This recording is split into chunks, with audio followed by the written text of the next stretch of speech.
Yesus sesuai pengakuan dia. Siapa itu? Yang cocok dengan pengakuan Yesus siapa? Imannya siapa? Islam. Yesus ngaku utusan, kami imani dia utusan. Yesus ngaku nabi, kami imani nabi. Yesus mengaku dirinya menerima firman, kami akui itu. Yesus mengatakan Tuhan itu Allah yang esa, sesuai kami akui. Pengakuan dia, siapa ajaran Yesus yang cocok dengan pengakuan Yesus siapa? Imannya siapa? Islam. Kamu Trinitas. Yesus ngaku utusan, kami imani dia utusan. Tidak menjelma. Yesus ngaku nabi, kami imani nabi jadi manusia. Yesus mengaku dirinya menerima firman, kami akui. Yesus sunat. Yesus mengatakan Tuhan itu Allah yang esa, sesuai kami tauhid. Pengakuan dia. Nah, kalau siapa yang cocok dengan pengakuan Yesus siapa? Imannya siapa? Islam. Kamu Trinitas. Yesus ngaku utusan, kami imani dia utusan. Tidak menjelma. Yesus menjadi nabi, kami imani nabi jadi manusia. Yesus mengaku dirinya menerima firman, kami akui. Yesus sunat. Yesus mengatakan Tuhan itu Allah yang esa, sesuai kami tauhid. Pengakuan dia. Kalau siapa yang cocok dengan pengakuan Yesus siapa? Islam. Ajaran Yesus apa ajaran? Kami imani dia. Ajaran Yesus kami imani nabi jadi manusia. Yesus mengaku dirinya menerima firman, kami akui. Ajaran inti Yesus yang berbeda hukum dengan yang terutama yang aja, hukum yang terutama. Ajaran Yesus hukum yang terutama apa bunyinya? Ya, itu gampang sekali sih Pak. Bapak pasti tahu juga ya. Itu kan hukum kasih ya. Hukum kasih. Dan apakah itu ada hukum yang terutama? Dengarlah Israel, Tuhan itu Trinitas.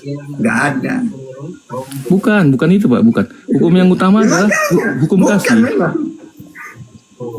Kalau Bapak baca lagi Alkitab, hukum yang terutama itu adalah hukum kasih.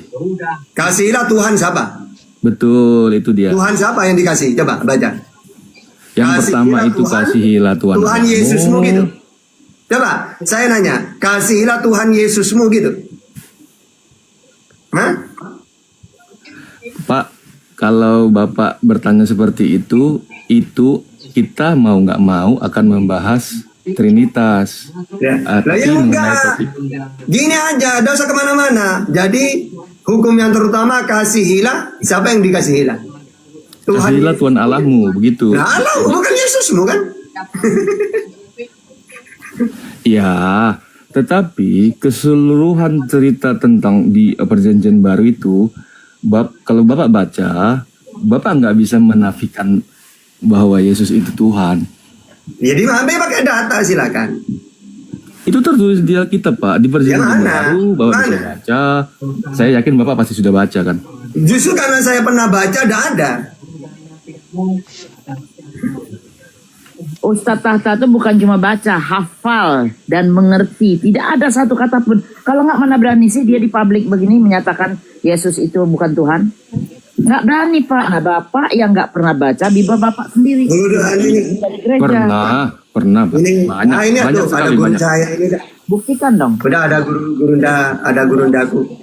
Silakan Gurunda. Assalamualaikum warahmatullahi wabarakatuh. Waalaikumsalam warahmatullahi wabarakatuh. Assalamualaikum warahmatullahi wabarakatuh semuanya. Masya Allah. Waalaikumsalam warahmatullahi wabarakatuh. Iya, maaf. Tadi ada yang kredit. Audionya hilang. Iya, YouTube-nya nggak ada suaranya, Gurunda. Iya. Ya, silakan lanjut, Gurunda. Iya, apa masalahnya nih? Silakan, Bang Kotan. Nah, intinya gini Gurunda. Kenapa kok harus ada Islam katanya? Wong kami ini sudah benar. Tiba-tiba ada ajaran baru. Apa tujuannya itu Gurunda? Iya, kalau tidak ada Islam berarti kita kalau tidak ada Islam berarti kita ikut Kristus. Ada yang diikuti orang. Sedangkan Kristus yang ada yang diikuti orang di luar Yahudi itu adalah Kristus palsu. Asli itu hanya datang kepada Bani Israel. Kristus yang asli itu hanya datang kepada Bani Israel saja. Diikuti oleh orang Kristen ini bukan. Sedangkan yang diikuti oleh orang Kristen ini bukan Kristus asli.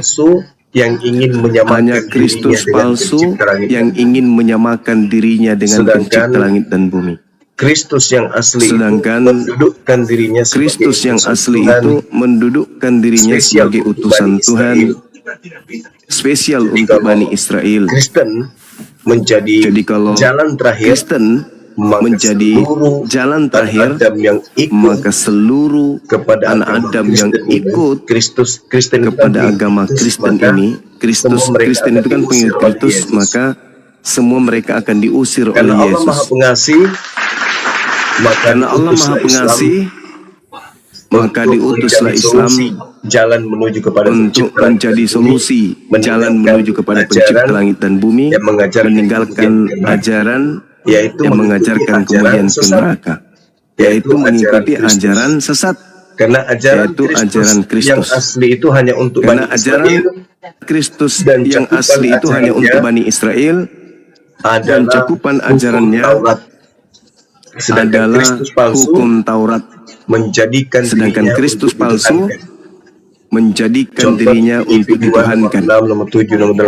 Contoh di Filipi 2 nomor 6, nomor 7, nomor 8, bahwa keinginan itu bukti si Kristus palsu ini, bahwa keinginan si Kristus palsu ini agar manusia menjadi pengikutnya dan mempertuhankan dirinya. Seperti itu sahabat-sahabat yang lain. Ya. Terima kasih Bang Juma. Siap. Ya, berarti memang kalau tadi Anda bilang bahwa yang diikuti Kristen itu adalah Kristus palsu. Untuk itulah diturunkan Islam. Tetapi Bang Juma, bukan hanya di masalah Kristusnya, tapi kalau saya lihat itu bahkan Islam itu sangat berbeda dengan kitab Yahudi. Dan kita terutama tentang Perjanjian Baru ya, Injil itu sangat berbeda. Sementara Injil itu dituliskan oleh sahabat murid-muridnya Yesus langsung begitu. Untuk itu kita percaya gitu. Orang terdekatnya yang menuliskannya, orang yang hidup bersama dengan dia.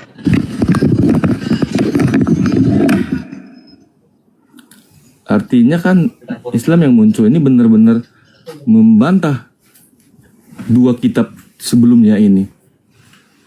Jadi kita yang beragama Kristen ini bagaimana merasa bahwa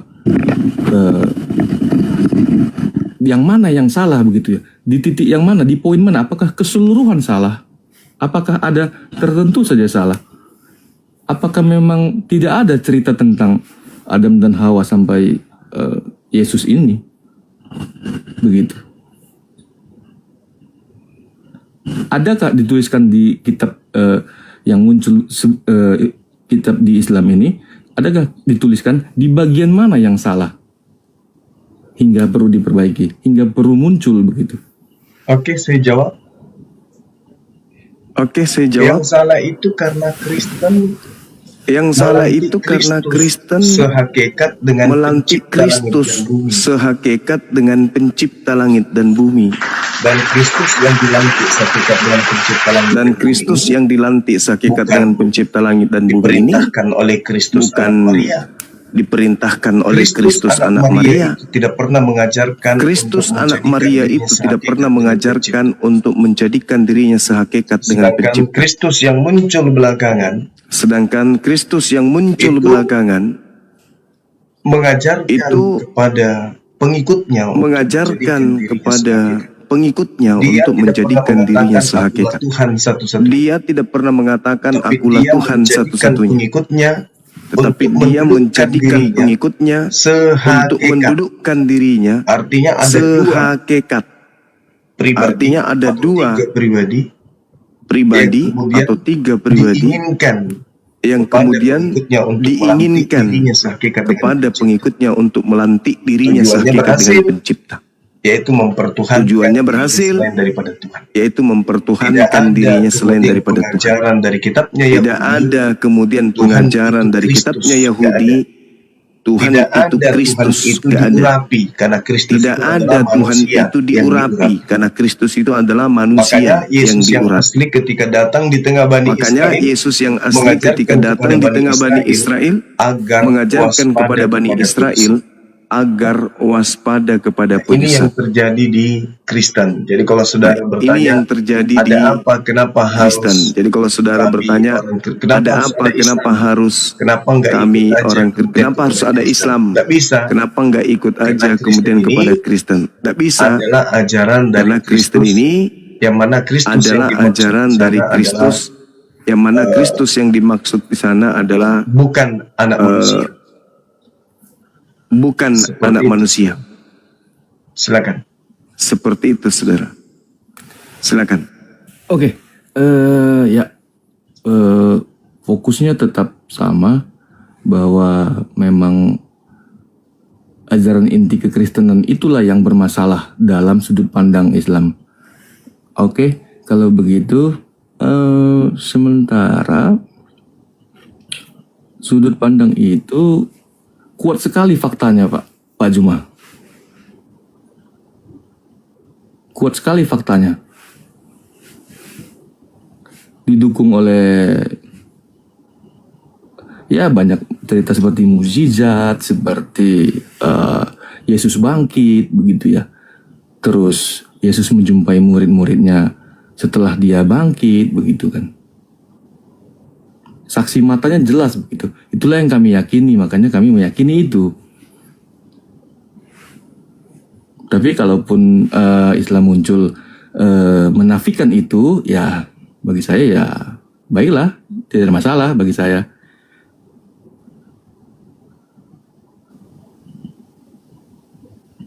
Oke.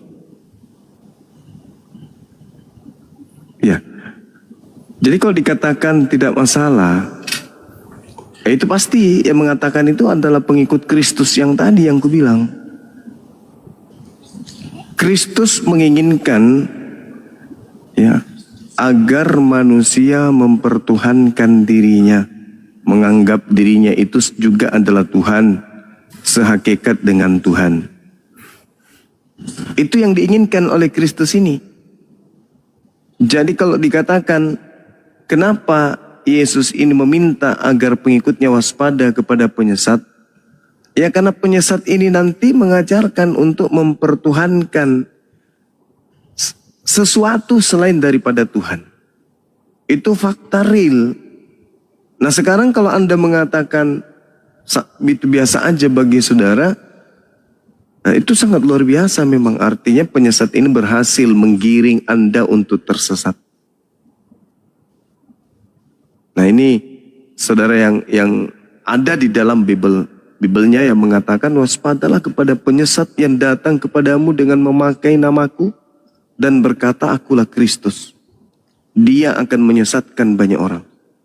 Nah banyak orang yang disesatkan itu adalah saudara Kristen. Makanya kalau Anda melihat di dalam kitab ini udah berulang saya sampaikan. Yohanes 12 nomor 31. Apa yang Yesus katakan di sana? Yohanes 12-nya, Yohanes 12 nomor 30 dan juga Yohanes 14 nomor 31. Di situ Yesusnya menyampaikan bahwasanya penghakiman atas dunia ini itu sudah datang. Sekarang juga penguasa dunia ini akan dilemparkan keluar. Siapa penguasa dunia? Iblis. Sedangkan yang datang kepada Kristen adalah sosok yang mengaku telah diberi kuasa kepadanya. Dia diberi kuasa di dunia ini. Itu kata sosok yang datang kepada Kristen. Kepada aku telah diberi kuasa. Pergilah ke seluruh bangsa. Jadikanlah seluruh bangsa menjadi pengikutku. Yang diberi kuasa atau yang menjadi penguasa di dunia ini itu adalah iblis menurut Yesus. Ketika Yesus dicobai di Lukas 4 nomor 6, Yesus ingin diberi kuasa itu dari iblis. Tapi iblis tidak mau menerima. Yesus tidak mau menerima. Kuasa itu Yesus tak mau terima.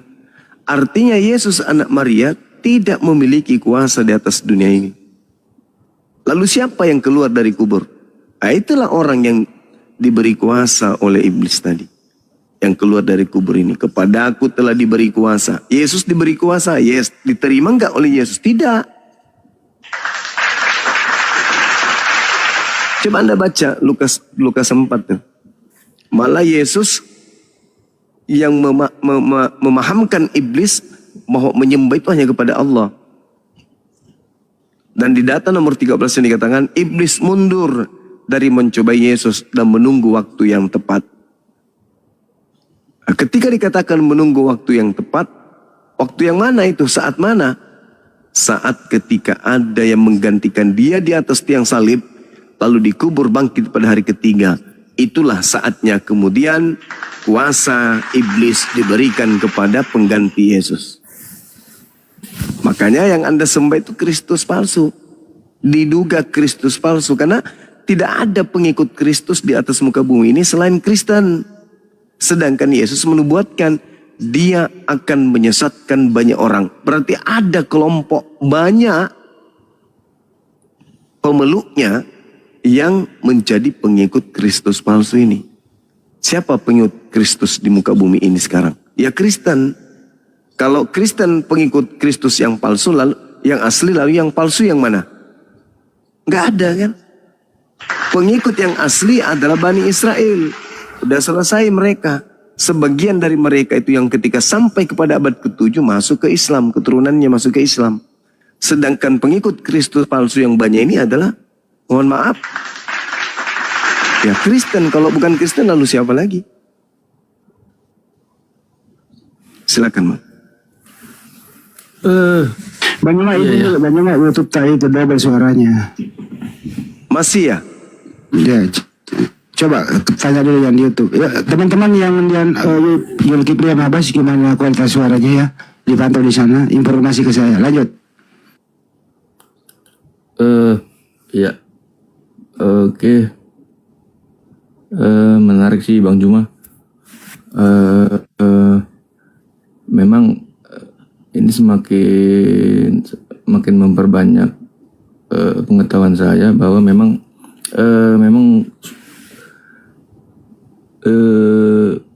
Bang Juma yang meyakini kitab yang Anda yakini sebagai kitab suci itu memang memandang bahwa bahwa Yesus itu memang tidak disalib dan tidak bangkit ya. Memang di situ akhirnya jadi perbedaan besar. Saya juga tidak tahu di mana itu disimpangkannya. Siapa yang menyimpangkan itu? Maaf ini Bang Juma, menurut saya di situ persimpangannya di poin Yesus disalib, di Kristen dibilang disalib. Nah disimpangkan, saya nggak tahu disimpangkan oleh siapa, maaf. Karena ini di kitabnya Bang Juma itu bilang tidak disalib. Penyimpangan ini, apakah Bang Juma melihat ini seperti yang Bang Juma jelaskan tadi? Hati-hatilah, akan ada yang menyimpangkan seperti yang Bang Juma nyatakan tadi. Terima kasih. Baik. Sederhana, Bung. Al-Quran datang justru menerangkan itu. Bahwa yang disalib itu adalah oknum lain. Nah, kalau Anda ingin mengkaji lebih jauh tentang materi ini, tolong kaji lebih jauh. Apakah Tuhan yang menginginkan pembunuhan terhadap Yesus atau iblis? Apakah salib itu karya Tuhan atau karya iblis? Itu kuncinya. Kalau dikatakan penyaliban itu karya Tuhan, mana dalilnya? Tapi kalau dikatakan bahwa penyaliban itu adalah karya iblis, dalilnya banyak. Amsal 6:16. 6 perkara yang dibenci oleh Tuhan, bahkan 7 kekejian di dalam hatinya, yaitu menumpahkan darah orang yang tidak bersalah. Yesus bersalah enggak? Enggak. Yesus berdosa enggak? Enggak. Kalau dibunuh, apa yang terjadi kepada Tuhan? Tuhan marah enggak? Marah. Itu adalah sesuatu yang sangat dibenci. Itu adalah sesuatu kedengkian. Itu adalah sesuatu yang sangat-sangat miris. Karena Tuhan tidak mau. Itu adalah sebuah kekejian dan sangat dibenci oleh Tuhan. Kedua, Keluaran 23 nomor 7 nomor 8. Jangan kau membunuh orang yang tidak bersalah. Jangan kau membunuh orang yang benar. Membunuh Yesus, orang yang benar, orang yang tidak bersalah. Apakah itu diperintahkan? Atau itu dilarang? Dilarang. Kalau dilanggar, dosa atau bukan? Dosa. Nah, ketiga, di dalam Yohanes 8:37 ketika Yesus ingin dibunuh, apakah Yesus mengiyakan? Tidak. Yesus mengatakan bahwa orang yang ingin membunuhnya adalah anak-anak setan. Orang yang ingin membunuhnya adalah anak-anak setan. Itu yang ketiga.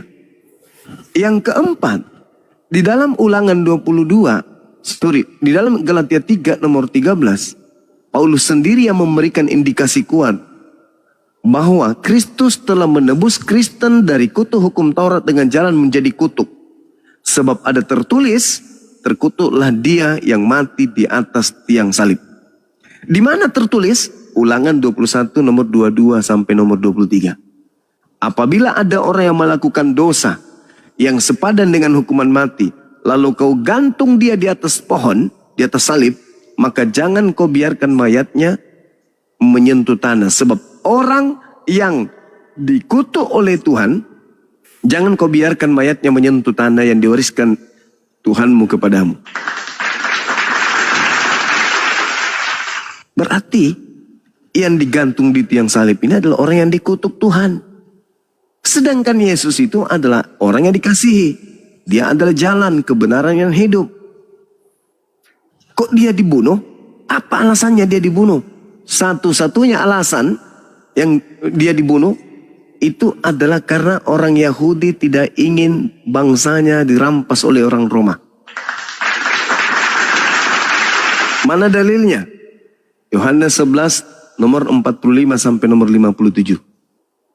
Orang-orang Yahudi berunding, orang Farisi, mahkamah agama, semua berunding. Imam-imam kepala berunding. Bahaya kalau Yesus ini dibiarkan berkarya. Dia akan banyak mendapatkan pengikut. Untuk itu, dia harus mati. Maka mulai hari itu mereka sepakat membunuh Yesus. Yohanes 11 nomor 53. Kenapa mereka harus membunuh Yesus? Karena kalau tidak, maka orang Roma akan datang merampas tempat suci mereka dan bangsa mereka. Maka imam kepala Kayafas tahun itu juga bernubuat, Yesus harus mati demi bangsa Israel. Itu yang menyebabkan mereka membunuh Yesus. Di dalam Matius 27 nomor 18 tertulis, Gubernur Pilatus berkata, mereka orang-orang Yahudi menyerahkan Yesus untuk disalib karena dengki, bukan karena dosa waris. Jadi, kalau Anda mengatakan bertentangan, tidak bertentangan. Memang bukan Yesus yang dibunuh. Coba Anda lihat. Di dalam Yohanes 14 nomor 30. Apa yang dikatakan oleh Yesus di sana? Kita baca sama-sama supaya Anda tidak mengatakan bahwa yang diserupakan, yang menyelewengkan ajaran itu adalah Kristus palsu itu ada dalam Al-Quran. Tidak banyak lagi aku berkata-kata dengan kamu, sebab penguasa dunia ini datang.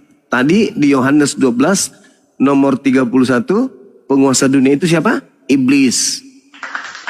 Tidak lama lagi aku berkata-kata dengan kamu, sebab iblis ini datang dan iblis sedikit pun tidak berkuasa atas diriku. Yohanes 14 nomor 30, iblis ini telah datang dan iblis tidak berkuasa sedikit pun atas diriku. Artinya iblis tidak berhasil kemudian menjadikan Yesus itu sebagai korban pembunuhan. Iblis merasuki Yudas. Apakah kemudian iblis berhasil melalui Yudas untuk menguasai atau berkuasa terhadap Yesus? Tidak. Berarti yang dibunuh di atas tiang salib itu bukan Yesus. Iblis sedikit pun tidak berkuasa atas diriku. Sedangkan yang mau membunuh Yesus itu adalah anak-anak iblis. Sedangkan Yudas itu juga adalah iblis. Di mana dikatakan Yudas itu iblis? Di dalam Yohanes 6 nomor 70. Bukankah aku yang memilih engkau yang 12? Dan satu di antaramu adalah iblis, yaitu Yudas. Dan Yudas sedikit pun tidak berkuasa atas diriku. Yohanes 14 nomor 30. Yang terakhir, ketika Yesus berbicara, dia berbicara bukan kepada Kristen. Dia berbicara kepada Bani Israel yang sesama dengannya. Waspadalah supaya kamu jangan disesatkan. Kamu di situ Bani Israel angkatan pertama muridnya. Sebab banyak orang akan datang dengan memakai namaku dan berkata akulah Kristus. Dia akan menyesatkan banyak orang. Akan banyak orang yang datang kepadamu, datang ke abad pertama, datang kepada murid Yesus. Jangan katakan datang kepada Kristen. Justru yang datang kepada Bani Israel adalah Kristen. Kristen datang membawa nama Yesus dan berkata Yesus itu adalah Kristus. Dan mereka akan menyesatkan banyak orang. Nah, makanya Kristen ini menyesatkan orang banyak. Kenapa? Karena mereka didatangi oleh Kristus palsu tadi. Seperti itu bang. Jadi bukan yang ada di abad ke-7. Kalau datang kepada Nabi Muhammad, itu adalah Jibril yang datang mengabarkan tentang kesalahan yang dibuat oleh orang-orang terdahulu terkait dengan Nabi Allah yang datang ke tengah Bani Israel lahir tanpa ayah. Tidak ada ucapan Yesus waspadalah kepada sallallahu alaihi wasallam, nggak ada. Tapi dikatakan waspadalah kepada Kristus.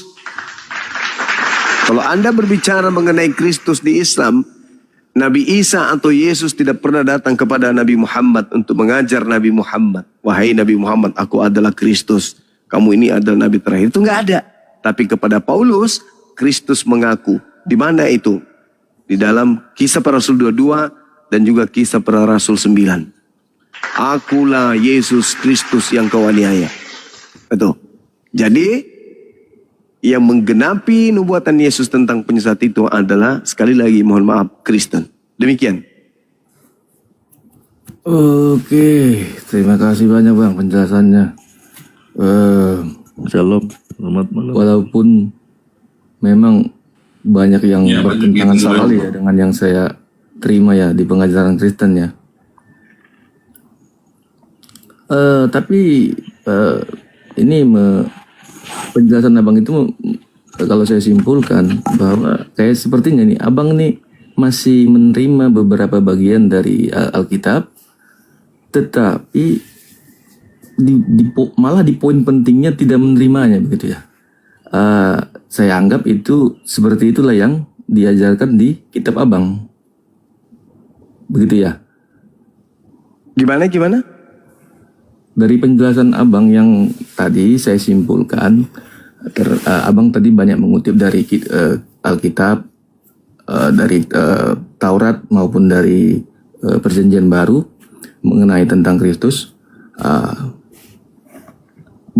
Berarti abang banyak memakai Alkitab itu, tetapi di poin paling terkuatnya, paling utamanya dari doktrin kekristenan itu, yaitu Yesus disalib. Di poin itu abang tidak memakai itu gitu.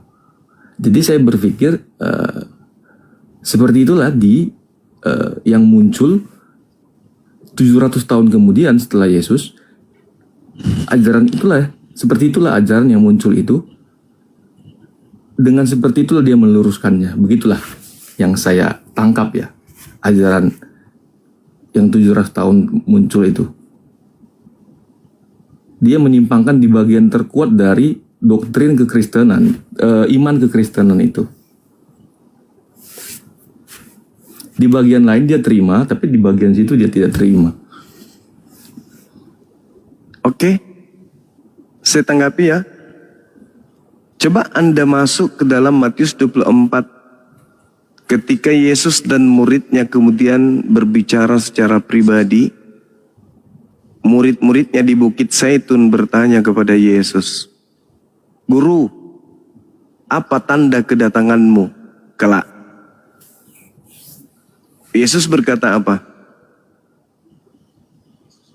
Tanda kedatanganku, kalau aku yang datang nih, bukan Kristus palsu. Pertama, seperti kilat yang menyambar dan bersinar dari timur sampai ke barat. Artinya seluruh manusia akan melihat laksana melihat matahari terbit sampai matahari terbenam. Ada nggak manusia di atas muka bumi ini tidak melihat matahari terbit dan terbenam sampai terbenam? Nggak ada kan? Artinya seluruh manusia akan melihat aku datang. Tanda kedua, matahari menjadi gelap, bulan tak bercahaya, bintang-bintang berjatuhan, kuasa-kuasa langit berguncang, dan aku akan nampak di tengah langit, seluruh manusia di atas muka bumi akan meratap, dan seluruh manusia akan melihat aku. Itu tanda kedatanganku. Selain itu, jangan kamu percaya. Matiusnya di data nomor 24, tepatnya di data 23 sampai nomor 26, apa kata Yesus? Jangan kamu percaya selain tanda tadi. Sebab apabila ada orang yang berkata kepadamu, lihat Yesus ada di sana, lihat Yesus ada di sini, jangan kamu percaya. Sebab Kristus palsu atau Yesus palsu dan nabi-nabi palsu akan datang dan menyesatkan banyak orang. Sekiranya mungkin dia menyesatkan juga orang pilihan. Camkanlah, aku telah mengatakannya terlebih dahulu kepadamu. Jadi apabila ada orang berkata ada di sini, ada Yesus di padang gurun, ada Yesus dalam bilik rahasia, jangan kamu percaya. Sebab sama seperti kilat menyambar dari timur sampai ke barat, demikianlah kelak nanti tanda kedatanganku. Itu kata Yesus, Bang. Pertanyaannya, apakah ketika ada yang mengaku Yesus kepada Paulus, tanda tadi sudah muncul? Matahari gelap, bulan tak bercahaya, bintang-bintang jatuh, dan seterusnya. Ada enggak tanda itu? Kalau tidak ada, apa kata Yesus? Jangan kamu percaya. Sebab yang datang itu adalah penyesat. Penyesat inilah yang mengajarkan Yesus yang asli disalibkan. Padahal Yesus yang asli itu tidak disalibkan. Dia terangkat ke langit. Apa buktinya? Coba Anda lihat di dalam Markus 14 nomor 50, nomor 51, nomor 52. Ketika terjadi penangkapan terhadap oknum yang diduga Yesus oleh tentara Romawi, semua muridnya lari meninggalkan Yesus. Tidak ada yang tinggal. Lalu kemudian ada seorang pemuda yang menggunakan kain lenan yang berjalan di belakang yang diduga Yesus yang sudah ditangkap. Ceritanya kalau zaman sekarang sudah diborgol nih. Tapi ada seorang pemuda di belakangnya berjalan. Yang 11 murid kan sudah lari tuh. Yang 11 murid sudah lari, sedangkan Yudas masih ada di situ di antara mereka. Tapi tidak diterangkan Yudasnya yang mana. Nah, di tengah-tengah kejadian ini, tiba-tiba ada seorang pemuda yang menggunakan kain lenan yang ingin ditangkap juga, dikejar. Lalu dia melepaskan kain lenannya dan lari dalam keadaan telanjang. Pertanyaannya, kalau yang mereka tangkap ini benar-benar Yesus, kenapa harus menangkap lagi manusia yang satu tadi? Kan sudah ada Yesus ditangkap. Kenapa harus mengejar yang satu lagi? Bukankah hanya Yesus yang menjadi sasaran penyaliban? Tapi karena mereka ragu itu Yesus atau bukan Yesus, maka dia mencoba menangkap pemuda yang menggunakan kain lenan tadi. Pertanyaannya, siapa yang menggunakan kain lenan sejenak sebelum penyaliban pada saat perjamuan makan terakhir, perjamuan terakhir. Yesus, di mana tertulis Yohanes 13 nomor 4, Yesus menanggalkan jubahnya lalu mengambil kain lenan dan melilitkan pada badannya.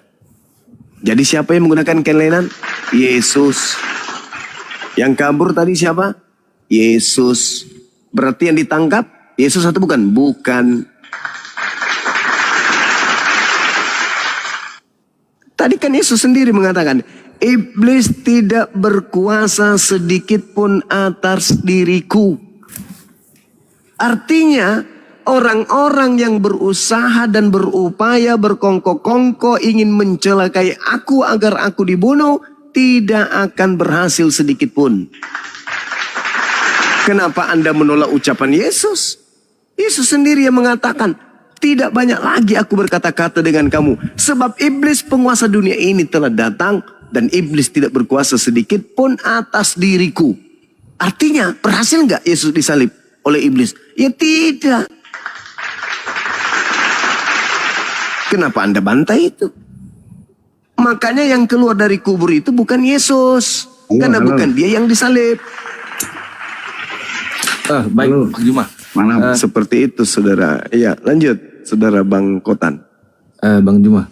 Halo Siap. Bang Juma. Kalau saya dengar penjelasan Abang tadi bahwa Alkitab itu, abang banyak mengutip sumber-sumber dari Alkitab bahwa Yesus disalib.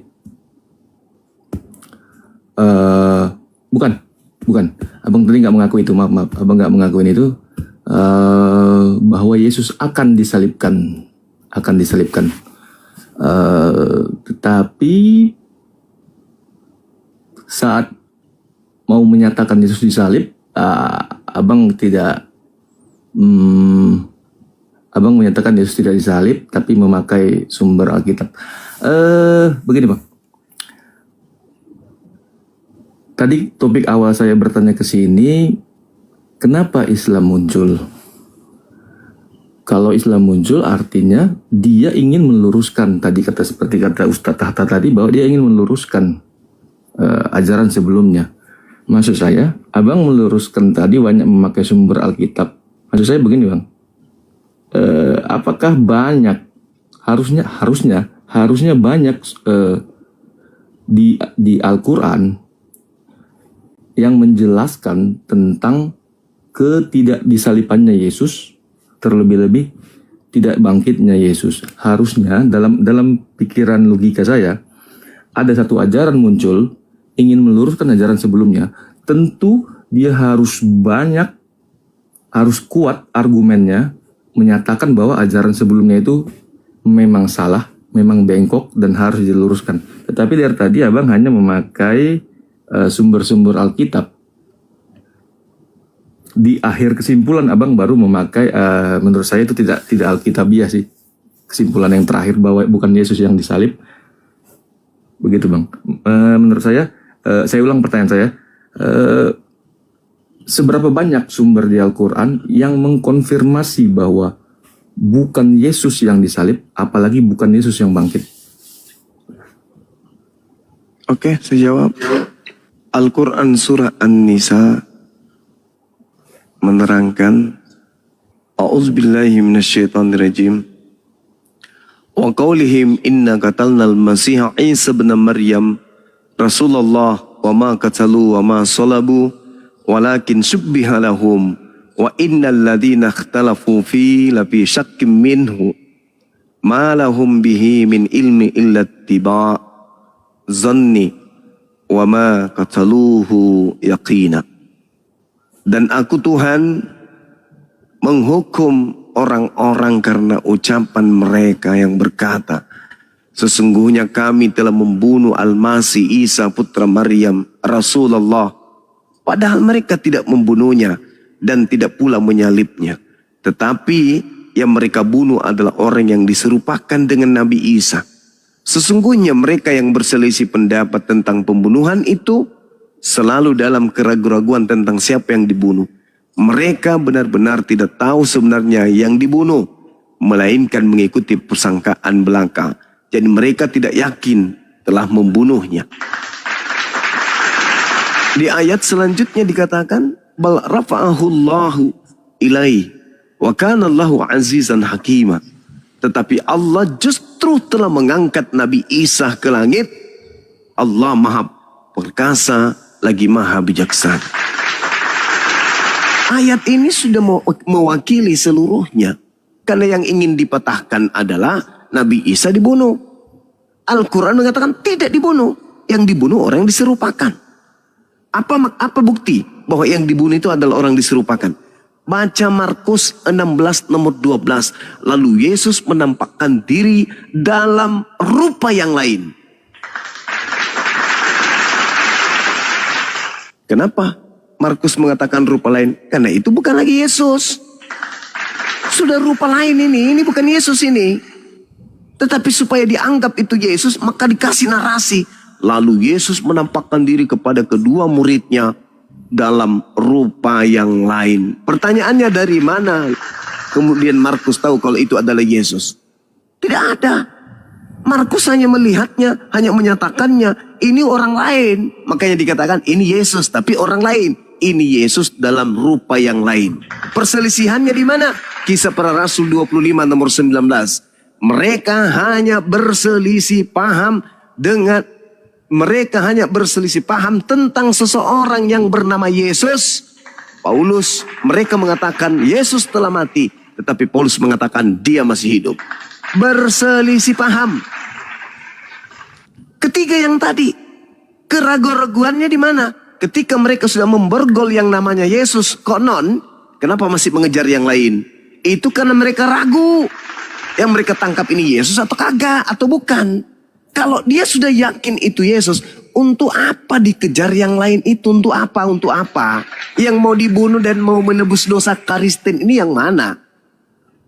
Kan Yesus. Lah sudah ditangkap, buat apa ditangkap lagi yang lain? Tapi karena mereka ragu, maka mereka melakukan pengejaran. Ini yang diterangkan Al-Quran saya. Dan itu diiyakan oleh Bible Anda. Kenapa diiyakan? Karena sejatinya kitab Anda itu bukan firman Tuhan, tetapi catatan-catatan pewarta atau wartawan. Kalau wartawan yang menarasikan sebuah berita, maka di situ ada kebenaran, di situ juga ada duga-menduga, di situ juga ada takhayul, di situ ada khurafat, di situ ada angan-angan. Tapi yang namanya wartawan melakukan penyelidikan, biasanya ada kebenarannya. Nah, kebenarannya dibuktikan oleh Al-Quran. Yang mana yang Anda tantang di situ? Yesusnya menolak penyaliban.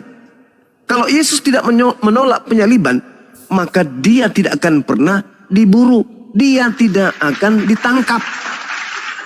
Kalau dia tahu bahwa dia ada diutus untuk kemudian nebus dosa Kristen, untuk disalib, tidak ada istilah tangkap.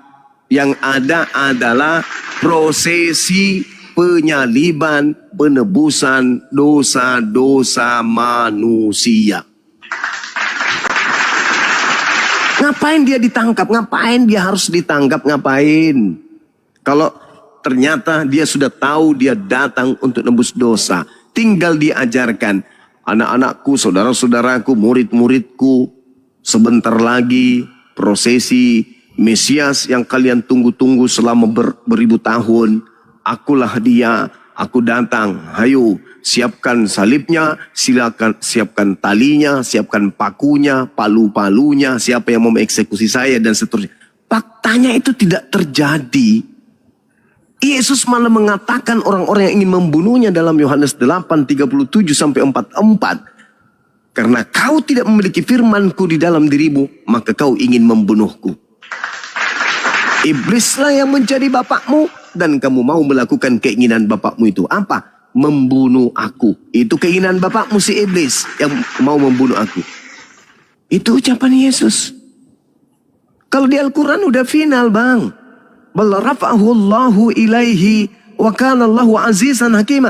Mereka tidak menyalib, mereka tidak membunuh, melainkan Nabi Isa diangkat ke langit. Sama seperti Mazmur 91. Malaikat akan datang menjemput Yesus dan mengangkatnya ke langit. Baca Mazmur 91 satu perikop. Nomor 11, nomor 12 sampai nomor 16. Anda baca. Bahkan nomor 8-nya, nomor 9-nya Engkau hanya menonton orang-orang fasik yang ingin melakukan penganiayaan terhadap dirimu. Lalu untuk apa sebenarnya kok ada ajaran rancu kali? Tuhan ingin menebus dosa manusia. Apakah nggak cukup dengan mengatakan dosamu telah kuampuni? Sedangkan di dalam kitabnya orang Yahudi dikatakan di 2 Tawarik 7 nomor 14, apa yang tertulis di dalam? Dan umatku yang atas namaku disebut merendahkan diri, berdoa dan mencari wajahku, lalu berbalik dari jalan-jalan yang jahat, maka aku akan mendengarkan doanya dari surga dan mengampuni dosa-dosa mereka dari surga. Ngapain dia ke bumi jadi bayi? Bukankah dia maha kuasa? Kenapa harus jadi bayi? Bukankah dia maha perkasa? Kenapa harus netek, butuh tetek? Kenapa? Ini konsep yang dibangun oleh paganisme. Siapa yang membisikkan? Kristus palsu. Siapa yang bisa meluruskan itu? Ya Islam. Kalau bukan Islam, lalu siapa lagi yang meluruskan itu? Buktinya di dalam kitab Anda sendiri muncul pengajaran-pengajaran di mana Yesus tidak disalibkan. Anda imani? Anda percayai? Tidak. Anda menolaknya. Maka Islam harus datang. Islam harus meluruskan itu. Nabi Isa alaihissalam, manusia suci yang terkemuka di dunia dan akhirat, tidak pernah menjadi korban pembunuhan untuk dosa-dosa pelaku maksiat. Nabi Isa atau Yesus terangkat ke langit. Itu dalil dalam kitab saudara. Iblis sedikit pun tidak berkuasa atas diriku. Sedangkan penyaliban itu adalah rekayasa setan. Coba Anda tunjukkan kepada saya mana dalilnya bahwa Tuhan datang untuk dibunuh. Atau Tuhan merencanakan penyaliban terhadap Yesus. Mana dalilnya? Tunjuk kepada kami. Belum lagi tujuan penyaliban itu apa? Mimpi angan-angan. Dia datang untuk menebus dosa waris. Dosa apa yang diwariskan oleh Adam? Itu kan tujuannya. Adam difitnah demi untuk kemudian menebus dosa Adam. Tidak ada dosa Adam. Al-Quranul Karim kemudian menerangkan di dalam Al-Isra ayat 70. Apa kata Allah? Allah subhanahu wa ta'ala menjelaskan kepada kami. A'udzubillahi minasyaitonirrajim. Bismillahirrahmanirrahim.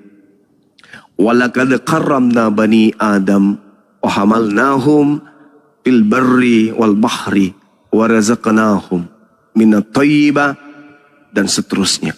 Dan sesungguhnya telah kami muliakan anak-anak Adam. Kami angkut mereka di daratan dan di lautan. Kami beri mereka rezeki dari yang baik-baik, dan kami lebihkan mereka dan kelebihan yang sempurna atas kebanyakan makhluk yang telah kami ciptakan.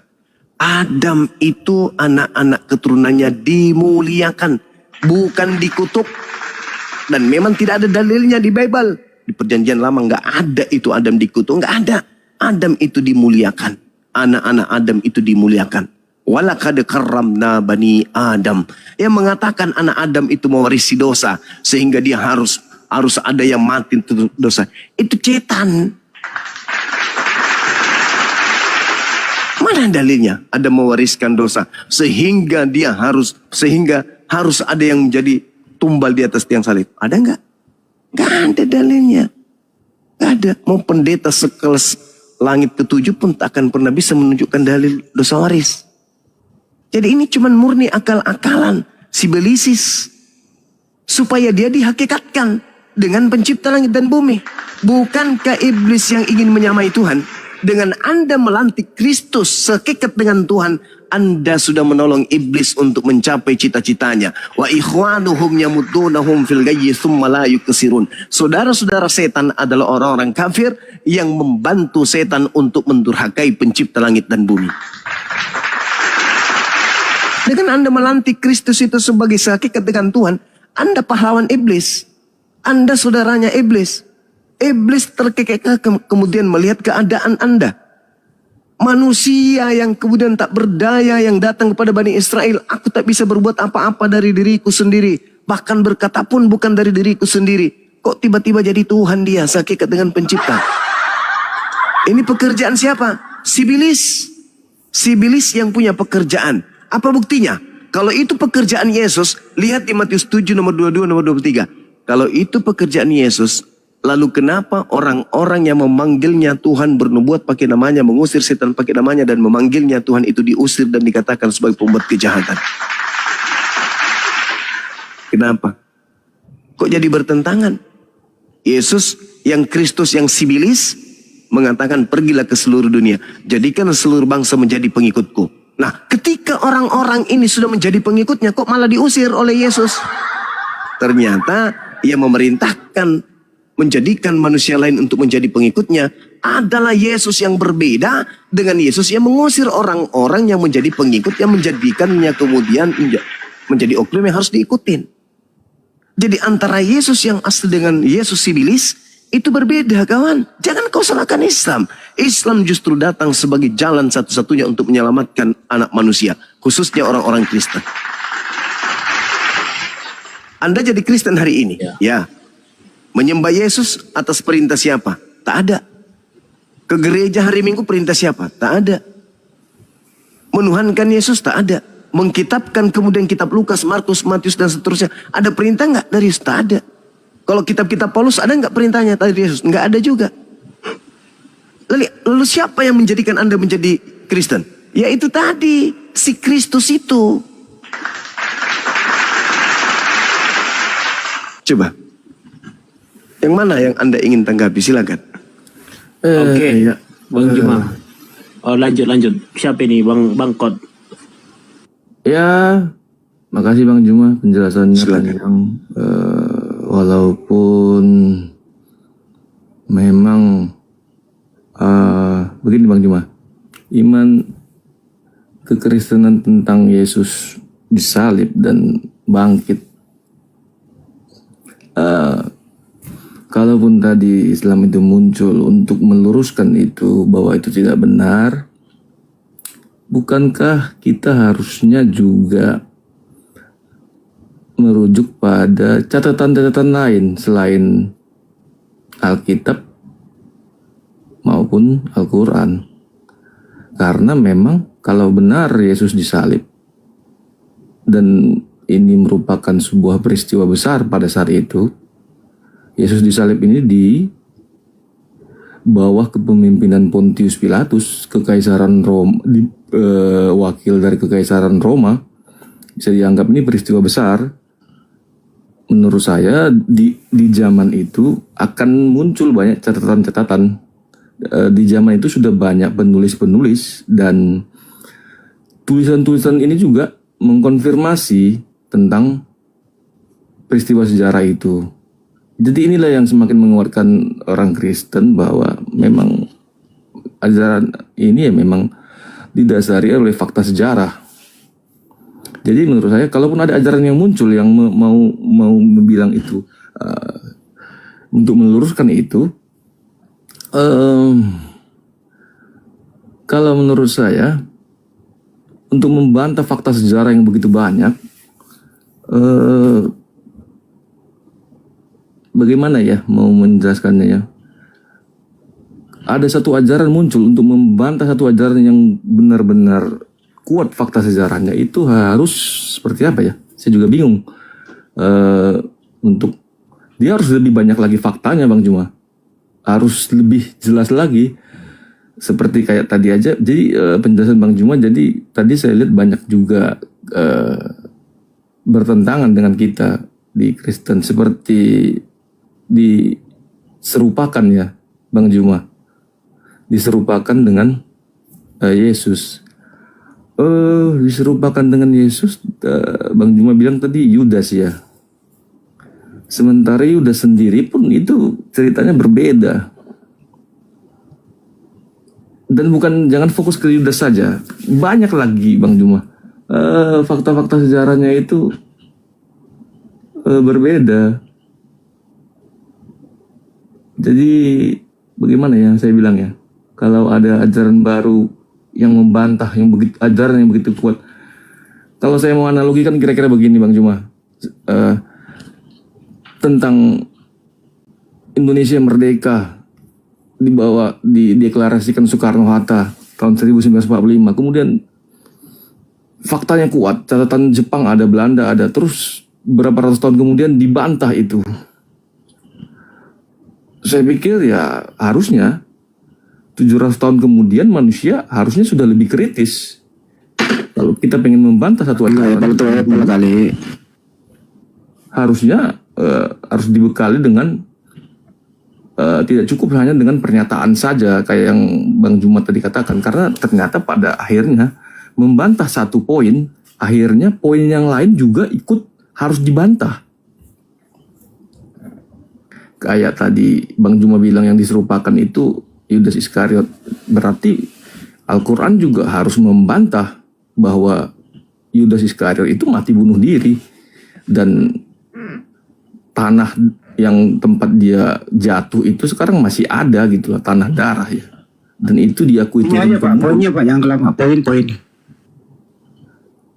Poin saya adalah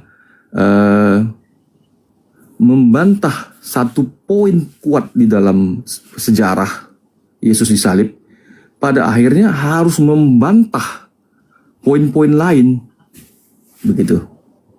Apakah poin-poin lain itu tidak dibantah di Al-Quran? Ya, cukup Pak, gantian kelamaan. Silakan Pak Juma. Ya, sorry saudara Bang. Al-Quran juga mengatakan bahwa penyaliban itu ada. Kalau sejarah mengatakan salib itu terjadi, ya Al-Quran juga mengatakan penyaliban itu memang ada. Cuman yang jadi permasalahan, yang disalib ini siapa? Apa alasan? Jangan ke Al-Quran. Di dalam kitab saudara, apa alasannya orang Kristen pingin kali Yesus yang disalib? Penyaliban itu terjadi. Innama jazaa'ul ladina yuharibuna Allah wa rasulahu wa yas'auna fil ard fasadan aw yuqattalu aw yusallabu. Al-Quran mengatakan penyaliban itu terjadi. Tetapi penyaliban itu terjadi bagi orang-orang yang membenci ajaran Tuhan, membenci Rasul Tuhan. Dan penyaliban itu terjadi terhadap orang-orang pelaku dosa. Dan itu seirama dengan Bible. Sampai orang ini jadi orang terkutuk loh di atas tiang salib. Lalu dikatakan dalam Ulangan 21 nomor 22 nomor 23, yang disalib itu adalah orang yang dikutuk oleh Tuhan.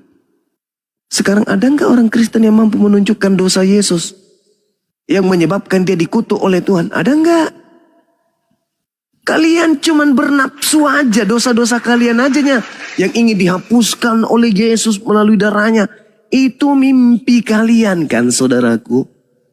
Tapi dasar pijakan dalilnya mana? Tak ada kan, kecuali ajaran-ajaran yang muncul setelah Yesus itu pergi. Justru yang muncul ini ajaran yang dinubuatkan, menyesatkan. Syukran Bunda. Tapi yang melatar belakangi penyaliban itu apa? Dosa waris, dalil. Ada nggak? Tak ada. Tetapi ini terus diusung 2000 tahun lamanya. Pembodohan dan penipuan serta kebohongan yang secara turun-temurun, secara masif, terstruktur dan terencana digaungkan terus. Tapi sampai hari ini tak ada satupun orang Kristen yang mampu menunjukkan dosa waris itu dalilnya di mana. Hanya menjual terus, tapi tak ada dalil. Al-Quran mengatakan penyaliban terjadi. Tapi yang disalib itu bukan orang yang suci. Yang disalib itu adalah pelaku dosa besar. Galatia 13 memberikan kemudian rumusnya. Sebab ada tertulis, terkutuklah orang yang mati digantung di atas tiang salib. Terkutuklah. Pertanyaan saya, Yesus yang adalah orang mulia ini, kenapa bisa dikutuk?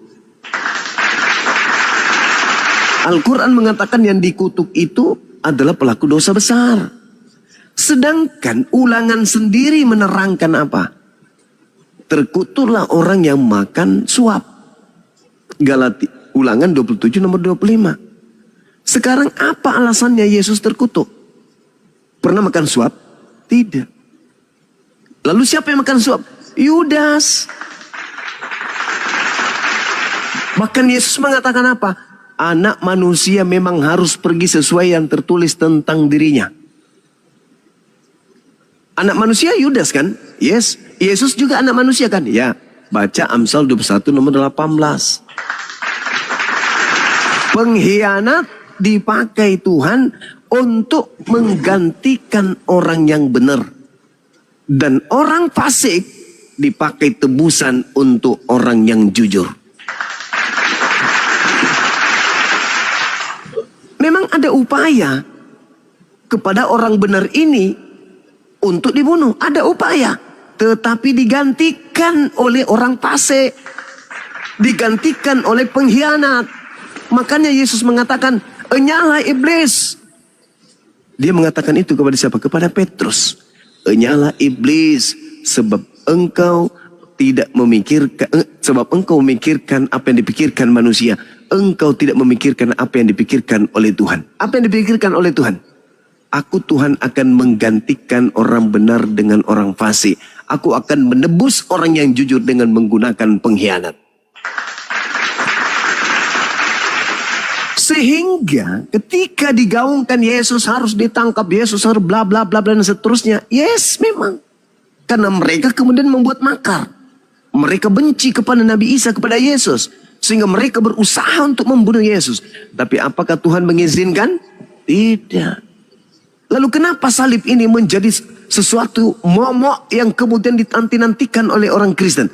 Karena itu adalah kesempatan iblis masuk untuk menjual keselamatan kepada mereka yang tidak menggunakan akal. Dengan menumbalkan manusia di atas salib, maka orang-orang yang malas ibadah, yang gemar memenuhi syahwatnya dengan makanan-makanan yang diharamkan, tidak bersunat, itu bisa terlampiaskan dengan puas. Konsep keselamatan apa? Coba.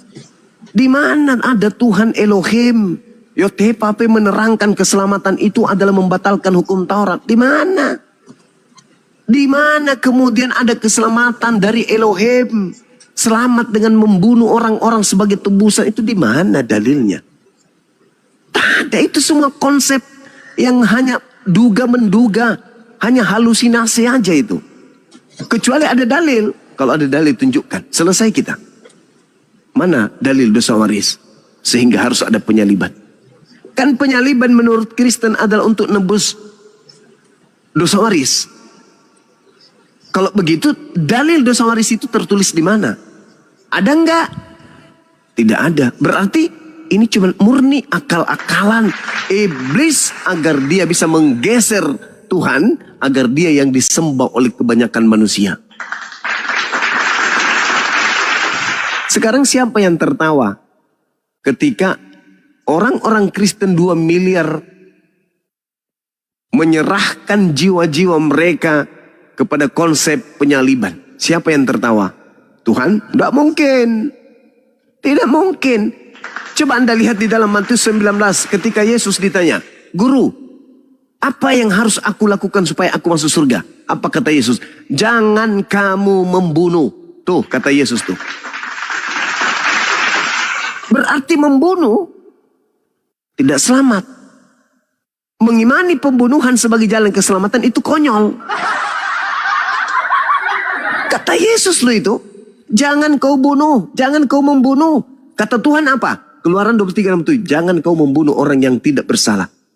Yesus boleh nggak dibunuh menurut Tuhan? Tidak boleh. Itu kata Tuhan. Di dalam kitab saudara loh. Yang Anda ambil dari agama Yahudi. Kalau Anda mengatakan penulis sejarah-sejarah menerangkan. Yes. Saya juga mengatakan bahwa memang ada sejarah penyaliban. Tapi yang disalib ini sopo? Siapa yang disalib ini? Sampai-sampai ada loh tulisan di dalam kitab saudara. Yudas berkata apa? Siapa yang aku cium, itulah dia. Tangkaplah dia. Artinya yang menangkap Yesus itu tidak tahu mana yang Yesus, mana yang bukan. Yang kedua, ketika mereka mencari di Bukit Getsemani, ada oknum yang bertanya kepada mereka tentara Romawi, siapa yang kalian cari? Apa kata tentara Romawi? Yesus dari Nazaret. Lalu menjawab orang itu, akulah dia. Loh, masa kayak gitu? Harusnya ketika yang bertanya benar-benar Yesus, siapa yang kalian cari? Mereka akan menjawab, kamu yang kami cari. Masa ketemu Yesus mengatakan, kami mencari Yesus dari Nazaret. Lah, parah ini. Bagaimana orang yang mengenal Bang Suma datang kepada Bang Suma ketika Bang Suma bertanya kepada mereka, siapa yang kalian cari? Kami mencari Bang Suma, Pak. Orang dari Makassar. Loh, saya sendiri. Kalau mereka mengenal saya, maka dia akan mengatakan, saya mencari engkau. Tapi karena mereka tidak mengenal yang namanya Yesus, maka dia berkata, kami mencari Yesus dari Nazaret. Nah, kesempatan iblis itu berkata apa? Akulah dia. Akulah yang kalian cari. Ditangkap. Yang lari telanjang tadi yang asli Yesus. Ini yang diterangkan Quran saya. Tapi kalau saudara tetap saja ngotot, tidak, Yesus yang harus mati. Oke, tapi tolong tunjukkan kepada saya pembenarannya dari Elohim. Bahwa orang yang dikasih ini harus mati untuk dosa-dosa para pendosa. Ada nggak dalilnya? Ada nggak dalil dosa waris? Kalau ada, kita selesai. Saya turun dan saya tutup yayasan saya. Silakan. Ada nggak dalil dosa waris? Oke. Terima kasih Bang Juma. Silakan, Bang. Kalau tadi Bang Juma memang memakai surat An-Nisa ya Bang? An-Nisa Al-Maidah. Untuk mengkonfirmasi ayat itu saja yang membantah penyalipan Yesus ya. An-Nisa betul. Penyalipannya memang ada, tapi yang disalib itu yang bukan Yesus, bukan Nabi Isa ya. Oke. Abang memakai itu begini, berarti ajaran yang muncul 700 tahun kemudian ini, terutama di surah An-Nisa, inilah yang membantah, meluruskan ajaran sebelumnya.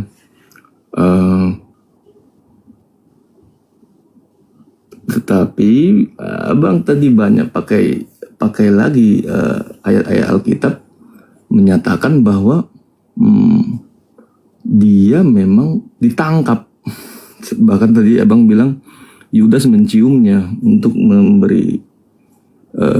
untuk menunjukkan kepada prajurit Romawi siapa yang sebenarnya Yesus itu.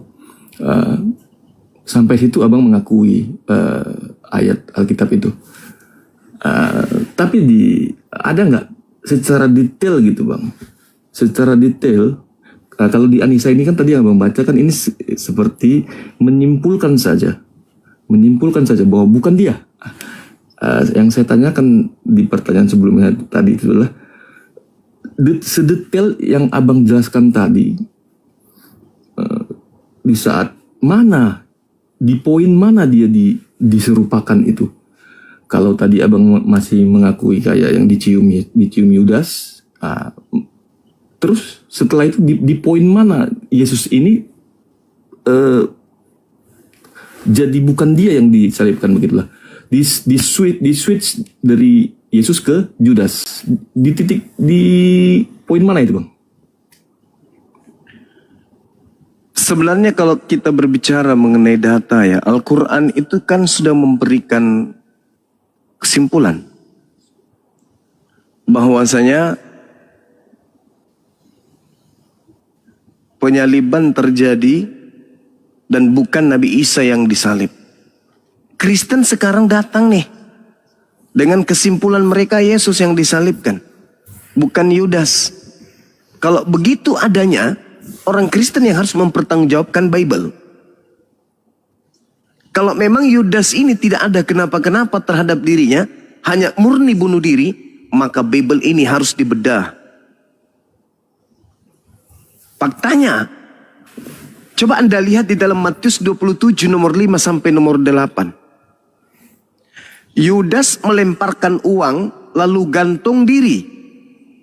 Imam-imam memungut uang tersebut lalu membeli tanah darah. Jadi di Matius 27 nomor 5 nomor 8 diterangkan Yudas melemparkan uang lalu bunuh diri.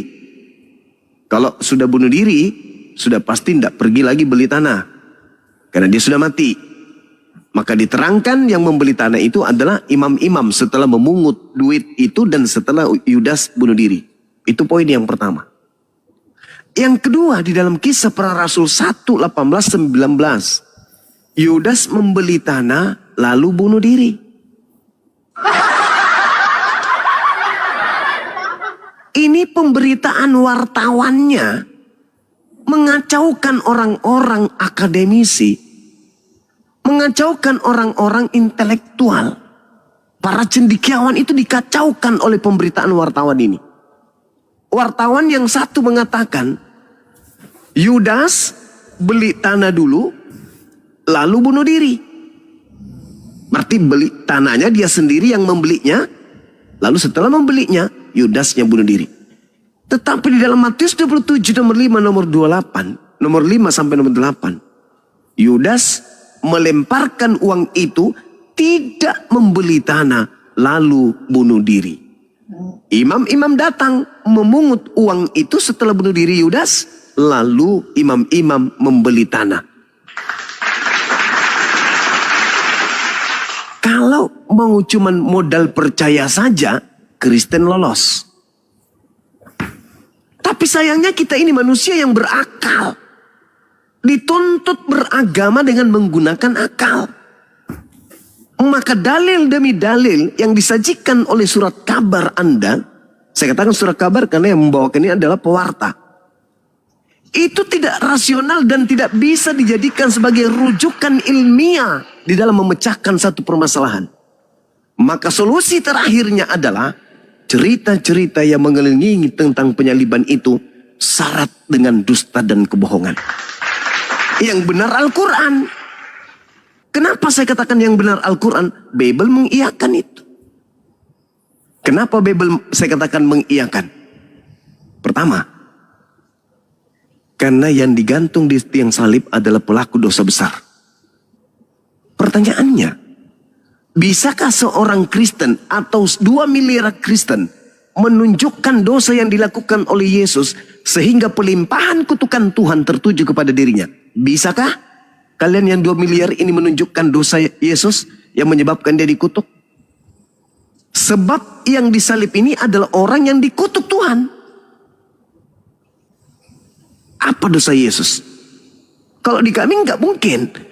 Maryam ayat 19, Isa adalah manusia suci, terkemuka di dunia dan di akhirat. Sebagai manusia suci, mustahil dikutuk. Apesnya di Kisah Para Rasul 4 nomor 30, Yesus disebut manusia suci, hamba yang suci. Apesnya lagi diberitakan kemudian di dalam Ibrani 5 nomor 7, sebagai manusia Yesus mempersembahkan doa kepada Bapa yang sanggup menyelamatkannya dari kematian. Dan atas kesolehannya doanya dikabulkan. Lalu yang disalib siapa kalau begitu? Ya penggantinya yang kalian tuhankan. Itu loh. Jadi Al-Quran dalam hal ini udah final, saudara. Al-Quran datang bukan untuk menceritakan tentang biografi seseorang. Karena Al-Quran itu bukan buku sejarah murni. Bukan sejarah yang kemudian dicatat. Tidak, ini wahyu ilham. Yang menerangkan kaidah iman yang benar itu seperti ini. Patahkan kepercayaan yang seperti itu. Yang benar adalah begini. Nabi Isa tidak dibunuh, melainkan dia diangkat ke langit. Untuk datang kedua kalinya. Makanya dia datang kedua kalinya. Kenapa dia datang?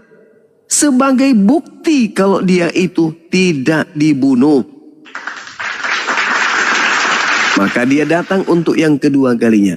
Ingat saudara, sehari bagi Tuhan itu 1000 tahun bagi kita. Jadi kalau Nabi Isa diangkat ke langit, kiamat terjadi nanti di 3000 tahun ke depan. Bagi Tuhan itu hanya 3 hari. 3 hari bagi Tuhan itu bukan hal yang berat untuk menghidupkan Yesus di langit. Karena yang menghidupkannya adalah Tuhan. Bukan Yesus hidup sendiri. Jadi tak ada masalah dia di langit hidup sampai hari ini. Dia datang kelak menjadi hakim. Kenapa dia datang menjadi hakim? Karena ada terdakwa. Tidak ada hakim kalau tidak ada terdakwa. Kalau ada terdakwa harus ada hakimnya. Siapa yang terdakwa? Kristen. Mana dalilnya? Matius 7:22 nomor 28. Pada hari terakhir nanti banyak orang akan memanggil aku Tuhan, Tuhan, Tuhan. Bukankah kami bernubuat pakai namamu? Mengusir setan pakai namamu? Bermujizat pakai namamu? Pada hari terakhir itulah kelak aku akan berkata kepada mereka, enyahlah daripada aku tidak mengenal kalian. Kalian semua adalah pembuat kejahatan. Kenapa bisa? Ya karena kalian menuhankan Yesus Kristus yang bukan anak Maria. Anak Maria hanya nabi. Yohanes 12 nomor 48. Barang siapa yang menolak aku, tidak menerima firmanku, dia sudah ada hakimnya, yaitu perkataan yang pernah aku ucapkan. Perkataan itulah kelak yang akan menjadi hakimnya di akhir zaman. Seperti itu, saudara. Saya kira saya Assalamualaikum. cukup ya. Waalaikumsalam warahmatullahi wabarakatuh. Ada info penting banget Bang Zuma. Izin. Apa itu ya? Penting banget. Ini kafir la'natillah parah lagi sekarang caranya Bang Zuma. Ini live-nya Bang Zuma yang sekarang dia siarkan. Nah, ini coba Bang Zuma bunyi, pasti bunyi di sini. Dia siarkan. Oh iya itu bunyi. Di sini. Dia langsung rungkat. Teman-teman langsung cari akun ini, langsung report. Dia nyari GIF ini. Dia nyari GIF debat kita malam hari ini disiarkan di tempat dia, akan tetapi isi daripada akunnya ini semua memfitnah Bang Zuma semua nih isinya. Biar dianggap itu Bang Zuma ya. Nah, biar dianggap itu Bang Zuma, dan kemudian saya paham itu pakai YouTube TikTok Studio dia besarin Bang Zuma doang. Waduh. Dihantam juga sama tentara Romawi. Saya kira begitu ya, saudara Bang Kobar. Ya, Pak Juma. Ya, silakan Bang. Biar nggak ngantuk ini Bang Katon, mestinya Bang Katon juga memberi jawaban dong atas pertanyaan Bang Juma. Pertanyaan tadi itu nggak dijawab, selalu mengatakan bahwa kenapa cuman segitu aja yang membantah Nabi Isa tidak disalib. Bang Katon kalau bisa Anda jawab dong, apa alasan, apa dalilnya sehingga orang seperti Yesua Amasya yang mulia ini Anda percaya sekali dia itu mati terkutuk di tiang salib. Nah itu yang ditanyakan Bang Juma, Anda nggak jawab. Apa alasan dan dalilnya? Kenapa Anda tega-teganya mengimani percaya manusia Yesua Amasya yang mulia ini mati terkutuk di tiang salib? Sekali-kali dijawab dong. Lanjut. Baik Bang, ya memang kan di kekristenan itu memang seperti yang Bang Juma mintakan tadi, kita harus memakai akal ya. Di kekristenan itu kita memakai akal, kita tentang penyaliban Yesus ini. Kalau di Injil ada 4 Injil itu menjelaskan itu semua. Pak Handi dan Bang Juma menjelaskan itu semua. Terlepas dari itu, mengenai fakta sejarahnya, sumber-sumber di luar Alkitab pun itu mengkonfirmasi itu. Detail termasuk mengenai Yudas, penjelasan di Alkitab itu berbeda. Pertanyaannya Bang, biar ngantuk, apa alasannya dan apa dalilnya sehingga Anda percaya sekali manusia yang mulia Yesua Amasya ini terkutuk di tiang salib, mati terkutuk di tiang salib. Apa alasan dan dalilnya mana? Manusia yang mulia kok dikutuk gitu loh Bang, silakan. Kalau abang minta alasan, saya berikan fakta. Tulisan di Injil menjelaskan, mewartakan murid-murid Yesus, saksi-saksi mata. Pada saat itu adalah suatu peristiwa yang luar biasa, di mana ada satu orang dimintakan oleh orang Yahudi untuk dihukum mati karena dia mengakui sebagai Tuhan. kekaisaran Romawi melalui pimpinan Pontius Pilatus ya, menghukumnya, dihukum salib. Saya bukan berikan alasan Pak Handi, itu bukti sejarah. Jadi kita bukan pakai kita pakai akal untuk meyakini ini. Memang faktanya ada penyaliban itu, dan kenapa Cukup, Bang. tadi bilang Oke, cukup, udah dijawab. dia Tuhan. Cukup, silakan. Bang Yoma katanya boleh membunuh orang yang soleh, orang yang mulia, boleh katanya. Tapi nggak ada alasan, nggak ada data. Silakan Bang Yoma lagi. Ya, inilah yang dikatakan oleh Al-Quran. Ya'iduhum wa yumannihim wa ma ya'iduhum setan. Itu yang membangkitkan kemudian angan-angan mereka itu adalah iblis. Ini Al-Quran menerangkan. Jadi kalau Anda mengatakan tak ada dalil, ya bagaimana ceritanya? Bagaimana ceritanya Anda bisa mempercayai sesuatu yang tak ada dalilnya? Justru keadaan ini yang diurai oleh Al-Quran. Ya'iduhum wa yumannihim wa ma ya'iduhum syaitan illa gurura. Setan itu memberikan janji-janji kepada orang-orang kafir.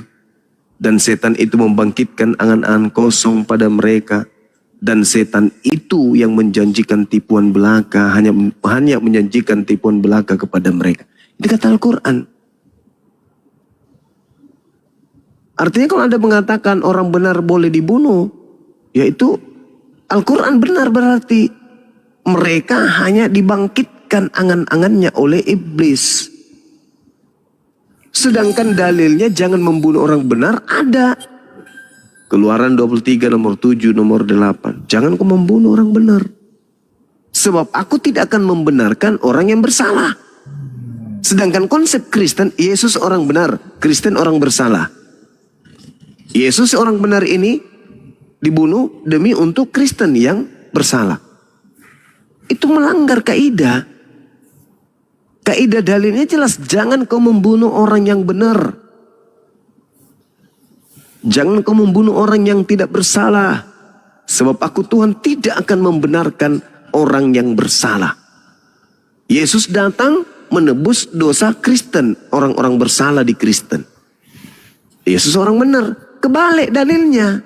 Makanya dulu saya pernah membalikkan dalil itu, tapi di framing, dibuatkan piti seakan-akan saya yang sengaja. Padahal tidak.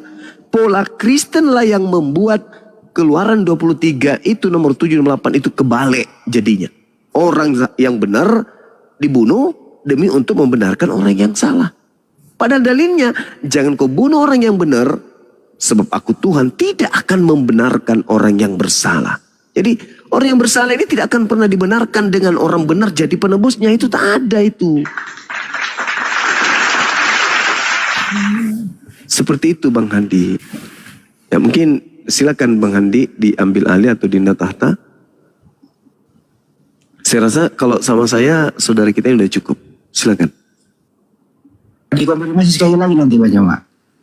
Silakan Bang Katon. Kok bisa sih Anda tega-teganya mengorbankan orang yang mulia, orang yang soleh, mengutuk dia di tiang salib demi untuk menebus dosa Anda yang salah? Kira-kira akalnya masuk nggak nih Bang? Silakan Bang. Oke, pertanyaan Bang Handi ini bersumber dari Keluaran 23 nomor 7 dan 8 Bang. Oke, bersumber dari Alkitab ya. Keluaran 23 tadi diterangin Bang Yoma nomor 7 sampai 8. Nggak boleh bunuh orang yang tidak bersalah Bang. Itu sumbernya di sana. Oke, begini Bang. Kalau ada suatu klaim yang membantah klaim yang tentang peristiwa yang terjadi sebelumnya, kalau logika kita ya Bang, harusnya yang membuat klaim baru ini dia tunjukkan bukti baru Bang, bukan dia pakai kisah yang sebelumnya.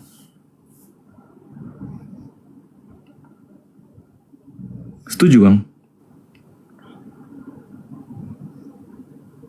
Saya konfirmasi Bang, boleh nggak membunuh orang yang tidak bersalah Bang? Dia di dalam Bible Anda. Oke, begini. Mengenai, oke lah kita pakai abang Sederhana, saya waktunya abang dikit. membaca Boleh dari nggak? kitab Ini Alkitab. sederhana pertanyaannya. Boleh nggak membunuh orang yang tidak bersalah di Bible Anda? Silakan. Oke. Mengenai Yesus yang dibunuh ini suatu peristiwa. Apakah Kan ada peristiwanya, boleh apa tidak membunuh orang tidak bersalah, Bang? Boleh atau tidak? iya, oke. Peristiwa apakah boleh ataukah tidak? Tidak merubah, Bang, bahwa peristiwa itu terjadi. Abang bertanya, bolehkah tidak? Tetapi faktanya, Bang, itu terjadi. Kita Berarti menurut Anda boleh mengingkari Keluaran 23 nomor 7 demi Kristen, segala yang tertulis perintah Tuhan ditabrak demi dosa Anda, begitu?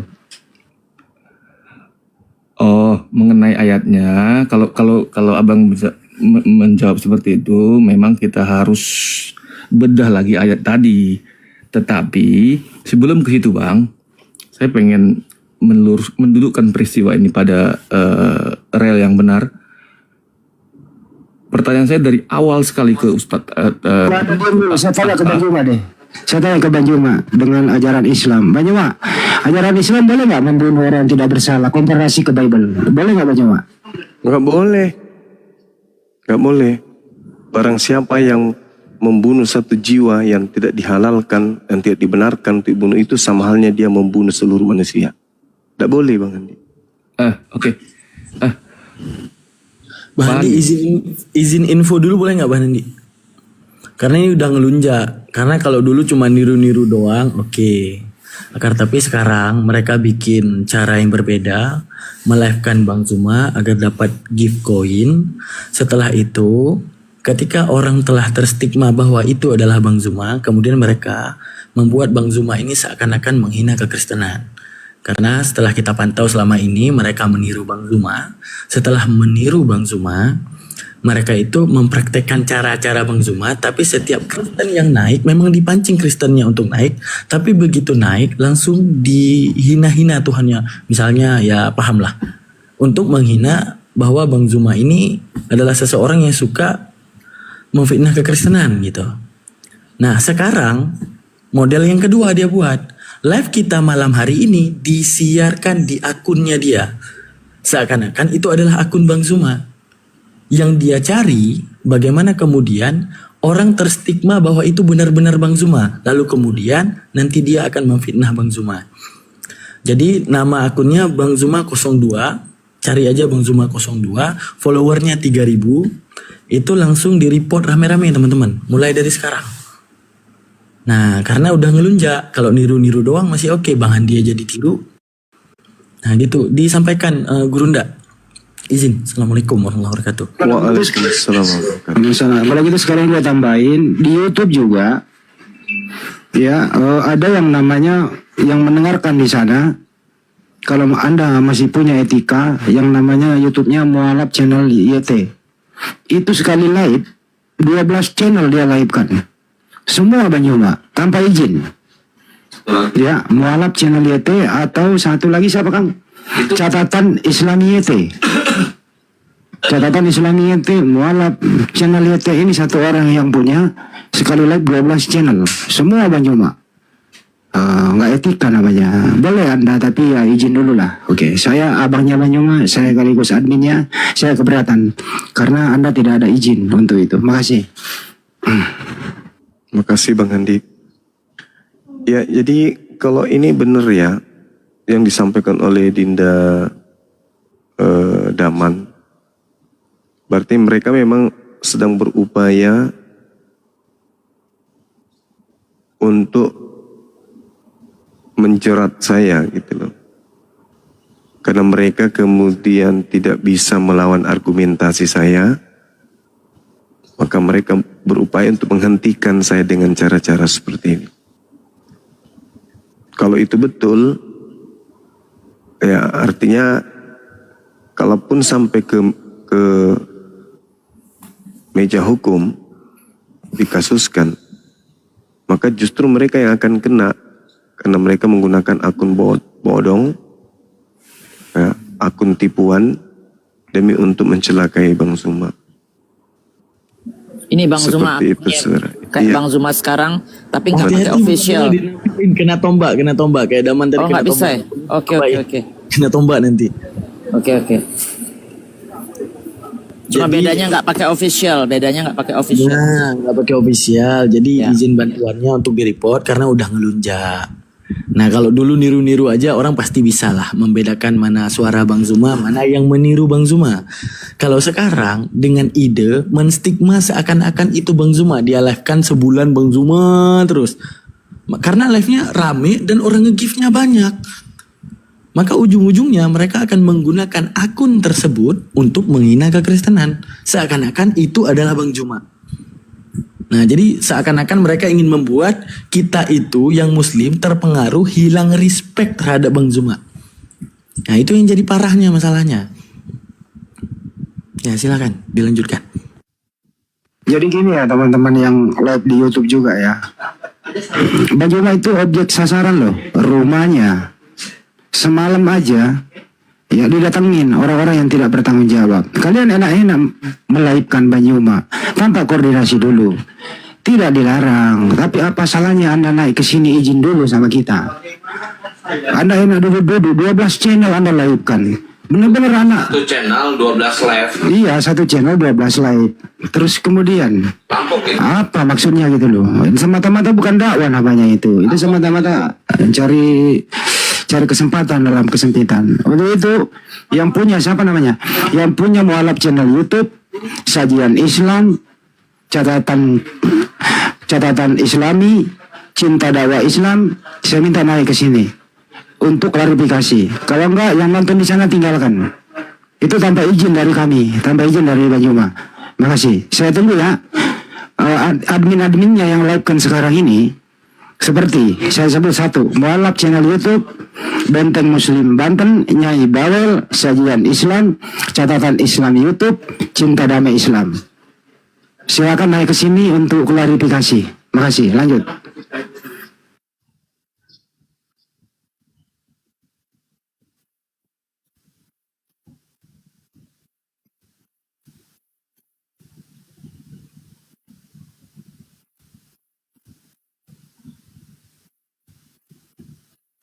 Tadi udah turun ya?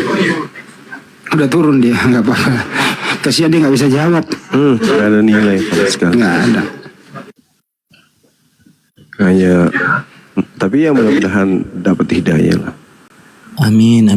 Jadi cara kita menyikapi ini gimana Bang Zuma? Yang saya takut yang seperti tadi kan. Begitu udah orang percaya ini Bang Zuma, ya kan? Nah, terus mereka memperlakukan sesuatu yang tidak pernah diperlakukan oleh Bang Zuma. Itu yang kita takutkan. Dan memang tujuannya kayaknya itu. Nggak, kalau sekedar mungkin men-replace Bang Zuma, kemudian cuma nyari duit aja, oke. Masih oke, masih kita bilang oke. Tapi setelah itu mereka sewengkan dengan apa namanya tuh, ketika orang udah percaya itu Bang Zuma, nah mereka akan menghilangkan respect daripada orang-orang terhadap Bang Zuma. Karena itu orang emang benar-benar belajar karakter Bang Zuma, teman-teman.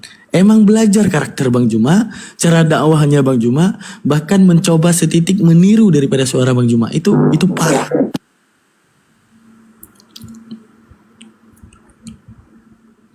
Saya udah pernah ngobrol sama orang-orang yang mirip kali suaranya dengan mencoba untuk belajar trik debat sama seperti gaya saya berbicara, retorikanya.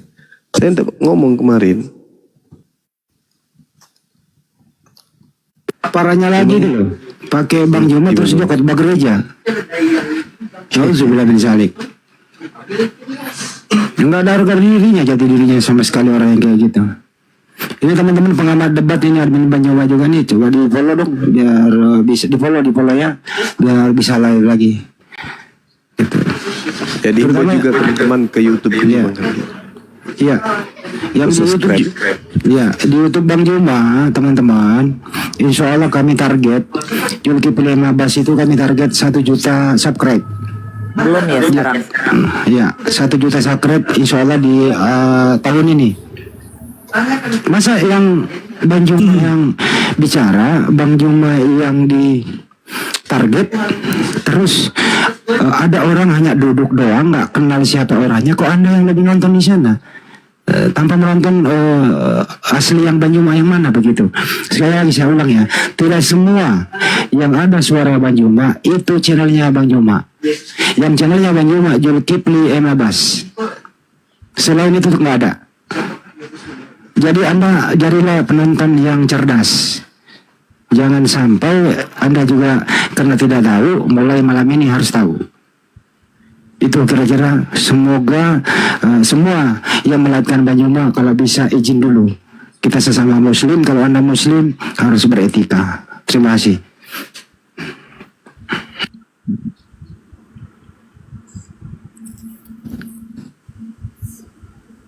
Follow Kang, di follow itu. Cuma 50. Ya di follow itu pengamat debat teman-teman. Saya juga ya ikut di follow ya teman-teman. Ya di follow semua lah. Belum Mbak bisa Mila juga. Dua-dua akun ya kenapa Mbak? Kok Bunda Mila enggak? Iya dong. Gimana Ya sih? udah Mila juga ya teman-teman ya semua. Iya, please, ya. Kalian lihat tuh bagaimana mereka mencoba menghancurkan guru-guru kita, dakwah-dakwah muslim.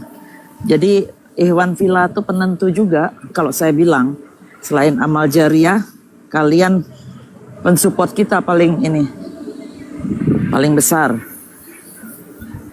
Nggak akan hilang begitu aja. Pasti ada amal jariahnya. Terima kasih. Ya, intinya teman-teman cari aja akunnya Bang Zuma 02 tapi tidak ada official, followernya 3.000-an. Itu ada 3.500 nih yang nonton kan?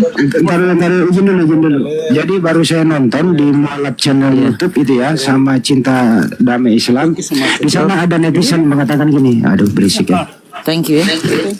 Oh sorry. Ya Mir. Di sana itu teman-teman ada DLC izin nyimak ya Bang Juma. Itu bukan channelnya Bang Juma. Channelnya Bang Juma itu Zulkifli M. Abbas. Bukan di situ. Carilah penonton yang pinter. Oke. Saya ulangi ya, Mualaf channel YouTube tidak ada izin. Tuh, Bang Julius Cinta Damai Islam siapa lebih yang punya? Ini channel Islam. punya nggak jelas. Iya. Julius komen di sana, Julius. Ini siapa yang punya? Nggak jelas. Klarifikasi dong. Kalau enggak, mulai malam ini tinggalkan channel itu teman-teman. Apa nama channelnya tadi itu? Cinta Mualaf channel ya. Mualaf channel YouTube, tinggalkan di sana yang nonton. Itu bukan channelnya Bang Juma. Itu orang yang nggak dijelas siapa orangnya. Saya yang ngomong, saya tanggung jawab. Saya humas api. Lanjut, Bang Damang. Ini channel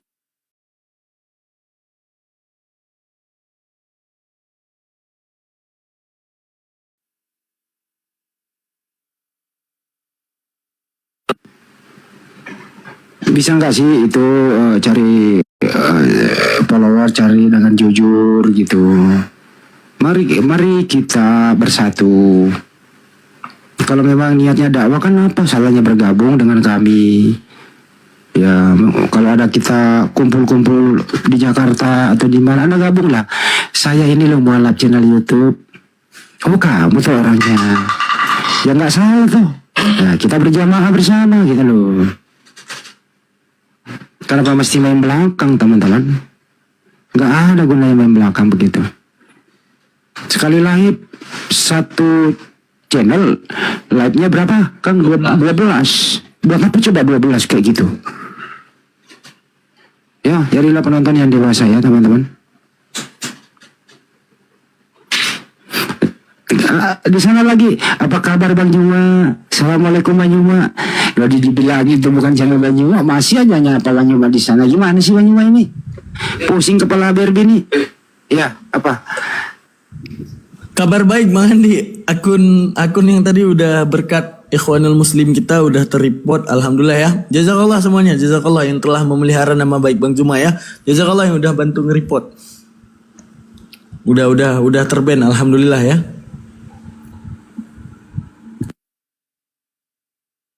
Nonton di sana itu, cari aja YouTube Zulkifli M. Abbas. Cari di sana, itu asli Bang Juma punya.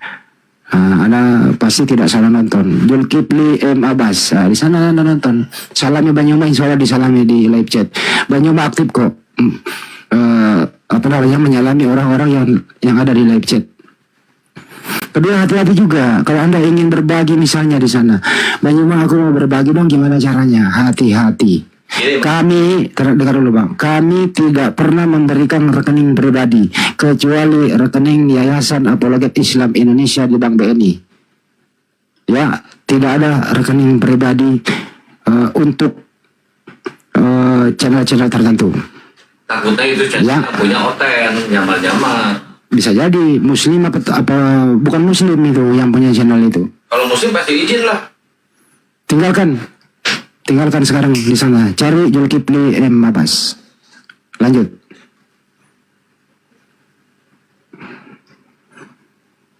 Atau kalau enggak, Anda datang ke Komal Arif RH Official. Silakan naik di sini. Kita bisa saling kenal satu sama lain. Betul, Bang Taman? Betul apa betul? Bang Andi, insya Allah. Ranah pikirannya tuh gini teman-teman. Ya, ini kita langsung bongkar. Karena yang namanya melive-kan dari YouTube, itu mereka itu tinggal nembak dari TikTok ini, terus mereka main dengan anaknya, mereka santai, mereka mancing, mereka main layangan, mereka main PS.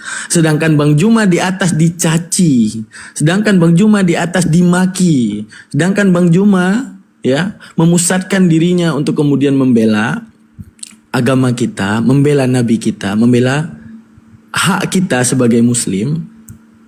Bang Juma yang merasakan semuanya. Lalu kemudian orang datang mengambil manfaatnya doang. Tanpa izin. Kira-kira gimana hati kita? Seandainya dia izin dengan Bang Zuma karena menghargai daripada usaha Bang Zuma. Bang Zuma izin ya. Saya suka ini, saya punya teman-teman. Mereka suka banget dengan dakwah Bang Zuma. Saya coba siarkan ya. Nah itu oke. Sekarang kita lihat. Apakah mereka yang mensiarkan mereka dimaki? Enggak. Apakah kemudian mereka saat itu juga mencari bahan untuk membentengi agama? Tidak. Hanya mengambil keuntungan saja. Itu yang paling penting teman-teman. Kalau seandainya ada izin daripada humas kita Bang Handi, ya oke, nggak jadi masalah. Setidaknya kita sesama muslim itu izin, gitu. Udah lanjut. Kayak gini Bang Daman, kayak saya nih, wah YouTube-nya aja belum ada, saya udah pamit sama Gurunda, nanti saya ikutan ya ini supaya uangnya bisa dibagi-bagi ke netizen juga pasti kena tuh. Ke netizen kalau follow saya di YouTube, insya Allah kebagian biar cuma donat atau apa, terus narasumber yang perlu begitu kan mestinya kan, benar nggak? Jadi berbagi, orang kita nggak ngapa-ngapain, cuma tinggal ngidupin channel YouTube doang, benar nggak? Begitu nggak barengan? Tuh, jadi dakwah kita tuh bermanfaat buat semua orang, jangan buat diri sendiri. Kedengeran nggak sih suaraku? Atau hilang nih?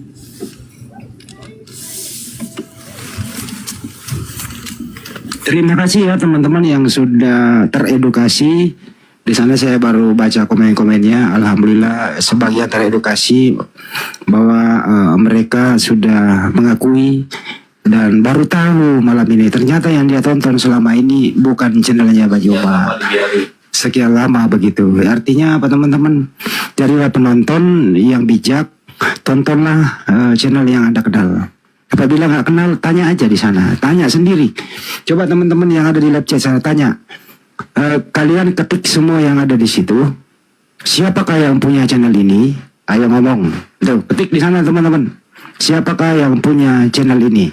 Biar adminnya menjawab. Kalau admin tidak menjawab, tinggalkan. Berarti dia benar-benar bodong.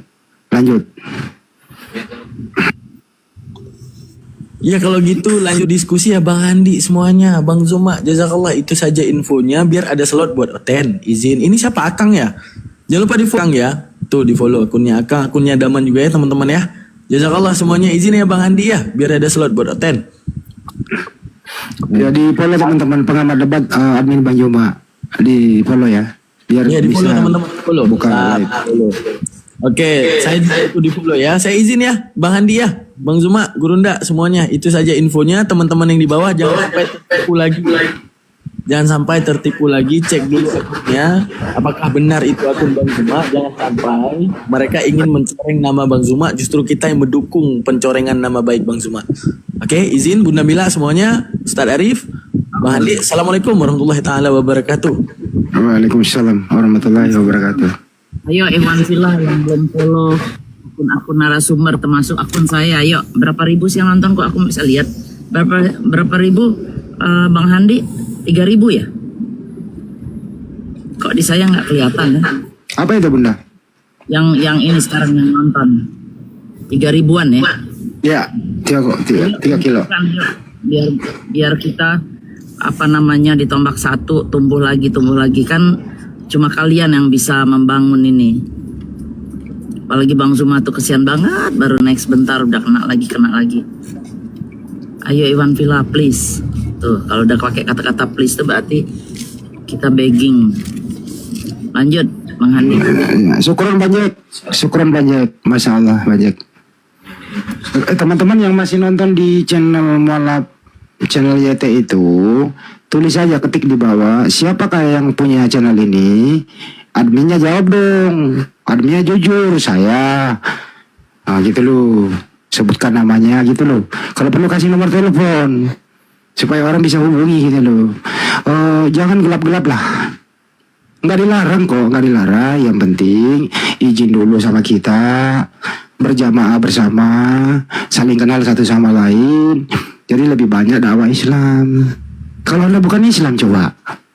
Kalau Anda bukan Muslim, terus pakai channelnya namanya Bang Zuma, kasihan orang Muslim yang nonton di situ, terpesona namanya itu. Terpesona apa tertipu sih? Tertipu apa terpesona? Tertipu lah. Oke. Ayo, Bang Arif, lanjut Bang Arif. Silakan. Kembali kita diskusi. Mohon maaf ya teman-teman, kalau saya baru mau ngomongkan malam ini karena saya didesak. Sebenarnya saya nggak mau, karena saya sebagai humas, saya didesak baik oleh pembina, pengawas, divisi-divisi yang ada di Apologet Islam Indonesia. Saya didesak sebagai humas. Humas itu ada saya, ada pengamat debat Akang, dan ada Bang Aang, ada bertiga saya. Saya didesak untuk menyampaikan. Karena ini memang tugas saya, jadi saya sampaikan lah. Kira-kira begitu, semoga semua menonton sebagaimana yang Anda tonton harus Anda kenal. Kenalilah channel yang Anda tonton, itu yang penting.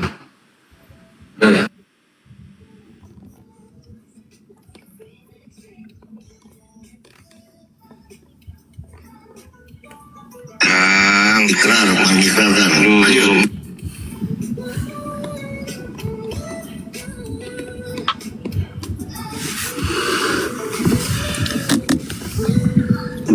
Halo Bang Arif, Ustaz Tante silakan.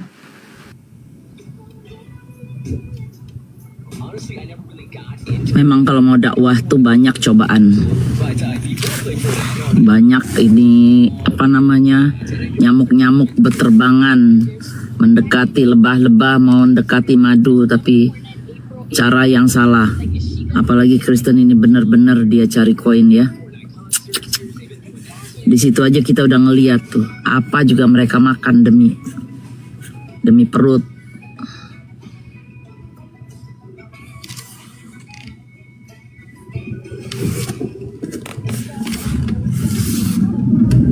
Hostnya mana nih Bang Arif nih, host? Jangan tidur dong. Yang baru lagi Pak Toto, silakan Pak Toto.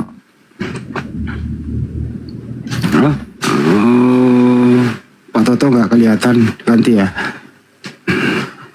Kayaknya pusing. Yang moderator naikin lagi dong. Yang mau diskusi siapa gitu.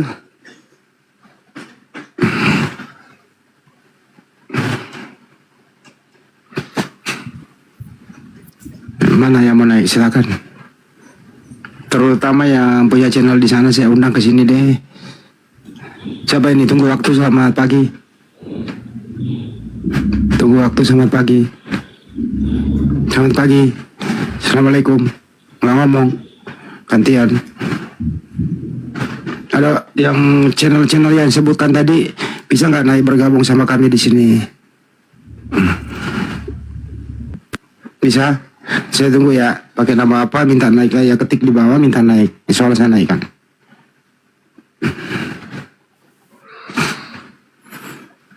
Driver Turbo, silakan.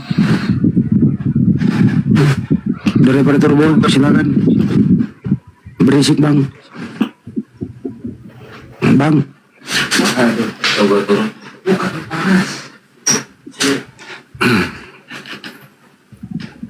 Driver Turbo silakan. Lu kena apa?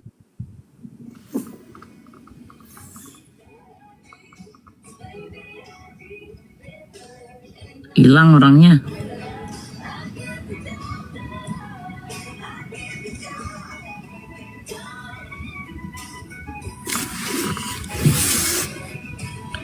Pada kemana? Makan aku. Oh, Ustaz Tahta lagi makan. Ayo Iwan, nunggu Ustaz Tahta. Mana Oten yang naik? Itu siapa tuh? Jericho. Assalamualaikum warahmatullahi wabarakatuh. Waalaikumsalam warahmatullahi wabarakatuh. Aku suka kuliah. Bagaimana kabar Sehat dan bang. semua saudara-saudara semua? Alhamdulillah. Alhamdulillahirabbil alamin, dalam keadaan Ten. enggak bang. Pas ingat. Ya. Oh iya. Ini ikan asin baru saya ingat. Oh ya, Muslim. Terima kasih saya bisa bergabung di channel ini, dan juga ya perkenalkan, saya memang setelah saya melihat Bang Zuma dengan caranya berdakwah, saya sangat kagum dan juga saya sangat senang.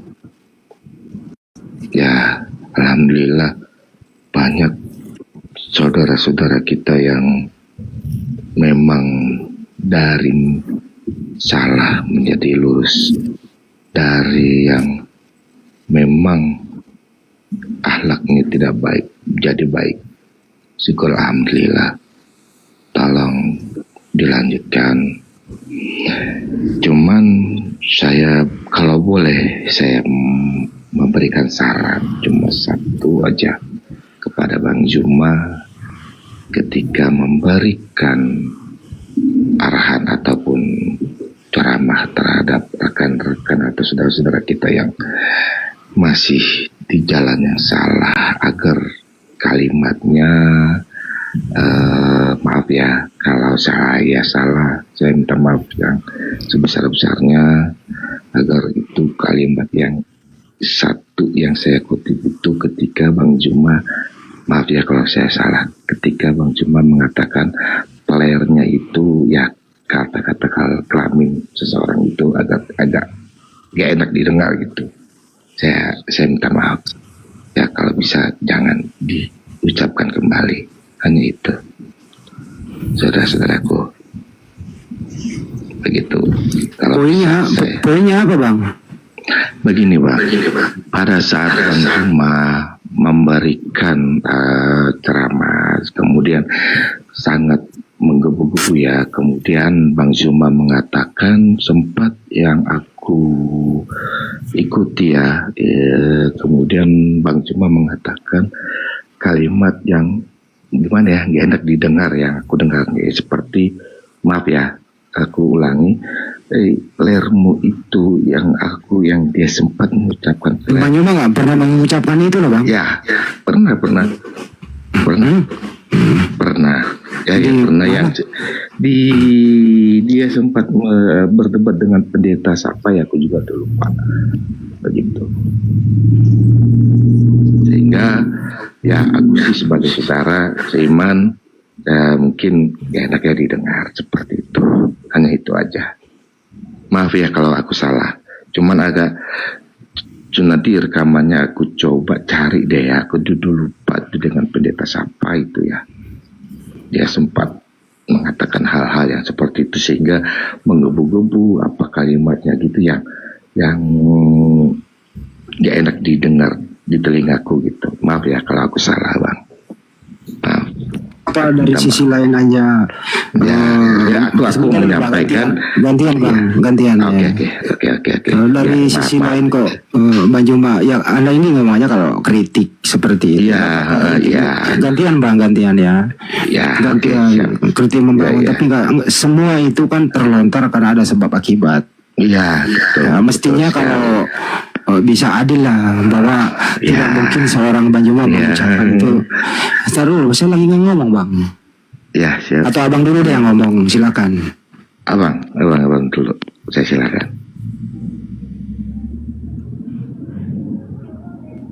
Jadi kalau mengkritik itu membangun nggak apa-apa sih. Ya semua manusia kan tidak luput dari kadang dinamika dalam berdiskusi. Tapi nggak mungkin lah seorang Bang Juma mengucapkan tanpa ada sebab akibat. Mungkin lebih parah sehingga seperti itu pun kalau ada. Dan setiap Bang Juma itu selalu minta maaf kepada siapapun apabila ada kata-kata yang tidak pantas. Jadi sepertinya kalau permintaan maaf dari Bang Juma yang nggak usah diulang lagi, itu namanya direduksi kembali, akhirnya menimbulkan ada apa tujuannya seperti itu.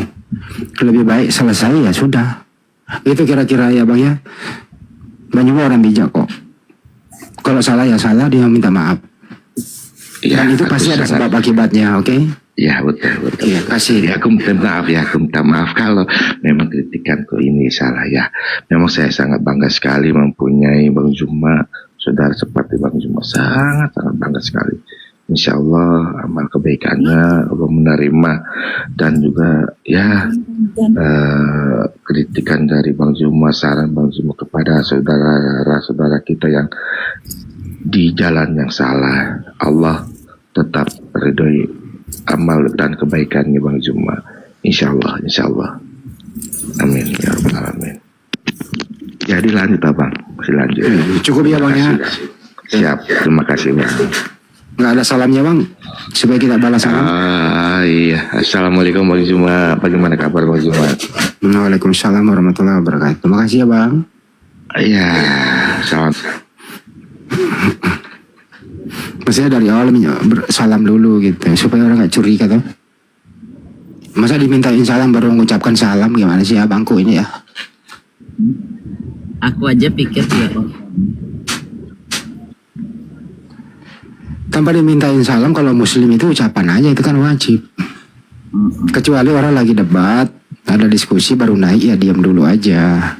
Ada salah-salah nanti ngomong baru. Ini kan enggak begitu. Ya wes lah.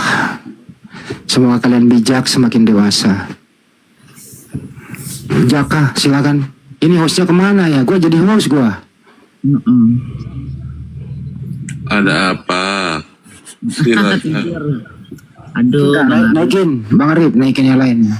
Ustaz Tata lagi gantian kita, oke? Ayo Ustaz. Loh, sampean kan moderator Wandi. Oi. Gue capek, gue lagi mau pengen ngopi. Ini banyak tamu di rumah.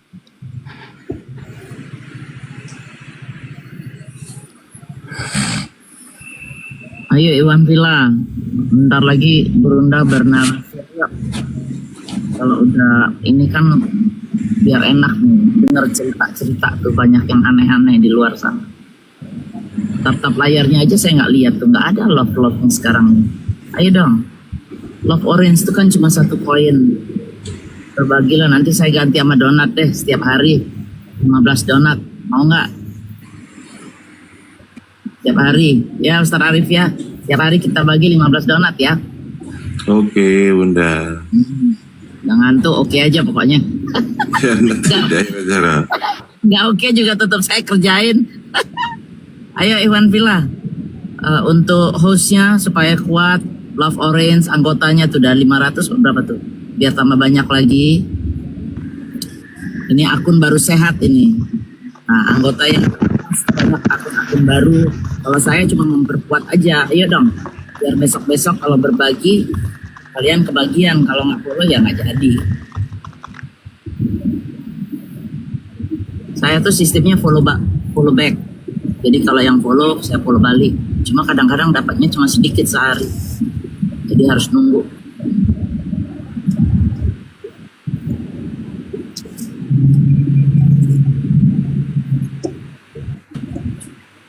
Mungkin sebagian pada tidur juga kali ya, ada malam. Ayo kencangkan Iwan Villa 3.000 orang. Konten semua kali ya.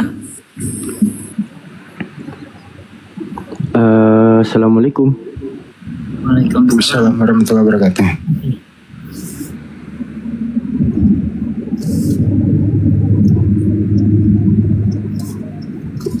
Disampaikan dia lebih atau itu dulu tuh Delano voice Delano. Halo. Turunlah gantian. Lanjut Pi.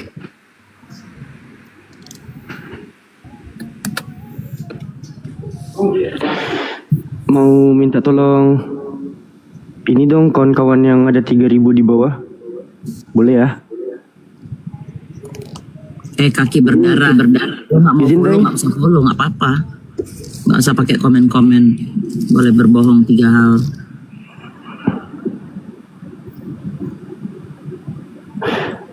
Kawan-kawan di bawah ada 3.000 orang. Boleh bantu subs channel ini nggak? Alfi Anugrah 201. Setidaknya 10% dari sini deh. Boleh ya geser sebentar ya. Alfi cuma minta tolong aja. Karena insya Allah Alfi akan melebarkan sayap Alfi ke YouTube juga. Enggak, Alfi nggak minta gift kawan-kawan. Aman. Alfi minta tolong aja, kan ini gratis kan ya. Alfi Anugrah 201. Dan insya Allah Alfi akan melebarkan sayap ke YouTube dalam rangka mereaction hujatan-hujatan, fitnahan-fitnahan, syubhat-syubhat yang dilemparkan oleh teman-teman Kristen kepada Islam. Ya, Alfi minta waktunya setengah menit aja. Makasih ya kawan-kawan ya. Terakhir yang Alfi upload itu tema ego Emi. Nanti teman-teman bisa tonton sendiri. Mana nih? Bagaimana orang-orang Kristen itu ngeklaim kata ego Emi itu terlalu sakral gitu. Nanti Alfi bantah habis-habisan di sini. Lalu pada saat Alfi bertamasya ke roomnya Mikana Tantrum, teman-teman pun bisa nonton nanti ya teman-teman ya. Makasih banyak sekali lagi.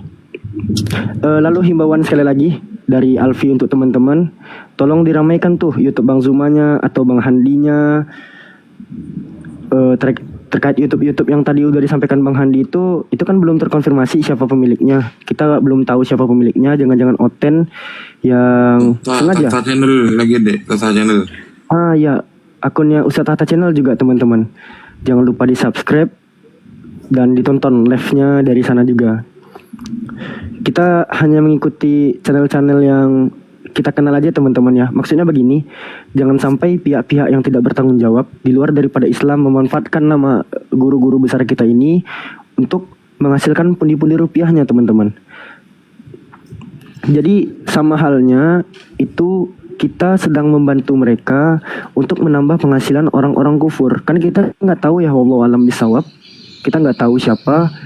Yang jelas kita hanya waspada dan mewanti-wanti gitu. Sekali lagi paham teman-teman ya. Makasih banyak udah di subscribe YouTube Alfinya. Dan tolong juga sekali lagi bahwa narasumber-narasumber kita yang di atas ini, apabila teman-teman masih mendapati tanda tambah di samping namanya, tolong teman-teman follow mereka agar tidak ketinggalan informasi seputaran jam terbang mereka di Komal-Komal Islam. Jadi teman-teman tidak lagi tertipu oleh akun-akun fake yang mengatasnamakan guru-guru kita yang ada di atas, sehingga tidak ada lagi penyalahgunaan nama-nama besar guru-guru kita yang ada di atas gitu teman-teman. Itu aja dari Alfi. Syukron Bang Andi. Alfi izin pamit lagi. Makasih semuanya. Makasih. Ada yang nanya siapa itu channel Sumbu Islam ya, nggak kenal kita. Pokoknya dari Apologet Islam Indonesia kami nggak kenal itu. Itu aja. Sambut dulu Pi yang baru bergabung Pi. Lu dulu yang moderator Pi. Halo Kicap, Udin Rudin. Assalamualaikum warahmatullahi wabarakatuh. Waalaikumsalam warahmatullahi taala wabarakatuh. Subhanallah, bertahun mengikuti baru ini boleh naik. Alhamdulillah. Ada yang mau disampaikan bang? Tak ada bang, teringin saja nak bergabung di sini. Oh, kalau abang tergabung, Afi tergabung, yang lain tergabung, tak ada nanti slot untuk hotelnya bang. Cuman itu. Betul. Tanya dulu Pi, dia jual kecap apa cuman sekedar? Apanya bang Endi? Jual kecap beneran apa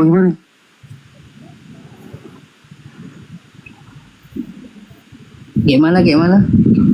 Buset dah. Canda. Gua kagak didengar. Canda. Usaha kecap ya bang? Serius bang Handi? Aja bener, pengusaha kecap apa enggak? Bukan bang, cuma nama saja. Oke, makasih bang. Sama-sama. Nih, jual kecap isinya minyak rem mungkin Bang Andi. Enggak lah bang. Sudah malam biar nggak ngantuk bang, jadi bercanda sedikit lah. Bang Kicap, Alfi mau nanya dong bang. Menurut abang kehadiran apologet Islam ini sangat abang dukung atau sangat abang tentang bang? Wih, sudah bertahun saya mengikut ini bang. Saya sangat mendukung lah bang. Itu hari pernah saya mendaftar API melalui WhatsApp. Saya link, tapi kenapa tak boleh saya terdaftar? Saya sudah tunjukkan KTP. Saya di Malaysia ini bang. Oh, abang warga kenegaraan Malaysia. Bukan. Saya orang Indonesia yang bekerja di Indonesia. Terus abang tadi katanya di Malaysia? Yang bekerja di Malaysia. Saya orang Indonesia bang. Saya pernah mendaftar API melalui WhatsApp, tapi kenapa tak pernah dikompir? Daftarnya bukan dari WhatsApp abangku, tapi dari website dan aplikasi. Iya, pernah kan di WhatsApp kan ada tertulis link. Saya tekan link itu. Oke lah. Coba bang daftar sekali lagi dari website apologetislam.indonesia.org. Sekali lagi abang daftarkan, abang isi data diri. Nanti Alfis sampaikan kepada tim yang bertanggung jawab. Bang Kicap tadi ya. Oke bang. Nanti setelah abang isi data diri, kan isi data diri dulu tuh di websitenya tuh, sama sekalian kirim foto identitas untuk mengkonfirmasi bahwa yang daftar itu beneran Islam. Setelah abang daftar, abang screenshot dulu sebelum abang kirim, dan setelah abang kirim tuh abang screenshot lagi. Terus abang kirim ke DM Alfi. Di akun yang mana bang? Di akun siapa? Bukan akun siapa. Iya, kirimnya ke Alfi. Nanti biar Alfi teruskan ke admin media sosialnya. Oke bang. Ini bukan berlaku sama Bang Kicap aja ya, sama yang lain-lain juga. Apabila ingin menjadi keanggotaan kekeluargaan Apologet Islam Indonesia, silakan teman-teman daftar ke dalam website apologetislamindonesia.org. Setelah mengisi data diri, sebelum dikirim itu di screenshot dulu, dan setelah dikirim pun di screenshot juga. Ada 2 screenshot yang Alfi minta kepada teman-teman. Nanti boleh teman-teman DM ke akun Alfi yang ini atau akun utama Alfi yang ada di bio Alfi yang di sini teman-teman ya. 2 akun itu Alfi aktifkan untuk teman-teman yang ingin mendaftarkan diri di dalam kekeluargaan Apologet Islam Indonesia. Paham ya teman-teman ya? Paham bang. Oke bang, ada lagi bang sebelum kita mau naikkan teman-teman Kristen di sini? Tak ada bang, naikkan bang. Oke, Alfi izin turunkan bang ya. Oke, assalamualaikum. Waalaikumsalam. Udin.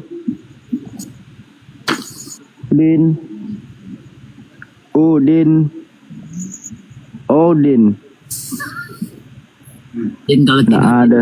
Bagus ya channel YouTube. Taruh yang ini. Ada lagi Asbik Channel. Siapa nih Asbik Channel nih? Tolong dong yang punya admin Asbik Channel naik ke sini gitu loh, klarifikasi, kita saling kenal gitu. Asbik Channel siapa ya? Salam. Salam tutup Pak. Assalamualaikum.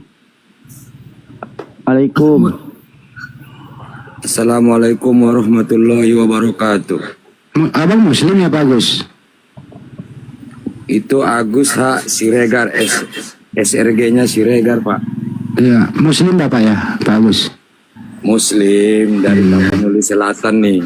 Alhamdulillah. Ya silakan Bang Agus. Waalaikumsalam. Assalamualaikum warahmatullahi wabarakatuh.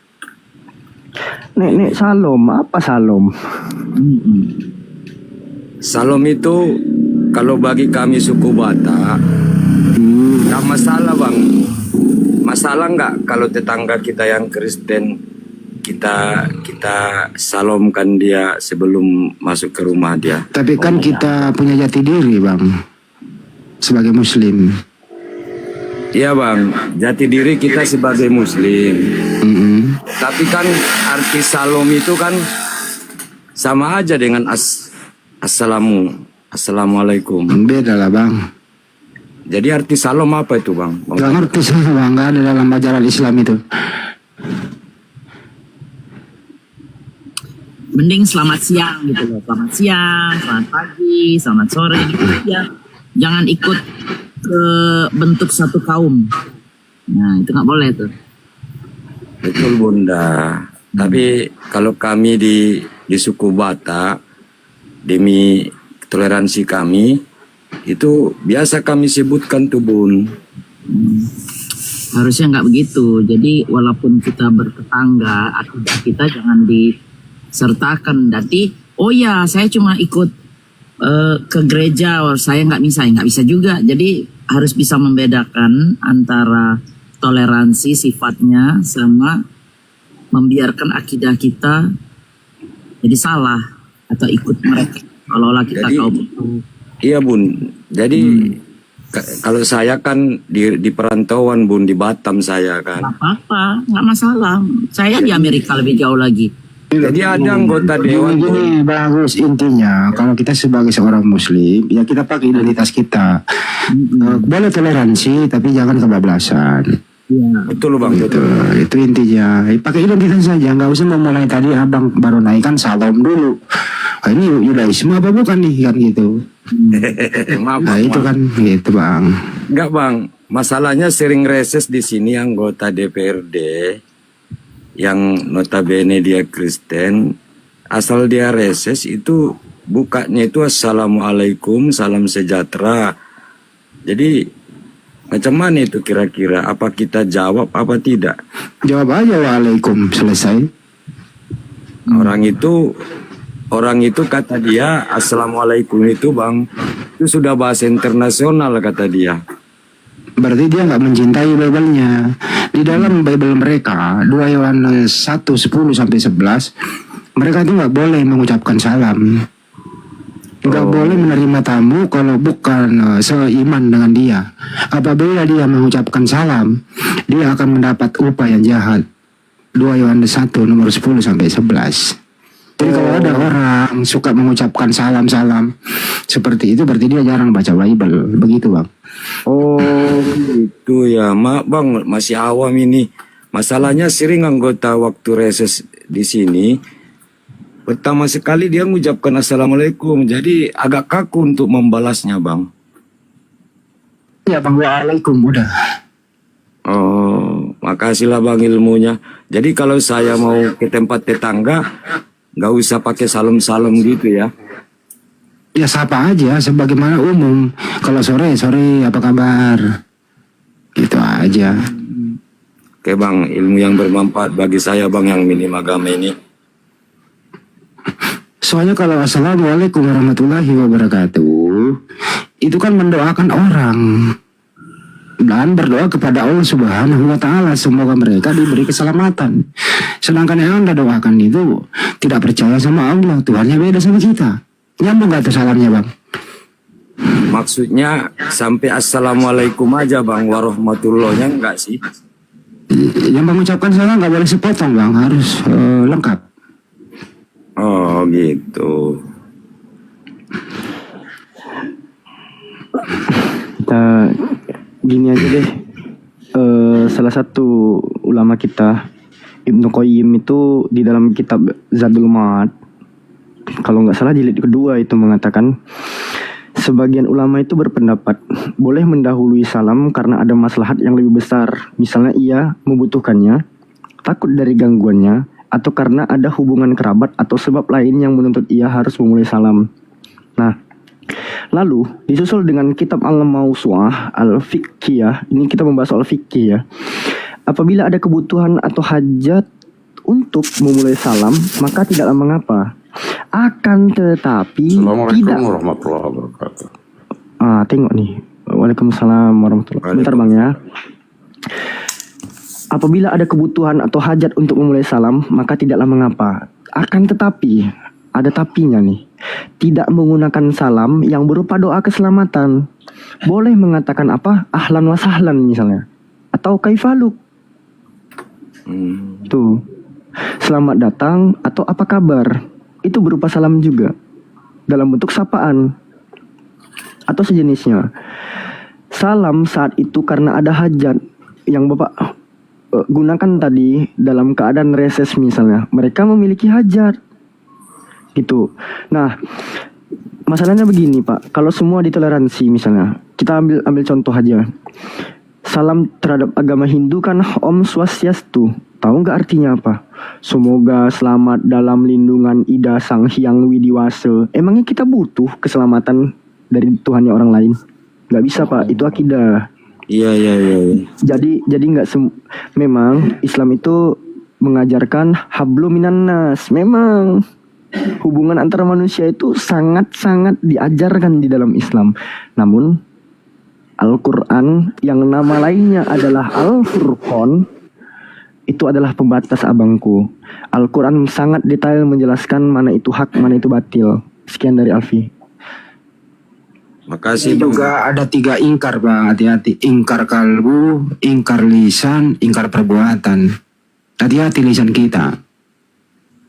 Jangan sampai lisan kita menggores iman kita. Mengucapkan nggak tahu artinya gitu loh. Itu bisa kafir lisan loh bang. Karena Anda mengucapkan itu bukan kepada Allah Subhanahu wa taala loh. Berbahaya lah bang kalau nggak tahu, tapi kalau udah tahu ya semoga nggak dilakukan lagi gitu. Maaf bang, ada yang komentar aku sadat dulu bang. Aku dari lahir sudah Islam bang. Iya. Muslim beliau kok, Muslim beliau nggak usah. Tapi ilmu saya masih minim bang ini bang. Gini Bang Agus, bagi Alfi di sini tuh abang nggak salah bang. Justru dengan adanya kejadian seperti ini misalnya, itu adalah suatu ilmu tambahan. Kalau bagi Alfi itu merojoa ilmu, dan untuk teman-teman yang belum tahu itu kan suatu ilmu yang baru, yang tadinya belum tahu menjadi tahu. Kita nggak dari lahir langsung dibekali pengetahuan yang luas bang, enggak gitu. Kita memang mulai dari ketidaktahuan. Jangan kita lihat itu adalah suatu kesalahan. Kita lihat hikmahnya dengan adanya kejadian seperti ini. Sama seperti kayak Alfi bertemu sama Kristen-Kristen yang bertanya tentang keislaman gitu. Nggak bisa langsung dijustifikasi mereka itu menghujat, tidak. Kita bisa memandang itu sebagai suatu rahmat. Oh, pertanyaan mereka itu adalah sesuatu hal yang kita belum tahu sebelumnya, maka kita memiliki kemauan untuk belajar dan kita menjadi tahu tuh. Kan gitu ya? Iya ya bang. Jadi aman kok bang. Kita nggak ada yang salah, nggak ada yang benar di sini. Kita memperluas atau sharing knowledge. Coba kau Ustaz ini Ustaz Tata. Ustaz, assalamualaikum Ustaz Tata. Saya dibilang jujur juga. Ustaz Tata ngomong waktunya Ustaz Tata. Edukasi Ustaz Tata. Assalamualaikum warahmatullahi wabarakatuh. Waalaikumsalam warahmatullahi wabarakatuh. Kirim salam buat Bang Zuma. Waalaikumsalam. Kirim salam buat Bang Handi ya. Bang Waalaikumsalam. Handi, saya versinya Bang Handi Salebes ini sederhana tapi cepat dimengerti dan cepat mengaukan musuh. Saya suka gayanya Bang Handi itu. Diteruskan gayanya Bang, jangan dirubah. Lanjut. Karena saya memang ngerti bicara sih bang gua. Ilmu gua juga terlalu banyak. Jadi kalau ilmu sedikit jangan banyak ngomong. Itu bang. Iya. Tapi gayanya Bang Andi tuh kayak mukul langsung kena gitu kalau tinju itu ya. Tidak banyak nyerang. Saya memang sekolahnya seperti itu Bang, ilmu komunikasi. Begitu. Iya, karena saya mengikuti Bang Andi ini kan dari lama. Abang tahu? Cuma tumben bisa naik aja ini. Abang tahu nggak? Cuma Saking banyaknya ilmu Bang Handi itu, aku sampai pergi ke rumah dia loh sekarang ini. Pengen berguru aku sama Bang Handi ini. Beliau lagi di depanku ini. Banyak ilmu beliau memang. Iya. Gaya gunting ya. Jadi Gaya abang, gunting yang melipat langsung putus itu. ya jadi abang harus kejar Bang Handi juga. Kejar langsung tuh ke rumahnya gitu kan. Belajar bareng-bareng kita Bang. Tapi pakai data juga dia Bang Andi, walaupun kelihatan ngawak-ngawak bicara tapi data semua dia. Sumber data Bang, kalau memang tidak berdata dilaporin polisi kita. Itu makanya sepertinya kalau Bang Andi ngomong kayak guyonan gitu tapi penuh dengan data, itu yang saya suka gitu. Lanjut Bang, dipertahankan gayanya Bang, angka itu Bang. Ada humor-humornya, muatannya humoris gitu. Menghibur lah Bang, mengedukasi sekali kalau Bang Andi. Lawan bicaranya apalagi yang ngeyel-ngeyel itu cocok tuh Bang Andi. Silakan Bang, dinaikkan. Tapi kalau saya orangnya pantang menghujat Bang, nggak mau saya.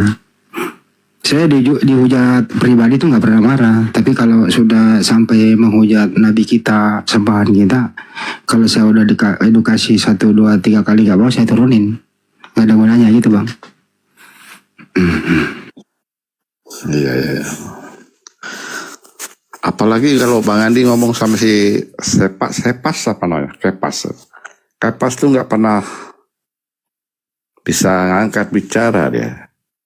Padahal Kepas tuh kalau ngomong di komal-komal lain tuh jago gitu. Tapi kalau kena Mas Andi ya selebes, ya langsung ada rahangnya dia. Kau dia. Itu Bang yang saya dengar selama ini di terhadap Bang Andi ya saya naik. Kan saya cuma guru bahasa Indonesia Bang. Tapi pakai data semua walaupun guyon-guyon ya. Ya harus berdata Bang, kalau enggak bahaya. Yang paling lucu ini Bang, kalau di dalam masuk enggak? Pernah saya dengar itu. Kan Maryam kan mengandung Nah dalam kandungannya itu rohnya Allah tuh masuk enggak? Nah, terus Oten jawab tidak masuk. Tapi Bang Andi nanya, tapi sudah di dalam enggak? Oten jawab sudah di dalam. Tapi itu namanya masuk. Di dalam. Tapi dia ngotot tidak masuk. Nah, itu yang lucu Bang. Coba bagaimana diulang-ulang itu Bang. Rohnya Allah masuk ke rahimnya Maryam itu. Ngotot tidak masuk itu Bang. Masuk tapi di luar gitu loh Bang. Itu logika fungsikan akal itu Bang. Berdasarkan data. Iya, Iya. Data ya. Gimana Bang Rimba, ada lagi yang mau disampaikan Bang? Kita butuh diskusi Bang, soalnya nanti takutnya monolog. Kita kan bahas-bahas Kristen ada kisahnya. Iya. Cuma saya menghibur yang senior ini aja yang dua itu. Ya saya diturunkan aja Bang. Biar. Makasih banyak Bang ya. Assalamualaikum warahmatullahi wabarakatuh.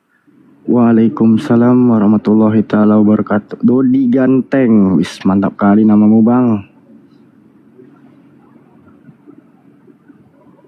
Dodi. Iya Bang. Iya Bang. Assalamualaikum. Waalaikumsalam Abangku. Assalamualaikum warahmatullahi wabarakatuh. Apa filosofi Abang buat nama Dodi Ganteng Bang? Beneran ganteng Bang? Ku video call Bang ya. Kalau Abang nilai aku jelek-jelek, kalau enggak. Ngapain Abang ajak aku video call Bang? Agak lain Abang nih ajak aku video call. Maksud aku, tapi Abang lihat wajah aku asli. Kalau memang abang penilaian abang aku ingin aja nama aku udah diganteng. Nggak perlu lah. Karena ucapan itu lah. Kayak mana nih Bun? Kalau debat nanti boleh. Kalau hari-hari nggak usah lah Alfi ditunjuk-tunjukin wajah laki-laki. Aduh. Bun. Usah. Ya, cuma bercandanya itu maksudnya aku terlalu pede. Gimana Bang? Ada yang mau disampaikan Abang? Terlalu pede aku. Jadi siapa yang bilang kita ganteng kecuali kita? Betul. Aduh, apaan sih? Karena Bang 7 kali 7 49. Saya setuju enggak setuju yang penting penampilan. Udah Bang. Jangan ajak aku VC Bang. Ada yang mau Bang sampaikan Bang? Ada. Apa? Iya, Abang ngomong sambil kunyah-kunyah kayak gitu. Aduh, nggak nyaman Bang telinga-telinga pendengar itu Bang. Oke Bang, telinganya Bang Juma mana Bang? Apa? Bang Juma. Lagi buat kopi pakai minyak rem. Maksud aku ingin ngomong sama Bang Juma. Nggak pernah. Beliau udah istirahat Bang. Beliau udah istirahat. Ya, pengen kali masuknya. suaranya. Mau nanya aku sama dia itunya Bang. Kira-kira kalau mau bertanya apa yang mau ditanyakan Bang? Apa kalau mau kutanyakan istilahnya tentang Islam juga memang. Bang Juma itu apologet Islam. Jadi diskusi perbandingan agama. Ya maksud aku macam mana lah Bang ya. Aku mau ngomong nggak usah Bang berburu ataupun seuzon sama. Maksud aku itu aku mau mendalami agama Muslim biar mantap. Gini Deng. Dia mau nanya tapi belum love orange di room ini. Gak boleh berarti. Biar apa Bang? Misalnya kalau Anda mau bertanya apa yang mau ditanyakan Bang? Oh. Jadi maksudnya macam mana lah ya? Hah? Tunggu lagi Bang. Ada mau lupa aku lupa. Astagfirullah. aja dulu. Udah di bawah dulu ya sebentar. Assalamualaikum abangku. Waalaikumsalam. Ya. Kasih tahu kira-kira kalau mau bertanya apa yang mau ditanya, tapi kok nggak nanya? Mabok. Abangku begitu banget siapa? Lupa yang ditanya Bang Andi, aku lupa. Bang Jal. Assalamualaikum warahmatullahi wabarakatuh. Waalaikumsalam. Assalamualaikum. Muslim ya. Waalaikumsalam. Bang Jal dulu. Ya, ikhwan fillah. Assalamualaikum. Terima kasih udah kesini. Saya ke Komal nih ya. Ada yang mau disampaikan Bang? Syukran lakum. Untuk kalian semua, semoga diberi kekuatan dalam diskusi ini ya. Ini mau tanya Bang Gan. Apa itu? Oh, salam dulu. Saya dari Aceh nih ya. Ya mau tanya, gimana cara kalau kita mau masuk ke apa namanya tuh? Anggota API. Cemana ya. Dia nanya. Loh, bukannya tadi udah aku sampaikan ya? Udah Bang ini. Sorry, saya nggak tahu. Maaf Alfi, saya nggak tahu masalahnya. Enggak, bukannya tadi saya nggak tahu tadi. Ya? Pertanyaannya apa? Cara masuk API. Cara masuk API. Enggak, misalnya saya kan tadi kan udah daftar nih masalahnya. Tapi terima nggak terima saya nggak tahu, nggak ada dinyatakan di sini. Ya sabar aja dulu Bang, kan ini terproses ya. Yang penting udah mendaftar. Abang sebagai seorang muslim, kita berjamaah, berjuang bersama, bagi-bagi tugas kita. Kalau ada di Aceh, insya Allah semoga Aceh juga bisa ada apologet Islam Indonesia di Aceh segera dibentuk di sana ya abangku ya. Oke. Oh, belum ada di Aceh Bang? Belum Bang. Oh. Gini. Ya udah Bang, itu aja Bang.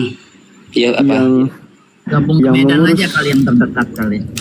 Gini. Alfi transparankan aja apa yang terjadi ya. Yang mengurus penerimaan keanggotaan apologet Islam Indonesia itu bukan banyak Bang. Terakhir itu yang Alfi tahu cuma satu, Bang Agung doang. Bang Agung seorang diri filter seluruh data-data yang masuk ke dalam database Apologet Islam Indonesia supaya tidak terjadi penyusupan, Bang. Jadi teman-teman sekalian, mohon maaf nih ya, bukannya teman-teman tidak dimasukkan ke dalam keanggotaan, memfilternya itu susah loh teman-teman. Harus teliti, jangan sampai ada penyusup. Yang kita bentuk ini yayasan loh, berizin di dalam AHU, berbadan hukum. Masuk-masuk nanti terhitung nyusup, bocor informasi, rusak. Kan gitu ya. Jadi Bang Zulan gimana Bang Zulan? Ada lagi yang mau ditambahkan Bang Zulan? Bang Zulan, Terima kasih sebelumnya, terima kasih diberi kesempatan naik. Ya Bang. Nyapa aja lah mungkin Bang. Biasa mendengar ya kan. Saya ngerasa apa ya? Kalau teman-teman Apologet ini kalau kelasnya seperti sahabat Nabi, saya ngerasa tabiin aja lah Bang. Pendengar yang baik. Masya Sehat Allah. selalu untuk Bang Juma dan abang-abang yang lain lah. Saya kagum para Apologet, Bang Juma, Bang Handi yang keras, Bang Alfi yang lembut, dan yang lainnya. Dapat diturunkan aja Bang, karena kepencet tadi. Ya, doa yang sama untuk abangnya, sehat-sehat untuk abang dan keluarga juga. Terima kasih abangku. Terima kasih. Assalamualaikum warahmatullahi wabarakatuh. Waalaikumsalam warahmatullahi wabarakatuh. Halo Bang Faisal. Assalamualaikum warahmatullahi wabarakatuh. Waalaikumsalam.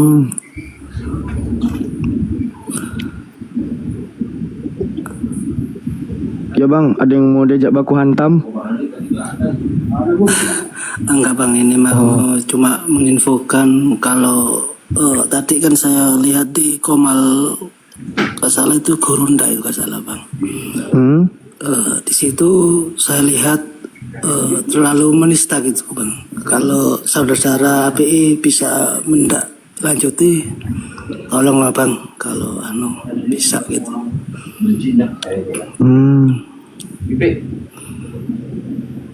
Wih, mantap, alhamdulillah.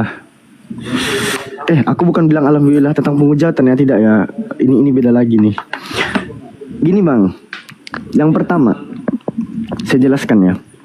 Ini detail dan teman-teman bisa catat. Yang pertama, komal-komal yang melakukan penghujatan akan jenuh dengan sendirinya apabila, poin pertama catat, roomnya sepi. Jadi jangan ramekan room mereka tuh. Jangan ramekan room mereka. Ini kadang ku tengok penonton Edi sampai 22.000, isinya 80% muslim, kan kuclu. Aneh kalian. Aku astagfirullahaladzim, kadang sabar-sabar dalam hati, cuman ya Allah doang. Gini loh, saya tahu teman-teman memiliki giroh, ingin sekali membantah hujatan mereka tuh, dengan request naik ke atas, pengen sekali membantah apa yang mereka fitnahkan, bengkokkan, hujatkan kepada Nabi. Tapi dengan hadirnya teman ke room mereka, ya, jangankan cuma tapping-tapping di bawah, berhasil pun teman-teman naik ke atas, sama saja teman-teman membantu mereka untuk mendakwahkan hujatan mereka gitu loh, menyebarkan hujatan mereka. Bentroklah di room, teman-teman gontok-gontokan sama mereka, naik viewernya. Secara tidak langsung kalian itu membantu meramaikan room mereka, masuk room mereka ke dalam algoritma FYP-nya TikTok. Masuklah muslim-muslim yang lain yang nggak tahu apa-apa gitu loh. Kan agak aneh gitu kelihatannya.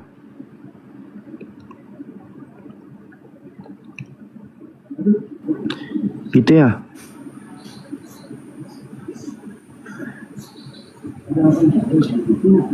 Ya kan ya. Oh ya. Ya, gua dengar sedikit kalau ada muslim yang masuk ke Komalnya Oten, berarti dia perlu pengen belajar, bro. Apa yang bisa dipelajari di room Kristen? Ya, apa yang bisa dia tangkap dari diskusi itu? Bentar dulu ya, aku pengen tahu ini Reza nih dari mana nih? Reza? Iya bang. Muslim Kristen abangku? Muslim bang.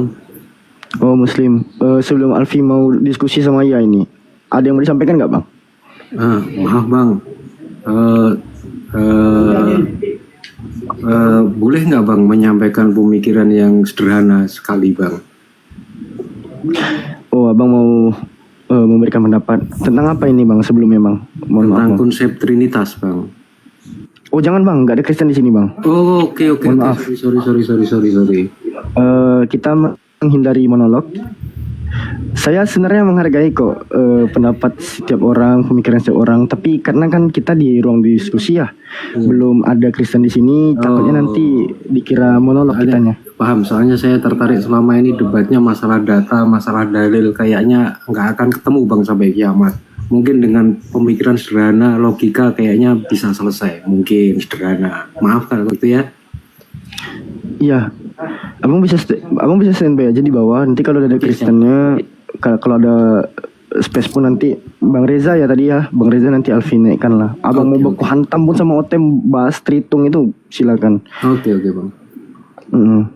Thank you bang ya. Mohon maaf aku bukan membatasi bang. Simpan aja dulu bang. Siap. Narasinya. Makasih bang ya. Assalamualaikum. Bang.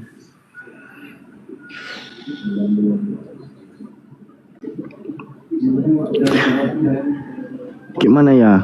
Apa yang bisa dipelajari di room Kristen itu ya? Iya bentar. Kenapa tadi gue diturunin ya? Kalau kalian yang semua Muslim kan nggak ada Oten, nggak seru. Apa yang mau dibicarain kok sama? Siapa bilang? Oh ya udah. Oke, sekarang kalian bermasalah nggak sama Syiah? Bermasalah nggak sama Syiah? Perasaan mereka deh yang merasa bermasalah sama kami, bukan kami yang bermasalah sama mereka. Oke, kalau itu pikiranmu, mereka yang bermasalah sama kamu, dengar baik, artinya udah terjadi perselisihan paham. Karena berselisih paham itu tidak mungkin terjadi dari satu. Kalau dengerin, kalau namanya berselisih paham bro, ada dua oknum, ada dua golongan, ada dua pribadi. Kalau sendiri namanya itu bukan berselisih paham. Jadi menggunakan pikiran dengan baik aja kau nggak bisa, sama kau kayak Zuma. Ya, kau kan bahas Syiah nih ya, betul? Ya, bukan bahas Syiah. Gua tadi bertanya, kalau bahas Syiah berarti kita diskusi. Tadi gua bertanya pertama, kamu pusing nggak, bermasalah nggak kau dengan, pusing nggak kau dengan Syiah? Enggak Kau Sunni apa Syiah? Sunni apa Syiah? Aku Ahlussunnah wal Jamaah. Masuk kategori Sunni, masuk golongan Sunni tidak? Loh, kau aja nggak tahu apa itu Sunni dan Syiah? Iya, coba. makanya gue tanya. Kalau gue tahu, kenapa sih gue tanya? Aneh. Apa sih SDM rendah banget? Kau nggak tahu ya? Karena gue nggak tahu, makanya gue nanya. Yang kau bilang Sunni sama Syiah nih, yang bedanya itu di mana coba? Coba. Kan kalian ini ada golongan kan? Kalau aku gini ya misalnya ya. Kenapa yang satu Protestan, satu lagi Katolik? Aku bisa jelaskan. Protestan tidak memiliki suksesi apostolik, Katolik punya. Itu satu. Protestan tidak mengagungkan Bunda Maria, Katolik iya. Itu dua. Protestan tidak memiliki magisterium gereja, Katolik punya. Tiga. Katolik memiliki tradisi suci, Protestan tidak. Empat. Protestan tidak mengagungkan paus, Katolik iya. 5. Nah coba kau jelaskan apa bedanya Syiah dan Sunni, bisa nggak? Oke, jadi bro, jadi kalau kau bilang saya menjelaskan, saya tidak perlu bertanya. Paham kau? Paham tidak? Ya, satu yang harus kau ketahui ya, kuasa Roh Kudus kau itu. Dengerin dulu, nggak usah lari kemana-mana. Kuasa Roh Kudus kau tuh di bawah kuasaku sebenarnya. Contoh nih, aku cuman batu aja kau bisa turun. Jatuh. Cuman modal batu tuh jatuh sih ya itu. Gitu ya. Pneuma hagios kau tuh dikuatin dulu, dikokohin dulu. Aku batu doang jatuh kau kan. Menyedihkan ya. Makanya kami memberikan forum diskusi untuk kalian bertanya itu supaya apa? Belajar bertanya. Bertanya tuh harus ada dasar loh. Ngaku pinter. Gak ada yang ngaku-ngaku pinter nih. Kepintaran itu diakui, bukan ngaku-ngaku. Ya kan Jeff ya? Contoh nih, si Jeff nih. Ya kan Jeff ya? Jeff. Kalau Jeff ini kan dari ortodoks. Kalau ortodoks ini punya juga nih ya, suksesi apostolik. Ya kan Jeff ya? Punya kan Jeff ya? Ortodok punya kan? Ah ini aku nanya nih. Bertanya baik-baik. Itu loh, Jeff. Benarkah Di Indo nggak ada ya gereja ortodok ya? ada Bun? GOI. Ada GOI. Ada di Jakarta banyak. Seperti Ada yang di sini. ada Kalau di sini kan Ortodoks banyak. Rusia. Kalau di sini kan banyak ukiran tuh, banyak apa? Gambar. Pokoknya inilah. Iya gambar. Gambar. Ada GOI, Gereja Ortodoks Indonesia itu ada gerakannya. Oh, sudah ada ya. Ada. Bunda bergaul lah sama Ortodoks tuh, belajar. Maksudnya? Ngapain? Di sono. Enggak lah. Ngapain? Dengar saya, Kan gereja banyak- di sini nih saya udah nggak bisa berkunjung ke gereja lagi. Udah pada tutup. Sebagian udah. Yang di daerah saya tuh ada 5 yang tutup. Terus yang di itu nanti saya spill. Makanya tujuan saya naik ke Komal ini memperbesar aku, memperbanyak. Saya syiar apa yang di sini. Kita tidak menghujat, cuma saya realita hidup. Nah, kayak ada cerita realita bagaimana kehidupan Muslim di sini, bagaimana kehidupan teman-teman Kristen yang dari Indonesia, Kristen yang di sini sendiri. Kenapa orang bule, orang Latin mulai meninggalkan kekristenan? Padahal kalau Latino tuh kayak Meksiko gitu, mereka kan rata-rata Katolik. Nah, kenapa mereka sudah nggak ke gereja lagi? Ini kita ngomong generasi muda ya. Kalau yang tua-tua masih lah, orang tua-tua masih ini. Tapi yang muda-muda, nah itu nanti saya yang bagian ininya. Cuma belum timingnya belum pas aja. Tapi kita menuju ke sana. Jadi Anda juga nanti bisa lihat di sini. Oh, gereja Ortodoks. Saya pengen tahu aja sama apa enggak. Terus ngapain mereka. Terus kenapa yang datang tuh cuma yang tua-tua aja. Yang muda-muda kemana gitu loh. Nah ini kenapa pada ditutup, ada bacaan konsil. Apa sebabnya? Itu gitu Bang Jeff. Itu kan dapur mereka, nggak apa-apa lah. Ini dapur ini ruang cuci piring yang Alfi tanyakan. Jeb, kenapa Jeb? Katolik punya suksesi apostolik, Ortodok punya suksesi apostolik, protein ini kok nggak punya Jeb? Ada apa Jeb? Protein Protestan Jeb? Ya, karena kan Protestan itu kan berpisah dari Katolik dan Ortodoks. Ya berpisah ya mau gimana? Jadi mereka nggak punya suksesi apostolik? Nggak ada. Ah itu gitu ya. Bertanya tuh ada dasarnya ya. Gitu. Terus Jeb, ya kan? Aku nggak tahu nih kalau Ortodoks tuh sama nggak sama Katolik. Soalnya kalau Katolik yang ku tahu kan fundamentalnya itu yang didahului itu kan magisterium gereja dan tradisi suci ya kan. Mereka Katolik ini kan bukan sekelompok sola scriptura ya kan. Kalau Ortodok gimana Jeb? Yes, semua Kristen itu sola scriptura gimana sih lu? Semua Kristen sola scriptura. Kamu tahu nggak arti sola scriptura? Itu semua berdasarkan Alkitabiah. Sola scriptura berasal dari bahasa Latin. Sola itu hanya, scriptura itu kitab suci. Jadi hanya kitab suci aja landasan iman. Iya, Alkitabiah. Semua pakai Alkitab, dasar Alkitabiah orang Kristen mah. Lu gimana sih? Sola itu hanya Jeb. Iya, maksudnya itu kan semua gereja itu berdasar pada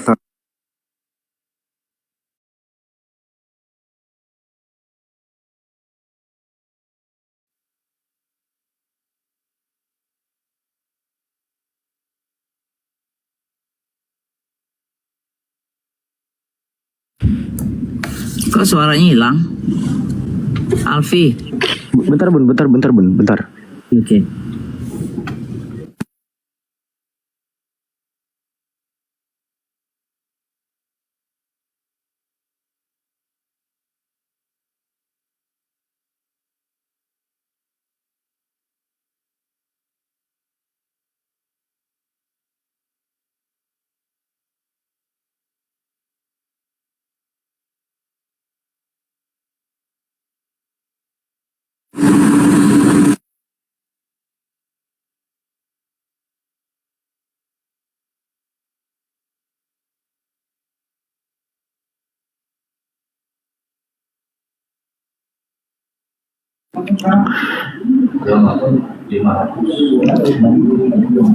Tunggu bentar ya.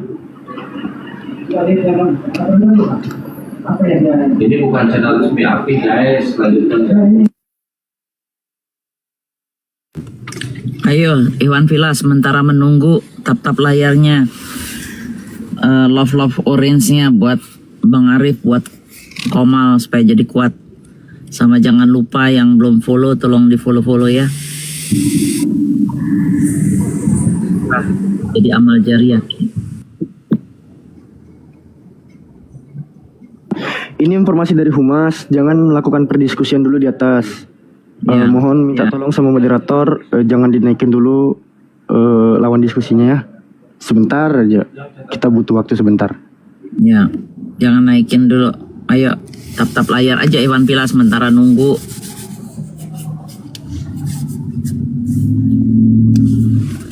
Coba jadikan 1M, tuh hampir tuh 965. Coba ringankan tangan, kirim love orange-nya, tap layar. Ayo Iwan Villa, biar jadi 1M tuh hampir tuh 965k.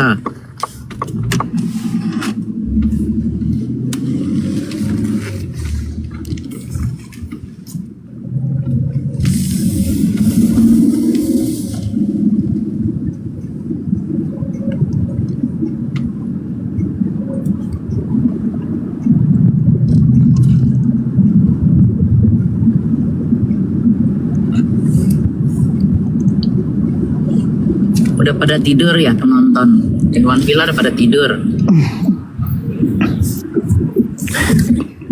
Pak Jenderal boleh dicek DM Alfi.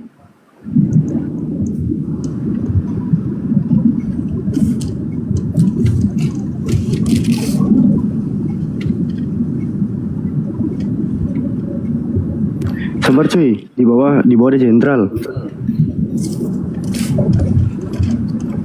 Iya biar rame. Nggak, cuma ada sedikit situasi sedikit, nggak apa-apa. Kita ini aja tetap kuatkan Komal. Nanti akan dilanjutkan ini selanjutnya.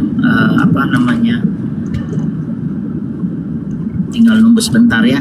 Nah sembari nunggu daripada bengong, coba yang belum follow, yang belum tap layar, yang belum kirim love orange, ayo jadiin 1K bisa, 1K, 1M bisa lah, sedikit lagi. Ayo Iwan Villa yang masih stay tune, yang belum tidur, ayo dakwah, bantuan kalian tuh amal jariah kita di sini tuh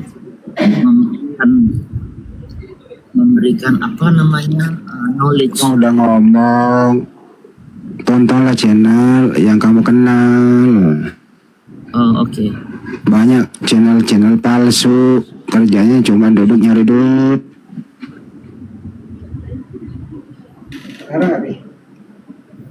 Ayo 3 lagi, ayo 30 lagi, dikit lagi Iwan Villa.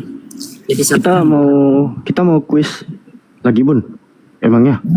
Boleh, tapi kalau saya kepental nanti naikin. Ada berapa koin di sini? Oh saya bisa masukin. Mau berapa dibagi hari ini? Ayo Iwan Villa, yang 5 dulu aja. 5, yaudah. Gimana? Hubungi aja ketua API. Dibayar aja sekali. 5 dulu aja ya. Ya, 3 menit. 3 menit saya kabur ya. Tapi nanti naik lagi, narasi dulu gitu loh. Saya perlu waktu 45 menit. Kenapa gue jadi kick tadi, Alfi? Nggak sengaja, udah. Gak biasa duduk di bawah ya. Bukan di kick Jeff. Tadi itu regulasi dari Humas. Jangan dibuat diskusi dulu untuk 7 menit ke depan. Alfi, terstruktur. benar narasi aja dulu sama Jeff ya. Nanti saya balik, baru kita bikin 10 juga nggak apa-apa. Iwan Villa kan belum tidur ya. Oke, gimana Bang Andi? Banyak yang bawa YouTube-nya, YouTube-nya tuh nggak banyak. Santai aja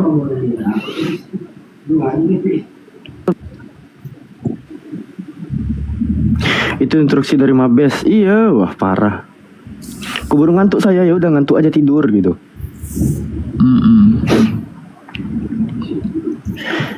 Buat untuk 5 deh kayaknya. 5 Alfi, seru. bener loh. 1M loh. Keren emang Iwan Villa nih. Bisa diandalkan. Masya Allah. Barakallah. Tuh, lihat tuh. Cuma yang follow kita nggak sampai 1K. Ini Alfi gimana coba? Mungkin udah pada follow kali. Cuma ini tambahan aja sedikit yang baru-baru. Yang lama saya rasa udah follow semua.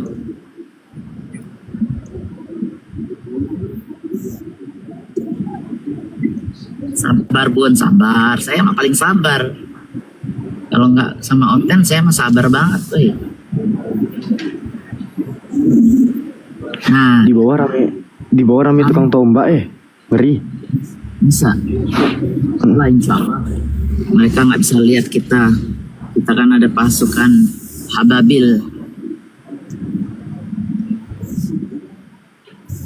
Iya. Nggak, si Geri ini apa sih kepentingan dia? Sampai dia rela nahan ngantuk untuk naik komal sini tuh ada apa sih? Kenapa Geri? Gitu dong. Iya 1M. Ini apa izin sebentar. Yang belum saya follow, saya perlu waktu sehari. Kadang-kadang cuma 15. Pasti saya follow balik teman. Don't worry. Oke. Cek. Ada apa Jerry? Apa kabar Bang Handi, Bang Zuma, dan Tahta? Masih aja ya berkeliaran. Saya pikir udah pada bosen. Masih ya?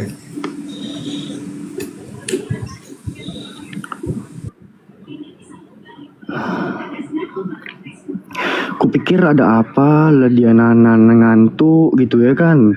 Katanya nanti kuburu ngantuk aku. Cuman salam-salam doang. Aduh mak ya ampun.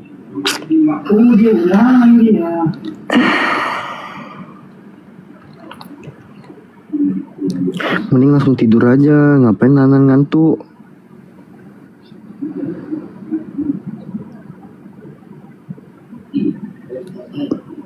Siapa itu? Itu pendeta itu. Coba. Udah paham Bible deh itu, coba. Saya tantang deh. Paham Bible nggak gitu? Ngabur. Udah tahu. Iya pendeta dia itu. Tapi udah paham Bible.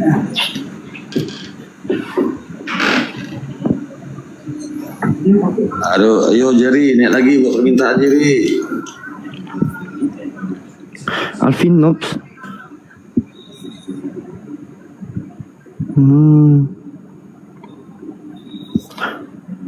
Naik lagi aja. Kalau dia bilang aku yang nurunin, nggak ada. Aku nurunin orang. Cuman Sia tadi.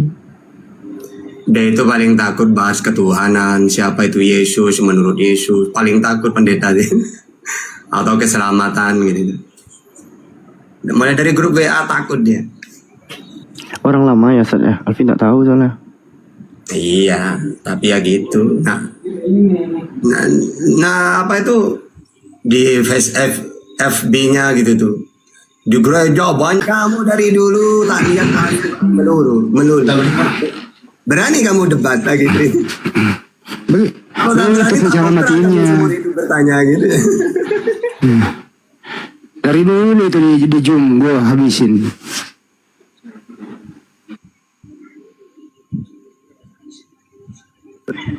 Framingnya gak enaknya tuh gini loh. Saya kenal Bang Zuma, Tata, Bang Handi. Alfi ini baru ya noob katanya.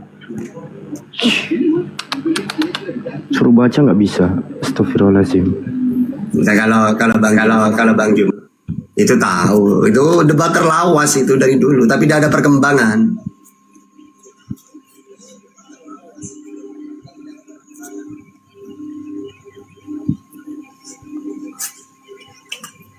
Yang ditanya itu udah 7 tahun lebih, itu doang ditanya roh-roh itu.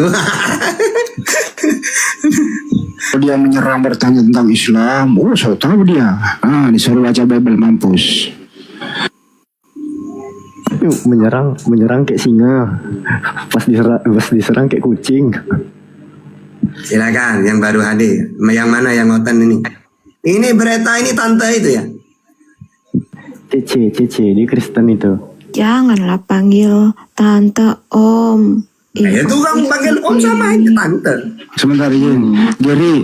Kalau gue ada, Geri, kau pensiun jadi pendeta, Geri. Pensiun kau jadi pendeta gara-gara gue.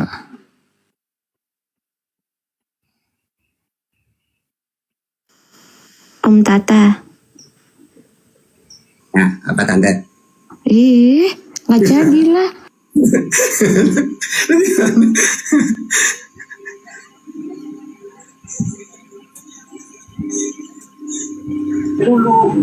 Iya, Pak Geri kalau misalnya nantang Alfi diskusi, boleh Pak langsung aja malam ini kita buka room via PK. Anda buka Komal, saya buka Komal, kita diskusinya PK. Ataupun kalau Anda nggak bisa live, kita jumpa Pak di room saya. Saya nggak mau membahas soal Tuhan-Tuhanan yang banyak akrobatnya. Kita diskusi di ranah filologi ya Pak Geri ya. Kita bermain di ranah critical text. Saya terima tantangan Anda. Saya terima pada tema critical text yang tidak ada omon-omon melayang-layang di atas air seperti roh Tuhan, banyak akrobat sirkusnya. Mari kita uji mana kitab suci dan kitab yang gagal suci.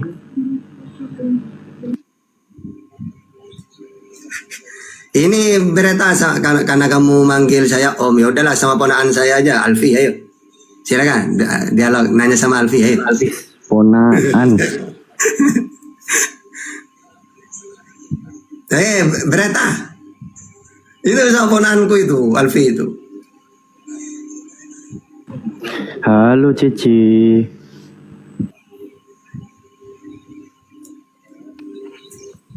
Jahat kali ya Om Ustadz ini.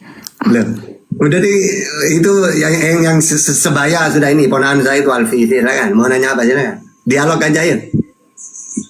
Sama Om aja. Om kan lebih tua. Berarti yang tahu banget.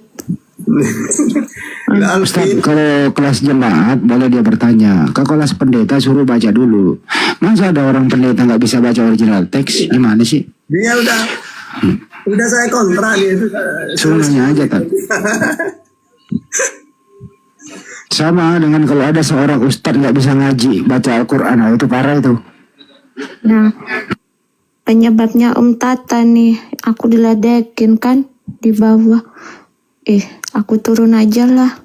Waduh, ya, biasa aja. Jangan usah dibaca di bawah itu, biasa. Janganlah. Masa ditinggalkan Alfi sendiri di sini? Gak asik kali Kak Cici ini. Iya, bilang dulu sama Om Tata itu, jangan kayak gitu. Jadi diledekinnya aku. Iya dek sih. Iya dek gitu ya. Dipanggil tante. Ini suka ledek-ledek ya. Ya enggak, saya itu orangnya suka bercanda sebenarnya. Iya, mau tanya, sampai lupa aku mau tanya. Gimana cara jadi mu'alaf?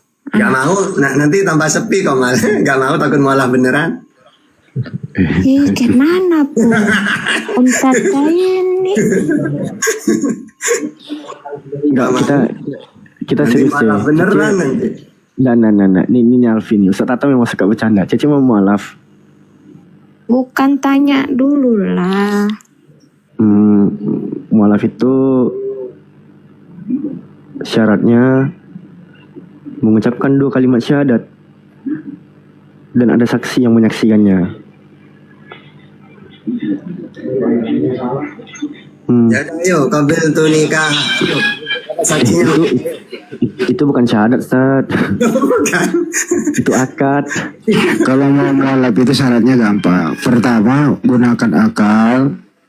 Bedakan dulu mana manusia, mana Tuhan. Terus kedua, bedakan makhluk sama halik atau bedakan pencipta dan ciptaan. Ketiga, berhenti makan babi.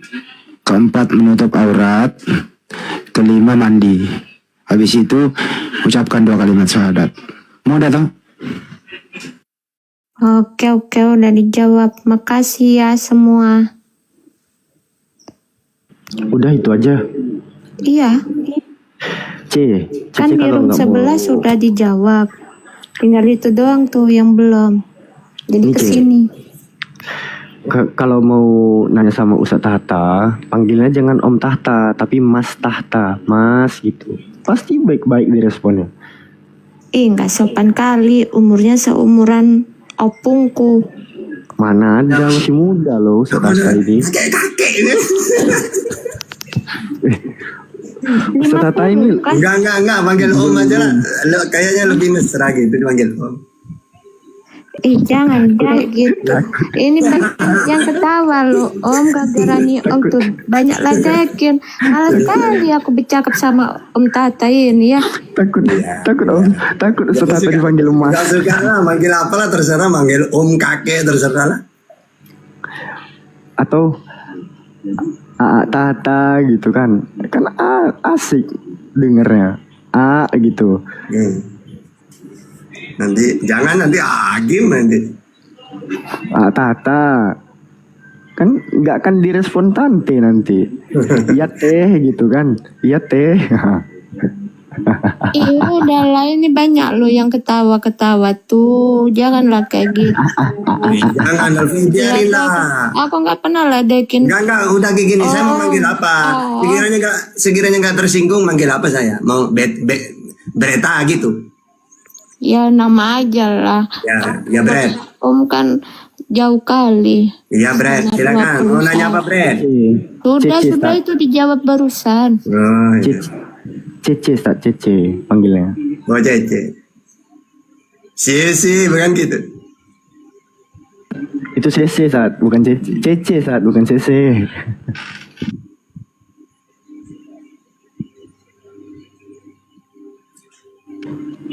Turun nih Ustaz.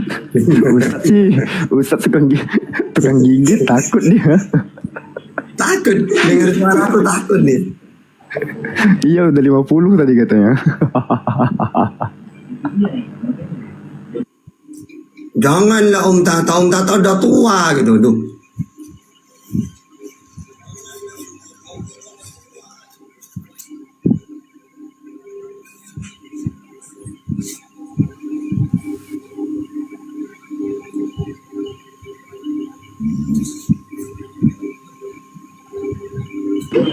Halo Naila.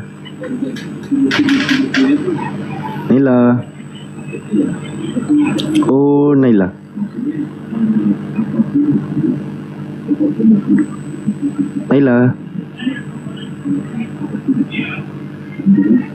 Oh Naila. Nggak ada suara juga Bang Andi.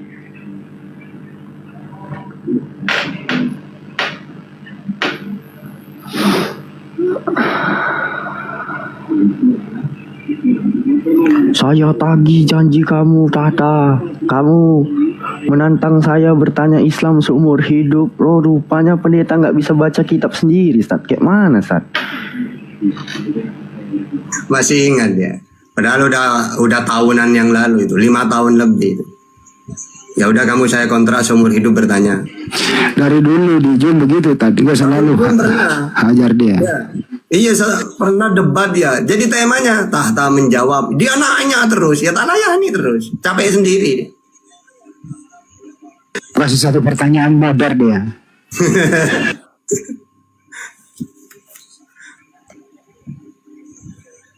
Itu tadi tuh bukan pertanyaan juga sih, minta bacain doang sebenarnya.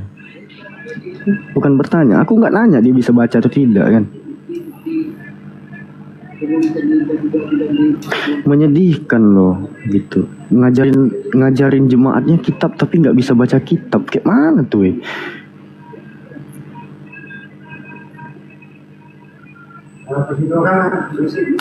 Kalian mau nggak diajarin baca kitab bahasa Arab sama orang yang, ya mohon maaf nih, ada orang yang nggak bisa baca Arab gundul, nggak bisa baca kitab kuning, diajarin kalian baca kitab bahasa Arab gundul, kan kredibilitasnya nggak ada. Terus apa kapasitas dia mengajarkan? Nah ini pendeta loh. Menyedihkan. Halo Royen. Belum naik ya? Udah ada.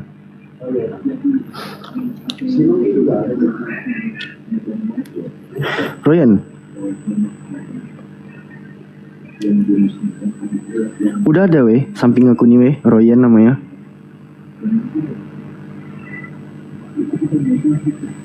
Gak ada suara juga.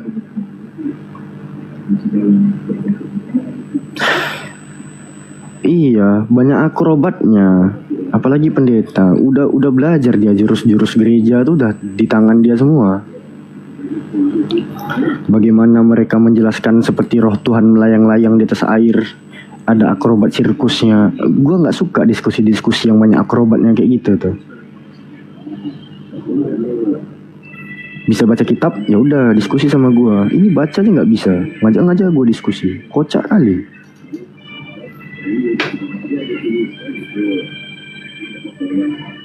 Bodoh amat, pokoknya terjemahan LAI udah lurus. Oh, itu tuh, Tritung tuh. Mana next pasien yang nggak ada di sini? Daftar tamunya kosong nih.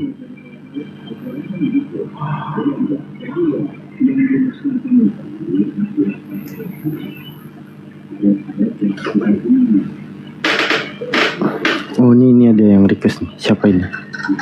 Royan ini request tapi dipanggil nggak nyaut dia. Yen.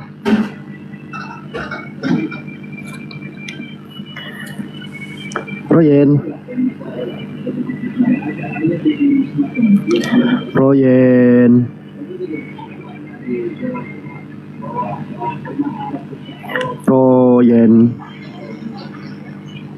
Yen.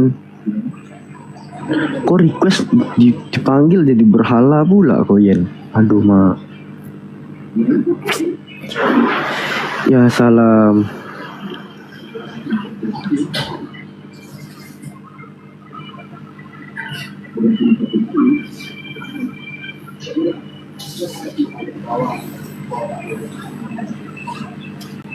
Naikkan Boruni. Mana Boruni? Boruni Yesus. Boruni itu Anu itu ibu Burundi itu ya, yang sering lawan Otan juga itu ya. Nggak tahu Sat. Alfi nggak kenal. Ada ibu Burundi apa? Burundi. Boruni Yesus. Nggak ada request beliau. Ya itu biasanya di komalnya Buya itu lawan sesama Kristen itu. Pinter dia itu. Suruh lawan Gary aja.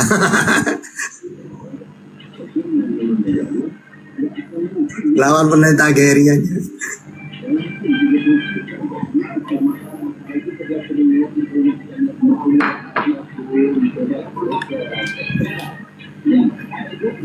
Ini siapa Bruno ini? Bron. Assalamualaikum. Salam. Orang mana bang? Orang bumi bang. Orang bumi. Saya bule saya. Bule. Bule teh. Bule teh. Aja yuk orang Madura ya. Aduh, tanah. Ustad, Alfi jadi mikir Ustad. Ya. Ustad, apa deh? Coba Alfi tanya sama Ustad. Kenapa Yesus itu lahir di kota Daud, Ustad? Apa alasannya? Ya karena nggak ada jalan Jenderal Sudirman di sana. Salah, Ustad. Yesus tuh. Nah ini Boruni ada. Coba. Mumpung ada Kak Boruni nih. Gini, Ustad. Yesus itu lahir di kota Daud karena bapaknya itu tukang kayu, Ustad. Kalau lahir di kota Madura, bapaknya tukang sate, bukan tukang kayu, Ustad. Wah, kota garam namanya. Oh. Gimana Kak Boruni? Ibu Mbak Boruni. Selamat pagi. Iya. Selamat pagi. Kenapa Ibu Boruni tidak suka sama Yahweh? Iya, karena memang satu sifatnya ya. Yang kedua,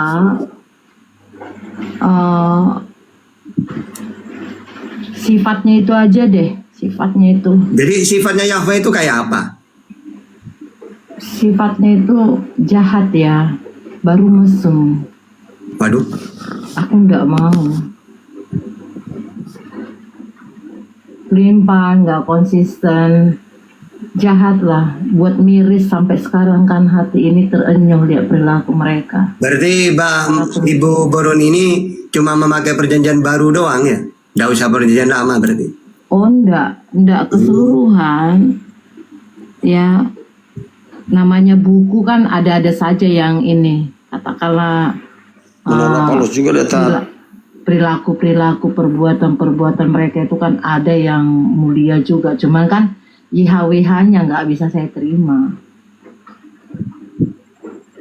Tapi Bapak itu kan YHWH, kata Kristen yang lain. Yesus itu YHWH juga, sama katanya. Iya, memang dalam pemahaman Tritunggal begitu, Bang. Panggil Om aja. Makanya selalu saya katakan, kalau memang kalian menyembah YHWH, silahkan. Tapi Yesus itu Bapak saya, jangan kau mix, begitu.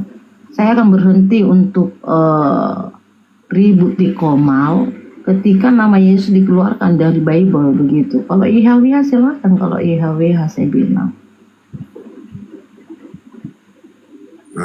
Aku dengar itu menolak Paulus juga ya.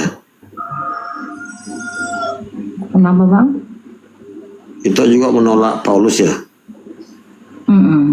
Oh, penyiar baru itu. Ya, saya hanya pengikut Yesus lah, begitu, Bang. Oh, penyiar baru, Paulus penyiar baru.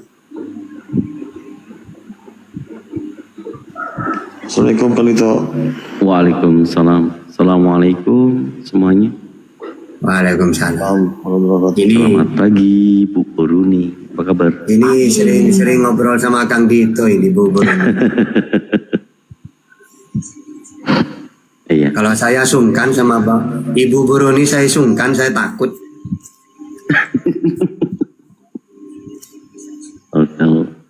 Iya, Bu Boruni kalau buka Komal pasti cepat rungkat kalau duet sama orang Muslim, betul ya? Terakhir langsung tumpang. Iya. Ya, itulah pemahaman teologi ya. Pemahaman teologi itu sebenarnya hak prerogatif. Pada saat kita buka Komal, niatannya diskusi suatu opini berdasarkan data, itu banyak yang tidak terima.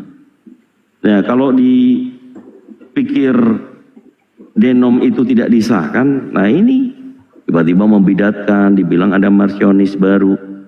Tapi poinnya begini, kalau dengan Bu Boruni hanya mengambil perkataan Yesus, apakah sudah berdiskusi tadi dengan saudara Muslim? Belum Bang, belum. Iya, ini Burunda istirahat ya? Iya Bang, istirahat Bang. Oh, oke. Ya, kalau kita sering menggaungkan Bu Boruni, mungkin sebatas buat renungan ya. Kita menghadapi baik oneness maupun Tritunggal secara kristologi. Ada terdapat dua Yesus. Yesus yang mana yang Bu Boruni ikuti? Contoh, Markus pasal 24, nomor yang keempat dan nomor 5. Yesus itu manusia, iya manusia. Kalau menurut pemahaman kristologi kami, Yesus yang manusia itulah Nabi Isa alaihissalam, putra Maria. Tapi kalau ternyata perkataan Yesus Ibu Boruni tidak mengetahui ya, di Matius 24 ayat yang keempat dan kelima, perkataan Yesus ini mengatakan waspadalah akan datang penyesat yang akan menggunakan namaku dan mengaku sebagai Kristus. Ini Yesus yang ngomong, kan gitu. Nah, pemahaman berbeda dengan kita orang Islam. Kita melihat bahwa penyaliban Yesus itu bukan Yesus yang tadi berkata mengingatkan untuk waspada, melainkan ada Yesus yang lain. Jadi pemahaman-pemahaman ini yang sering kalau dengan diskusi teman Kristen Tritunggal ya, yang pada umumnya yang dilihat oleh Paulus itu kan merujuk kepada Yesus yang berkata, akulah Yesus yang kau aniaya. Sementara Yesus mengatakan nanti akan turun keduanya itu seperti yang dia terangkat. Bukan menjadi seperti cahaya, bukan hanya suara, kan gitu ya.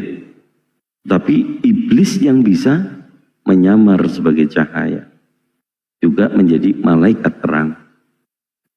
Jadi itu yang kalau dari kami ya berdiskusi dengan teman-teman Kristen, maksud kita tidak ada untuk tendensi menjadikan orang-orang Kristen semuanya menjadi Islam. Kami ditugaskan untuk menyampaikan kebenaran.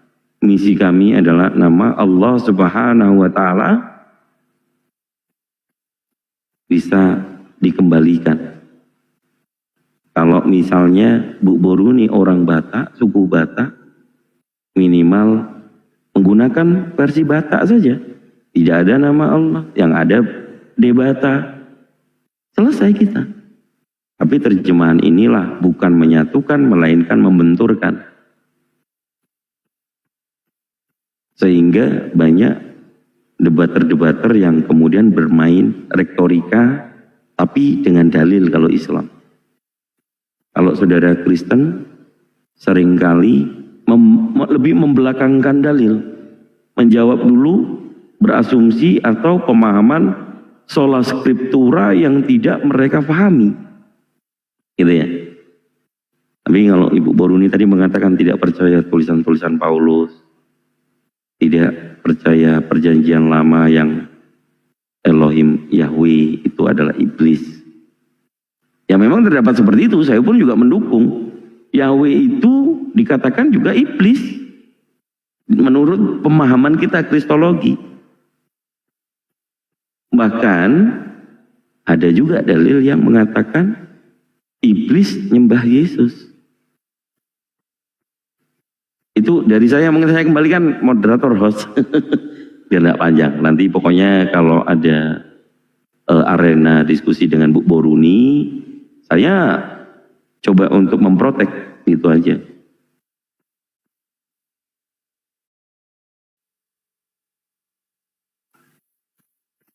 Kayaknya kan itu Ibu JO nih ya. Bukan. Beliau pemahaman baru. Dibilang marsionis bukan. Makanya agak bingung. Bukan, beliau hanya mungkin gini, kalau saya dulu umur 9 tahun sudah dicekokin Bible membaca, ya banyak pertanyaan, banyak temuan-temuan. Oh ini nggak dipakai, ini nggak dipakai. Oh ini masih dipakai, gitu kan. Tapi kalau kemudian dibaca terus, seperti yang saya sampaikan tadi, Matius 24 ayat yang keempat dan 5, oh ada 2 Yesus ini. Aku mau nyembah Yesus yang mana? Atau aku mau ngikutin Yesus yang mana? Kalau mengikuti Yesus yang manusia, itulah Nabiullah Isa alaihissalam, putra Maryam dan seorang manusia, penciptaannya yang Allah ciptakan dengan sangat istimewa.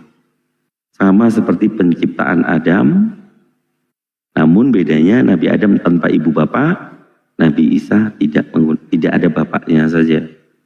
Tapi penciptaannya sama. Dengan menggunakan kalimat kun fayakun. Jadi bukan dengan firman itu firman yang menjadi manusia, tetapi kalimat kun fayakun. Sehingga kekuasaan Allah itu yang kun fayakun itu menjadikan segala sesuatu. Bukan firman itu menjadi manusia, bukan. Begitu. Ya lanjut Bro Kal. Bro Otak Wara. Aki Andi. Itu kan gini kan itu, kalau JO kan berfokus ke Yesus saja. Cuma bingung saya memang, kalau JO mereka masih mengimani Paulus. Ya memang ya ada yang baru nih. Maksudnya Jesus only ya. Jesus only itu iya. Yang menganggap Yesus itu Bapak itu sendiri. Nah bedanya dengan Bu Boruni ini. Bu Borini tidak melihat Yesus itu ya nyembahnya Yesus, tapi jangan sembah Bapa. Bapa itu Yahweh. Yahweh itu iblis gitu loh. Iya, beda Jadi lagi. di atasnya JO dia. Iya. Karena kalau JO dia masih mengimani surat Paulus. Iya, pasti. Justru dalilnya di tulisan Paulus. Kolose 2 nomor 9. Bahwa manusia itu ya menurut mereka adalah Bapa itu. Iya, itu baru ibunya. Nah, bedanya adalah JO menganggap Yesus itu Bapa. Bapa yang Yahweh. Jadi penyembahannya nyembah Yesus, tapi yang Bapa. Yang terutama Bapa. Bapa itu Yahweh. Yahweh itu ya iblis. Begitu ya Bu Boruni ya? Atau mungkin silakan ditambahin. Iya Bang, iya. Ya, alhamdulillah Bu Boruni mengiyak. Ibu Boruni mungkin karena ini kan saya nggak tahu ada berapa orang, dan saya tahu cuma Bu Boruni. Tapi dengan datangnya Bu Boruni, ini banyak dihujah, banyak dimusuhin semua teologi kekristenan, ya. Bahkan beliau dianggap marsion atau sesat, lebih bidat daripada JO gitu kan yang saya lihat. Jadi beliau di dalam kekristenan, ya kalau free will itu kenapa harus dimusuhin sih gitu loh. Oneness atau JO dibidatkan sama Tritunggal. Tritunggal dibidat gimana? Sorry Bang, sebenarnya Ya. disinilah kebongkar kemunafikan daripada Kristen itu sendiri. Sebenarnya Kristen itu sendiri sangat mengharamkan di luar daripada aliran mereka. Saya tahu itu. Karena saya pun menghidupi Bible kan dulunya 45 tahun saya Tritunggal. Nah, tentu ini bertentangan dalam hati saya dulunya. Menganggap saya itu paling suci, paling kudus begitu, yang lainnya kotor kan begitu Bang. Bahkan di dalam surat Paulus itu ada tertulis orang yang di luar pemahaman kita itu disalam pun tidak boleh Bang sebenarnya. Kalau kita menjaga dari sebuah kapasitas kesuciannya, jangan tercemari begitu. Nah, ya puji Yesus, sekarang ini karena saya memang totalitas di dalam Yesus, ya ringan sekali, tidak ada yang perlu saya takuti, semuanya menjadi sahabat saya begitu. Ya saya sudah keluar dari kuburan kemunafikan itu Bang. Kalau Kristen pahami sendiri, barang siapa membenci bahkan melakukan pengkotakan, pembidatan lah seperti itu, atau mengatakan kafir, dia itu seorang pembunuh Bang. Itu tentunya ketika ada watak ini dalam diri seseorang, dia itu adalah pengikutnya YHWH itu sendiri.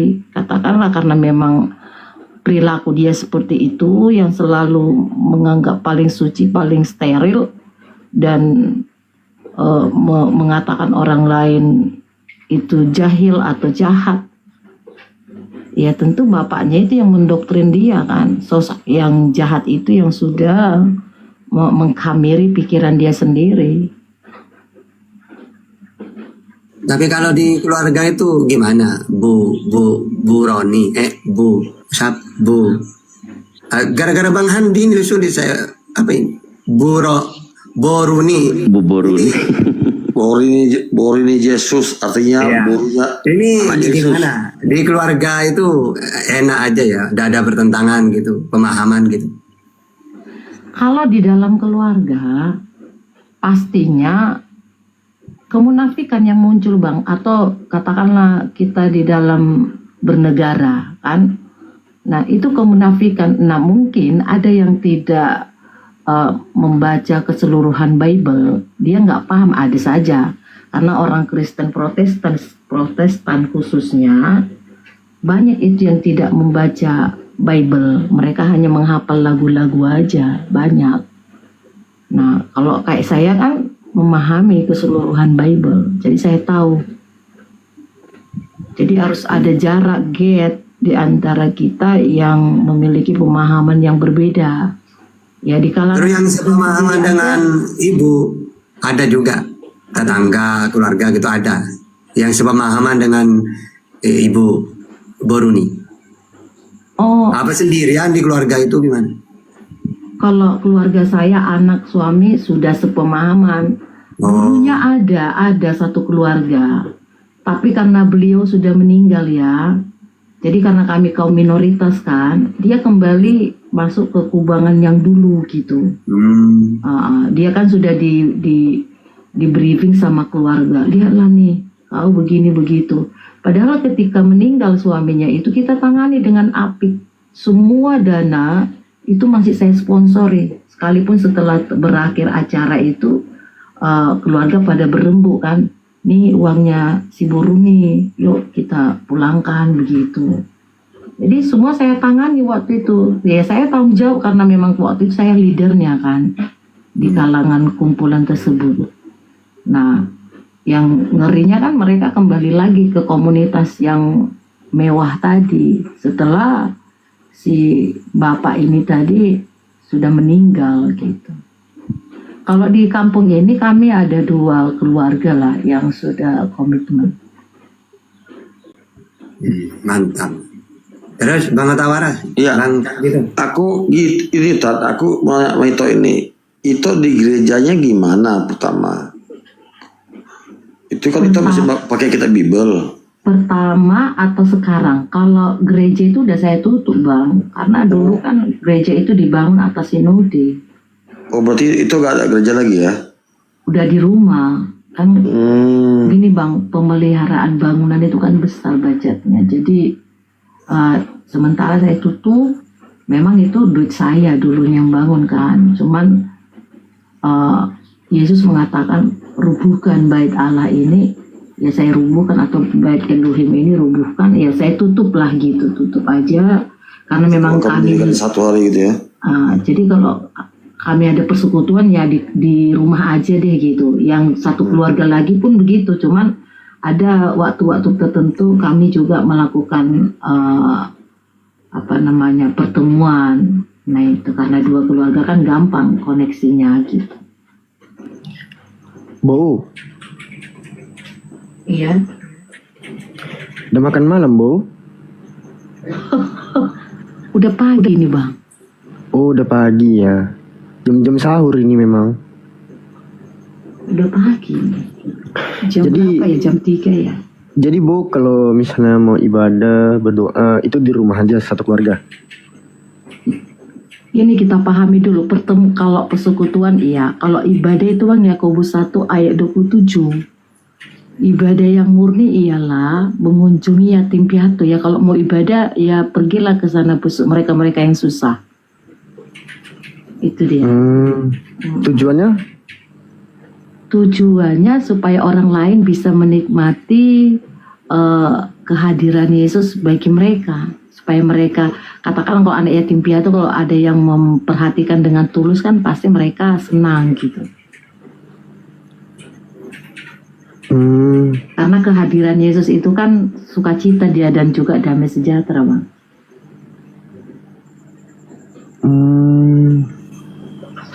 Ini kedai gimana itu? Itu pakai kitab apa itu? Oh saya nggak pakai kitab lagi Bang. Wah ini bingung. Jadi apa pedomannya? Saya kan bisa bicara sama Yesus.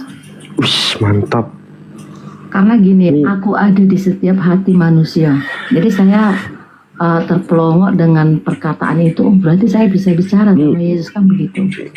Ya udah gampang. Ketika ada sesuatu yang tidak bisa saya terselesaikan, terpecahkan, saya ngomong aja sama Yesus. Gimana ini Bapak? Ini Kristen marifat nih teman-teman. Jangan heran kalian. Udah dalam nih ilmu Bo ini. Bo. Nanti kalau bisa jumpa sama Yesus lagi ngomong, Alfi mau nitip pesan Bo. Kan Bo kan udah nggak pakai kitab lagi nih. Alfi cuman pengen nanya ke Yesus nih Bu. Di mana Yesus itu di dalam kitab mengaku dirinya sebagai Tuhan? Biar orang-orang yang masih pakai kitab ini bisa menunjukkan dalilnya nanti Bo. Karena selama ini mereka nggak bisa tunjukkan dalilnya.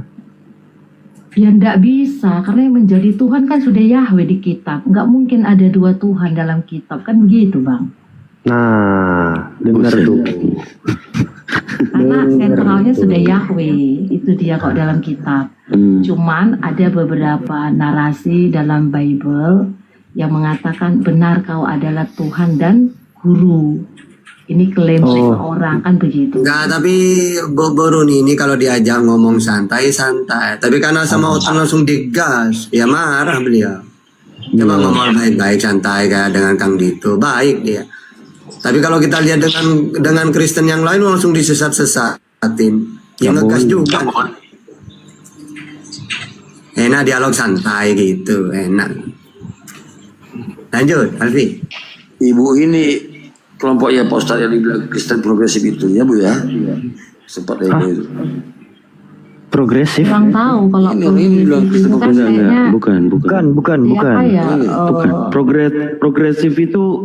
Progresif itu Tritunggal sayap kanan. Jangan salah. Itu Tritunggal ekstrim. Iya. Tritunggal ekstrim kalau Kristen. Sayap kiri apa sayap kanan ya? Ekstrim. Bedain aku. Mereka kiri ya. Mereka ekstrim di Trinitarian. Gini kan. Tritunggal itu kan ada begini Alfi. Tritunggal itu ada yang mengatakan seperti yang diturunkan oleh Katolik itu Tritunggal sayap kanan. Jadi anak bukan bapak. Terus ada satu lagi Tritunggal sayap kiri. Anak ini ya bapak itu sendiri, hampir mirip dengan Jesus only gitu loh. Nah, yang inilah yang ekstrim itu gitu loh. Itu. Apa Hakim Rodam Mas? Siapa? Yoko. Oh ya Yoko. Bang Yoko. Enggak, saya ikuti aja nggak apa-apa. Nah, ya. Oke, lanjut. Otan apa Kristen, Bang? Waktu saya apa tuh? Oten itu artinya orang Kristen. Oh, orang Kristen. Oten atau Kristen lah jawabannya Oten Kristen. Apa non Kristen ya? Namanya apa Bang? Ya kalau karena ada yang kalau Muslim non Muslim, kalau Kristen non Kristen gitu. Gak apa, lanjut aja, saya tak ngikuti aja. Abang ditanyain Oten atau Kristen. Nggak jawabnya gimana ini?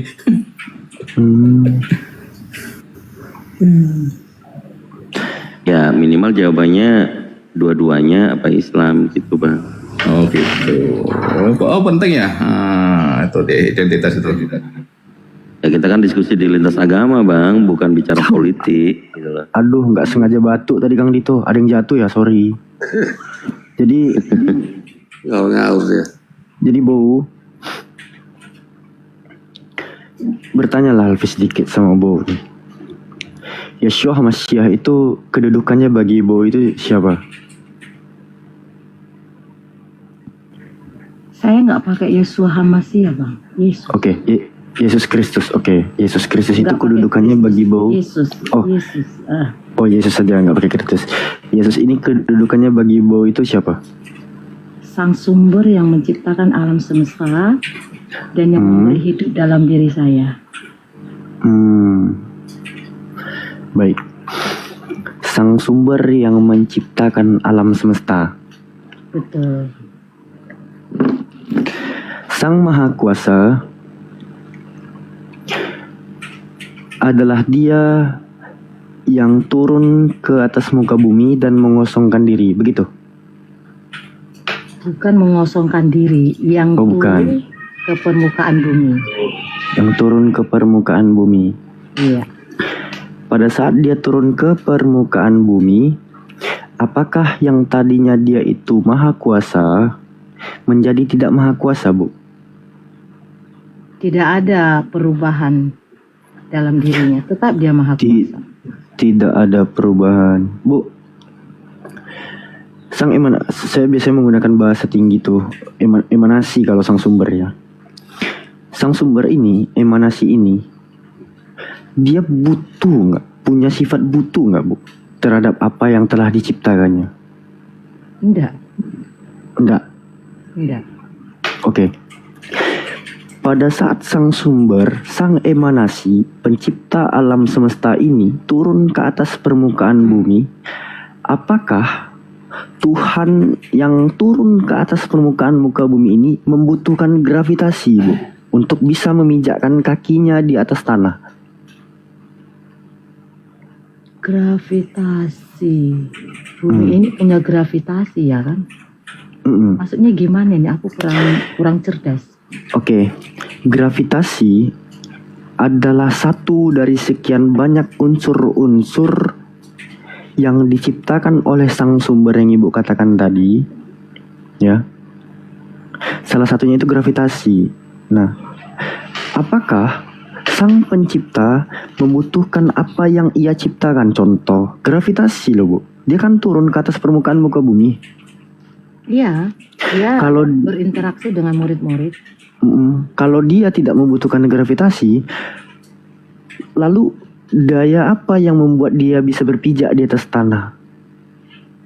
Atau jangan-jangan dia melayang-layang, nggak nampak, Bu? Kayak, kita nggak usah sebutkan lah ya.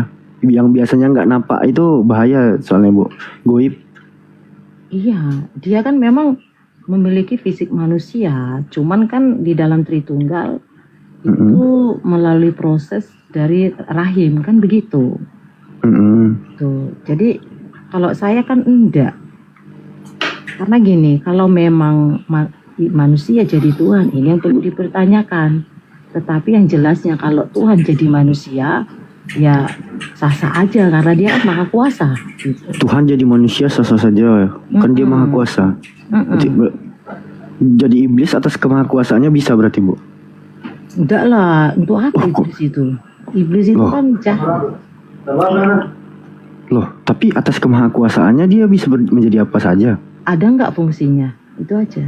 Loh, menyelamatkan iblis? Ngapain? Menyelamatkan iblis? Oh enggak, iblis enggak perlu diselamatkan. Loh, kenapa nggak perlu, Ibu?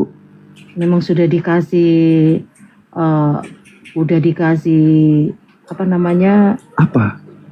Bentar. Sudah dikasih Ketetapan? jatahnya. Iblis itu sudah dapat bagiannya sendiri kayak gitu. Sudah dapat bagiannya sendiri untuk kekekalan tersebut. Tuhan maha kasih kan, Bu? Betul?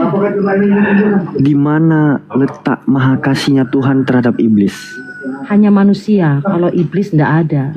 Loh, Kalau itu tidak ada privilege, enggak ada. itu bukan maha kasih, berarti pilih kasih, Bu.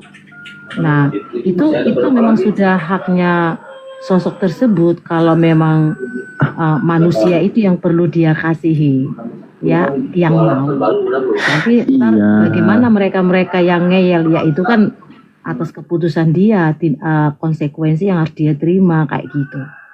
Itu nggak bisa kita paksakan.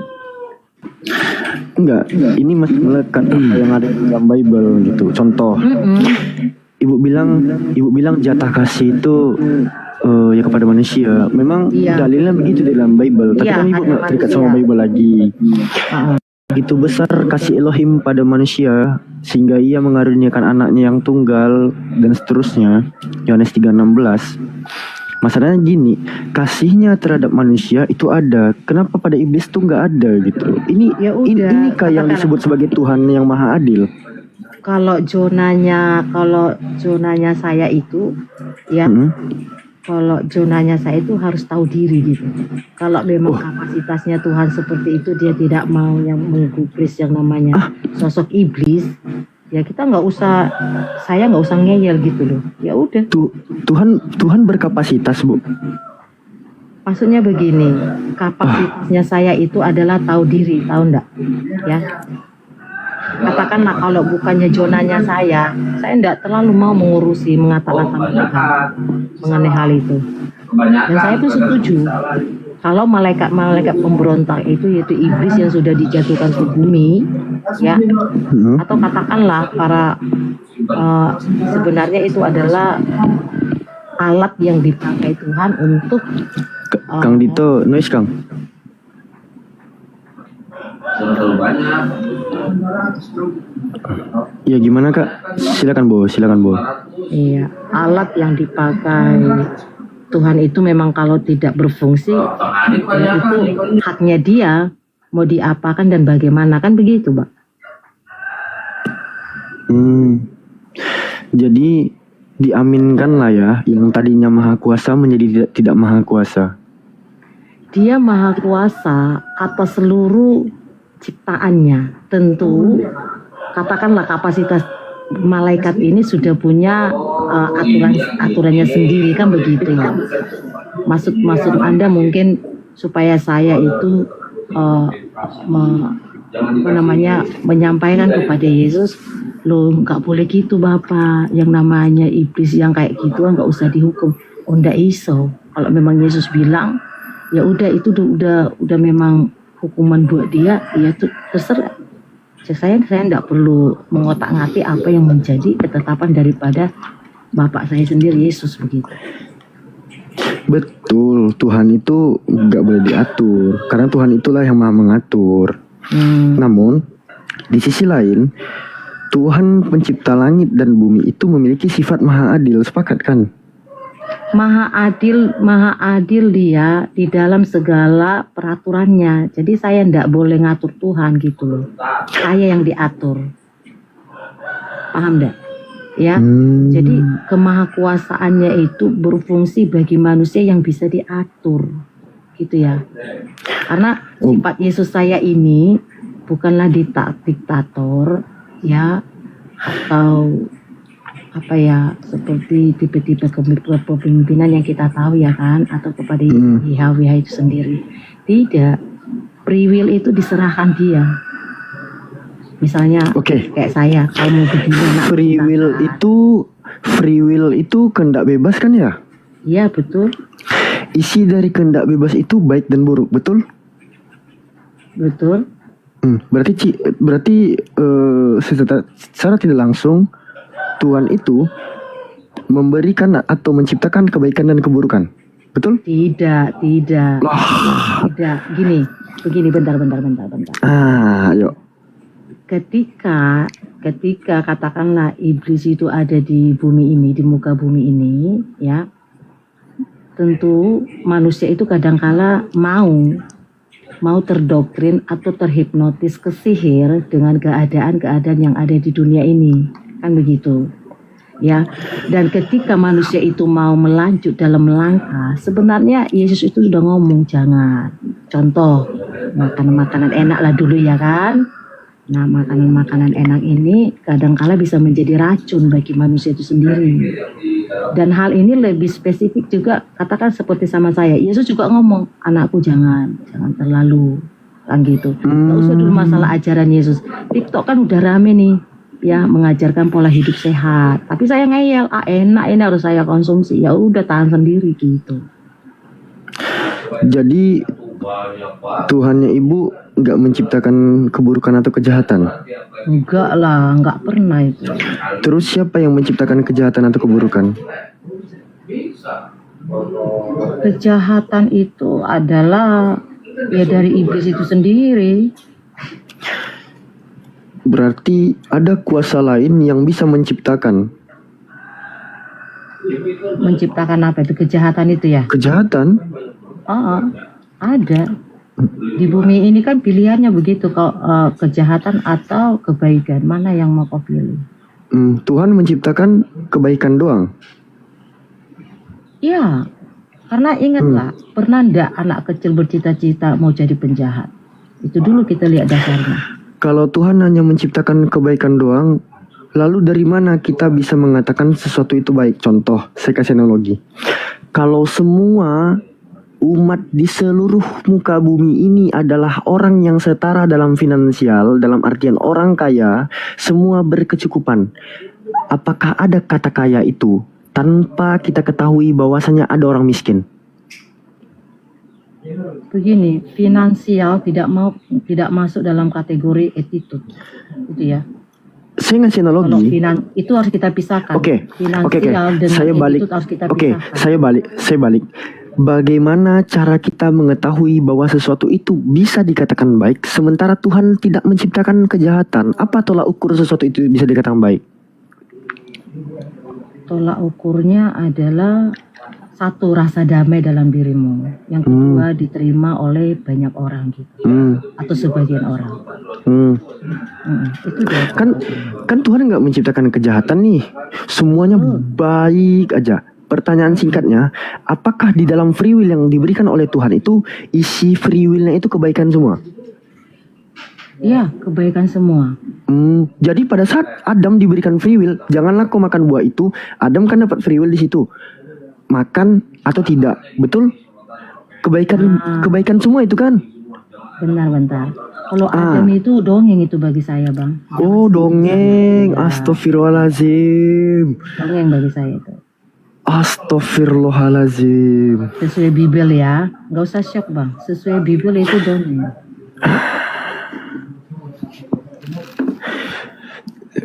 Baru terjawab pertanyaanku kenapa dia sangat diserang oleh teman-teman kekristenan. Jadi Bu, kalaulah dikatakan Adam ini dongeng, dikit lagi Bang Nito ya. Kalaulah dikatakan Adam ini dongeng, terus dosa yang ditebus oleh Yesus ini tuh dosa yang mana Bu? Makanya Bang, Yesus saya itu tidak disalib, udah ya. Oh mantap ini. Agak lain memang Ibu ini. Jadi yang disalib semua Kristen. Jadi paham sekarang. Paham. Mantap. Bu, sebenarnya di bawah itu banyak sekali Kristen yang menyimakkan Ibu, Bu. Gitu ya. Yang menyimak sama Ibu tuh banyak. Salah satunya ini saya angkat Ibu ya. Di sini ada Bro Admin. Bentar Bunda Mila habis ini naik, Alfi yang turun. Di sini kan ada Bro Admin nih. Halo Bro Admin. Selamat pagi. Selamat pagi. Jadi gimana nih Kristen tapi kok nggak percaya Yesus disalib ya? Iya, dia Kristen tapi nggak percaya Yesus disalib gitu. Jadi gimana ini Bro Admin? Ya mending ikut Muslim sekalian toh, kan biar jelas gitu. Kalau Kristen kan ya Yesusnya disalib, kalau Muslim kan enggak gitu.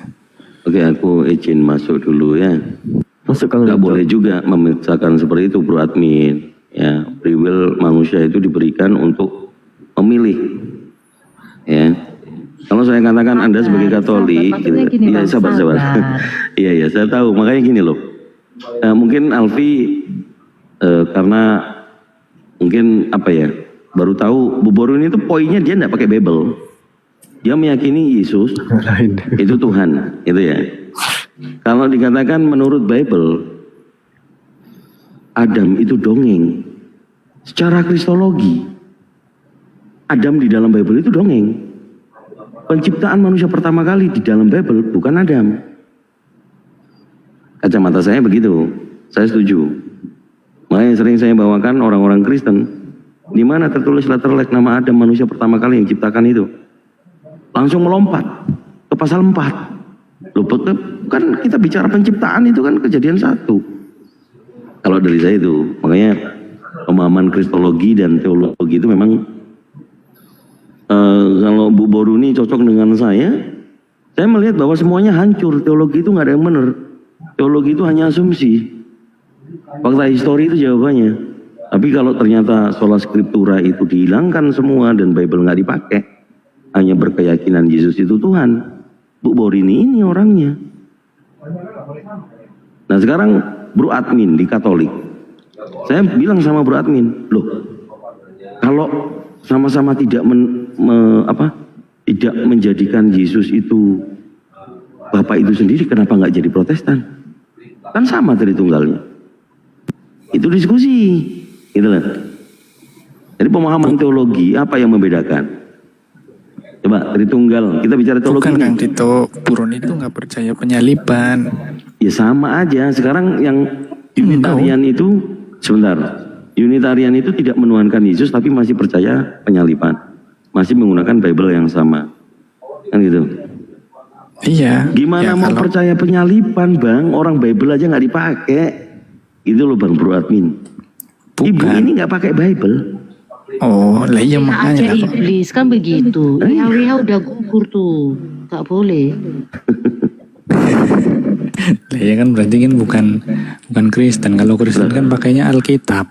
Oke, saya di pihaknya Bu Boruni dulu. Yang tidak menuhankan Yesus, Kristen bukan? Bukan loh, Alkitab itu menceritakan peristiwa Sebentar, penyaliban, jangan ngomongin soal Alkitab penuhan. dulu. Soal Jangan menuhankan ngomong. atau tidak, dia pilih Iya, sebentar. dogmanya mau dogma mana. Kita lagi bahas Bu Boruni nggak pegang.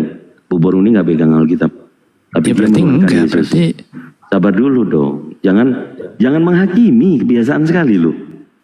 bukan Dengarkan menghakimi, itu sudah ada standarnya Bang. Saya nggak menghakimi, sudah Oke, ada standarnya. Bu Kalau Boruni, Kristen ya berarti sabar Alkitab. sabar dulu. Kalau Biasa Islam jangan- ya Al-Quran kan Ini gitu. gantian. Bu Boruni menuhankan Yesus, saya tanya. Bu Boruni Tuhannya Yesus? Betul. Oke. Setiap orang Kristen menuhankan Yesus. Setiap orang yang menuhankan Yesus adalah Kristen. Itu poinnya Mas. Siapa? Bro Admin ngadi-ngadi aja. Tadi nggak bilang menuhankan Yesus, malah Loh, apa tidak malah menuhankan bilang? Yesus. Makanya saya konfirmasikan Bu Boruni menuhankan Oke, Yesus. silakan. Iya. Makanya biasakan Betul. mendengar dulu. Tuhan saya adalah Yesus. Makanya gini, saya nggak tahu ya, banyak yang kita hadapi saudara-saudara Kristen itu kebanyakan ngomong di duluan, nggak mau menyimak apa yang disampaikan, gitu. Itu poinnya. Ya, saya ulangi lagi, Bu Boruni ini nggak pakai Bible, tapi dengan keyakinan bahwa Yesus itu Tuhan. Dia tidak bisa dikatakan tidak Kristen karena setiap orang yang menuhankan Yesus itu Kristen. Tuh, di Kristen yang menuhankan Yesus banyak sekte-sekte pakai satu Bible disebut denominasi. Itu free will orang, jangan kalian paksain. Sama-sama menyembah, sama-sama menuhankan Yesus. Yang tidak menuhankan Yesus menganggap Yesus atau Nabi Isa alaihissalam itu manusia saja, yaitu Islam. Kenapa saya benturkan Nabi Isa dan Yesus? Saya samakan persepsi yang manusia. Fakta histori di Indonesia negara kita, terbitan tahun 2000 terakhir itu masih menggunakan nama Isa Al-Masih. Ada yang nggak terima? Silakan. Noten. Ini sekaligus buat renungan Bu Boruni ya. Bible di Indonesia terbitan terakhir tahun 2000 masih muncul nama Isa Al-Masih. Tahun 2001 baru digantikan dengan Yesus Kristus. Itu valid ya. Data ya. Di Indonesia semua orang Kristen tahun 2000 ke bawah meyakini bukan Yesus, Isa Al-Masih. Itu poinnya. Salah kan kita. Itu terjemahan alternatif. Itu Makanya dengarkan baik-baik Bro Admin. Aku nggak tahu Enggak loh, masalahnya Bro terjemahan Admin ini. Sejak dulu yang LA itu jauh sebelum tahun 2000 itu terbitnya. Baru diterbitkan terjemahan alternatif dengan Paham bahasa nggak yang perkataan mendekati. saya tadi? Jadi Perkataan bukan saya paham nggak? bukan kemudian sebelum Coba tahun 2000 ulangi orang Kristen. narasi saya, Bro. Oke. Ulangi apa yang saya Kang katakan. Tito bilang, ya Kang Tito bilang sebelum tahun 2000 masih percaya Isa itu Yesus Kristus dengan terjemahan itu. Oke, perkataan saya, Bible terbitan tahun 2000 masih tertulis Isa Al-Masih. Kamu dengar yang itu gak? Bukan, masih percaya. Saya dengarnya percaya sih. Bentar Bang Tito, bentar. Tapi kita kembali ke Bang Buroni. Admin. Kembali ke Bang Buroni. Admin. Lah Buroni dasarnya apa? Maksudnya menuhankan Bang Yesus Admin, tanpa bentar, kitab bentar. suci. Apakah YHWH Anda mau terima? Itu aja. Karena dalam pemahaman Kristen YHWH itu adalah Yesus begitu. Mau ndak Anda hidup di dalam YHWH? Itu aja Bang. Bu Boruni, Nah, saya hidup di pemahaman beliau ini Alkitab. Katolik. Beliau ini Katolik. Iya. Boruni, beliau ini Katolik. Sentralnya YHWH juga, Bang. Tapi berdasarkan Paus. Jadi Paulus ngomong apa baru mereka ini ngikutin gitu loh. Dia justru menuhankan Paus sebenarnya. Sama itu Bang, zaman batu sama zaman canggih gitu kan. Ya bukan menuhankan Paus juga. Sektenya Paulus Nah, kan coba- itu dia. Coba segala sesuatu apa yang Paus katakan diikuti nggak oleh jemaat Katolik? Ya memang betul otoritas Ya tertinggi udah, kita. Tuhan itu artinya apa? Penguasa. Ya. Habis kau di sini. Makanya gini loh, aku tadi itu paling benci banget orang lagi ngomong nggak disimak, ujung-ujungnya menyalahkan. Aku tuh menyimak Bang, kan tadi Saya Bruni katakan, bilang, katanya cerita Adam. saya katakan. Silakan ngomong dulu. Bible tahun 2000, Mas, terbitan tahun 2000 masih menuliskan bukan Yesus, masih Isa Al-Masih. Silakan bantah kalau itu nggak benar. Tahun 2000 terakhir nama Isa Al-Masih. Terbitan LAI. Makanya dengerin gitu loh bro, aduh capek kali lah sama bro ini kadang-kadang. Karena defensif itu aja sih. Hanya dibutakan oleh defensif ya. Sehingga dibuat kayak seperti orang budek gitu. Ya silakan Bu Boruni. Tanggapi itu Bible. Pasti Ibu kan menggunakan Bible juga sebelumnya. Baru menjadi yang sekarang Bible nggak dipakai. Isa Al-Masih adalah Yesus yang digantikan, yang menggantikan. Isa Al-Masih yang datang digantikan oleh Yesus berdasarkan fakta di negara kita. Gitu. Silakan Bu. Silakan admin, tadi dia mau bertanya Bang. Silakan Bang. Ya aku mau bertanya begini, kan oke lah. Bu Roni menuhankan Yesus atau percaya bahwa Yesus itu Tuhan. Penghormatan tertingginya sebagai Tuhan. Tapi tidak percaya cerita di Alkitab. Lantas dengan dasar apa Bu Roni menyatakan diri atau menghormati Yesus sebagai Tuhan? Atas dasar apa? Nah ini Bang, jangan langsung buat vonis. Tadi kan memang Kang Dito udah ngomong sebelumnya saya memahami Bible kan begitu. Kalau dasar itu nggak selesai lagi nanti Bang, nggak ada jawaban. Sebenarnya dasarnya dari Bible itu. Cuman saya melakukan spiritual, benar nggak? Karena datanya ada juga. Ujilah segala sesuatu. Jadi saya uji ini, yaitu Allah, YHWH, Kristus, dan Yesus. Itu saya uji. Benar nggak ini? Kan gitu. Ya, jadi yang benar-benar itu muncul dalam hidup saya ya Yesus. Dan selama 45 tahun pelayanan saya hanya berdoa dalam nama Yesus. Mengusir iblis, berdoa buat orang sakit, orang gila. Itu dalam nama Yesus, Bang. Itu dia. Ya, ujilah segala sesuatu, kalau nggak salah kan di Tesalonika itu ya. Terus kemudian dengan bertanya tentang YHWH dan menanyakan percaya atau tidak, maksudnya gimana? Apa yang perjanjian lama, terutama cerita-cerita yang ada di perjanjian lama termasuk Adam itu yang tadi jenengan bilang soal dongeng, berarti nggak pakai perjanjian lama gitu, cuma perjanjian baru saja. Jangan keseluruhan Bang. Saya katakan saya sangat menghargai apa yang saya beli. Alkitab ini kan saya beli, ya. Tentu kata-kata bijaksana dalam Bible itu banyak. Jadi jangan dikatakan PLBB atau Alkitab. Cuman kalau memang sudah maksa melugi, Anda pakai Alkitab, tanpa Alkitab pun saya bisa koneksi sama Yesus. Itu intinya Pak. Oh gitu ya. Ya saya sih baru tahu, maksudnya tanpa Alkitab kan berarti tanpa pemberitaan ya. Iya, karena memang saya juga udah agak tahu dikit lah Bible ini ya kan. Jadi ada banyak memang hal-hal yang bisa saya ambil, banyak hal. Dan kadangkala terputusnya di sini, loh Anda kok pakai Bible? Nah ini kan untuk bahan diskusi. Nah untuk menyadarkan teman-teman, bahwasan di Bible itu banyak sekali hal-hal kata-kata bijaksana yang perlu dikerjakan. Cuman kan manusia ini kadangkala salah karena memang sudah mendominasi. Siapa itu? Sosok YHWH tadi atau para pastor atau pendeta itu, Bang. Jadi bukan original lagi ajaran sosok Tuhan yang benar itu. Ada mementor manusia itu sendiri. Itu dia.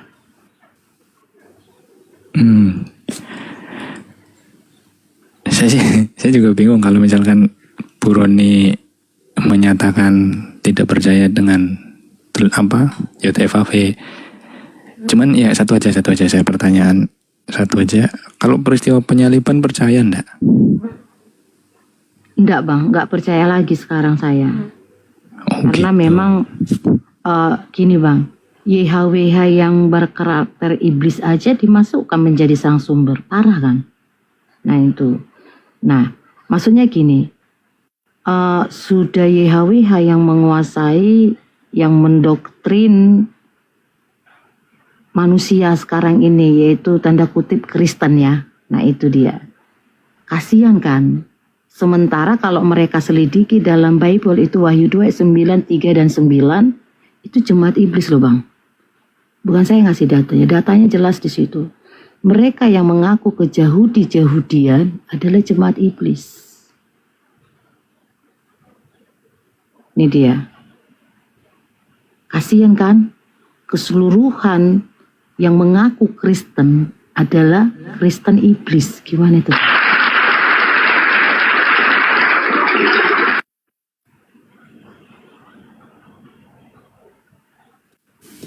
Kayak Marsion ya. Nggak usah pakai Marsion, nanti di sana itu nggak ada kapasitas Marsion. Sekarang Bang Admin mau nggak menikmati kehadiran Yesus atau kehadiran Yahweh gitu. Pilihan itu sama Abang sendiri. Oke, berarti kan fokusnya di perjanjian baru nih ya. Apa yang tertulis di perjanjian baru yang tertulis bahwa itu perkataan Yesus, apa belum dipercaya semua? Atau dipilih-pilih? Iya, saya tidak fokus keseluruhan dalam PB. Saya seleksi.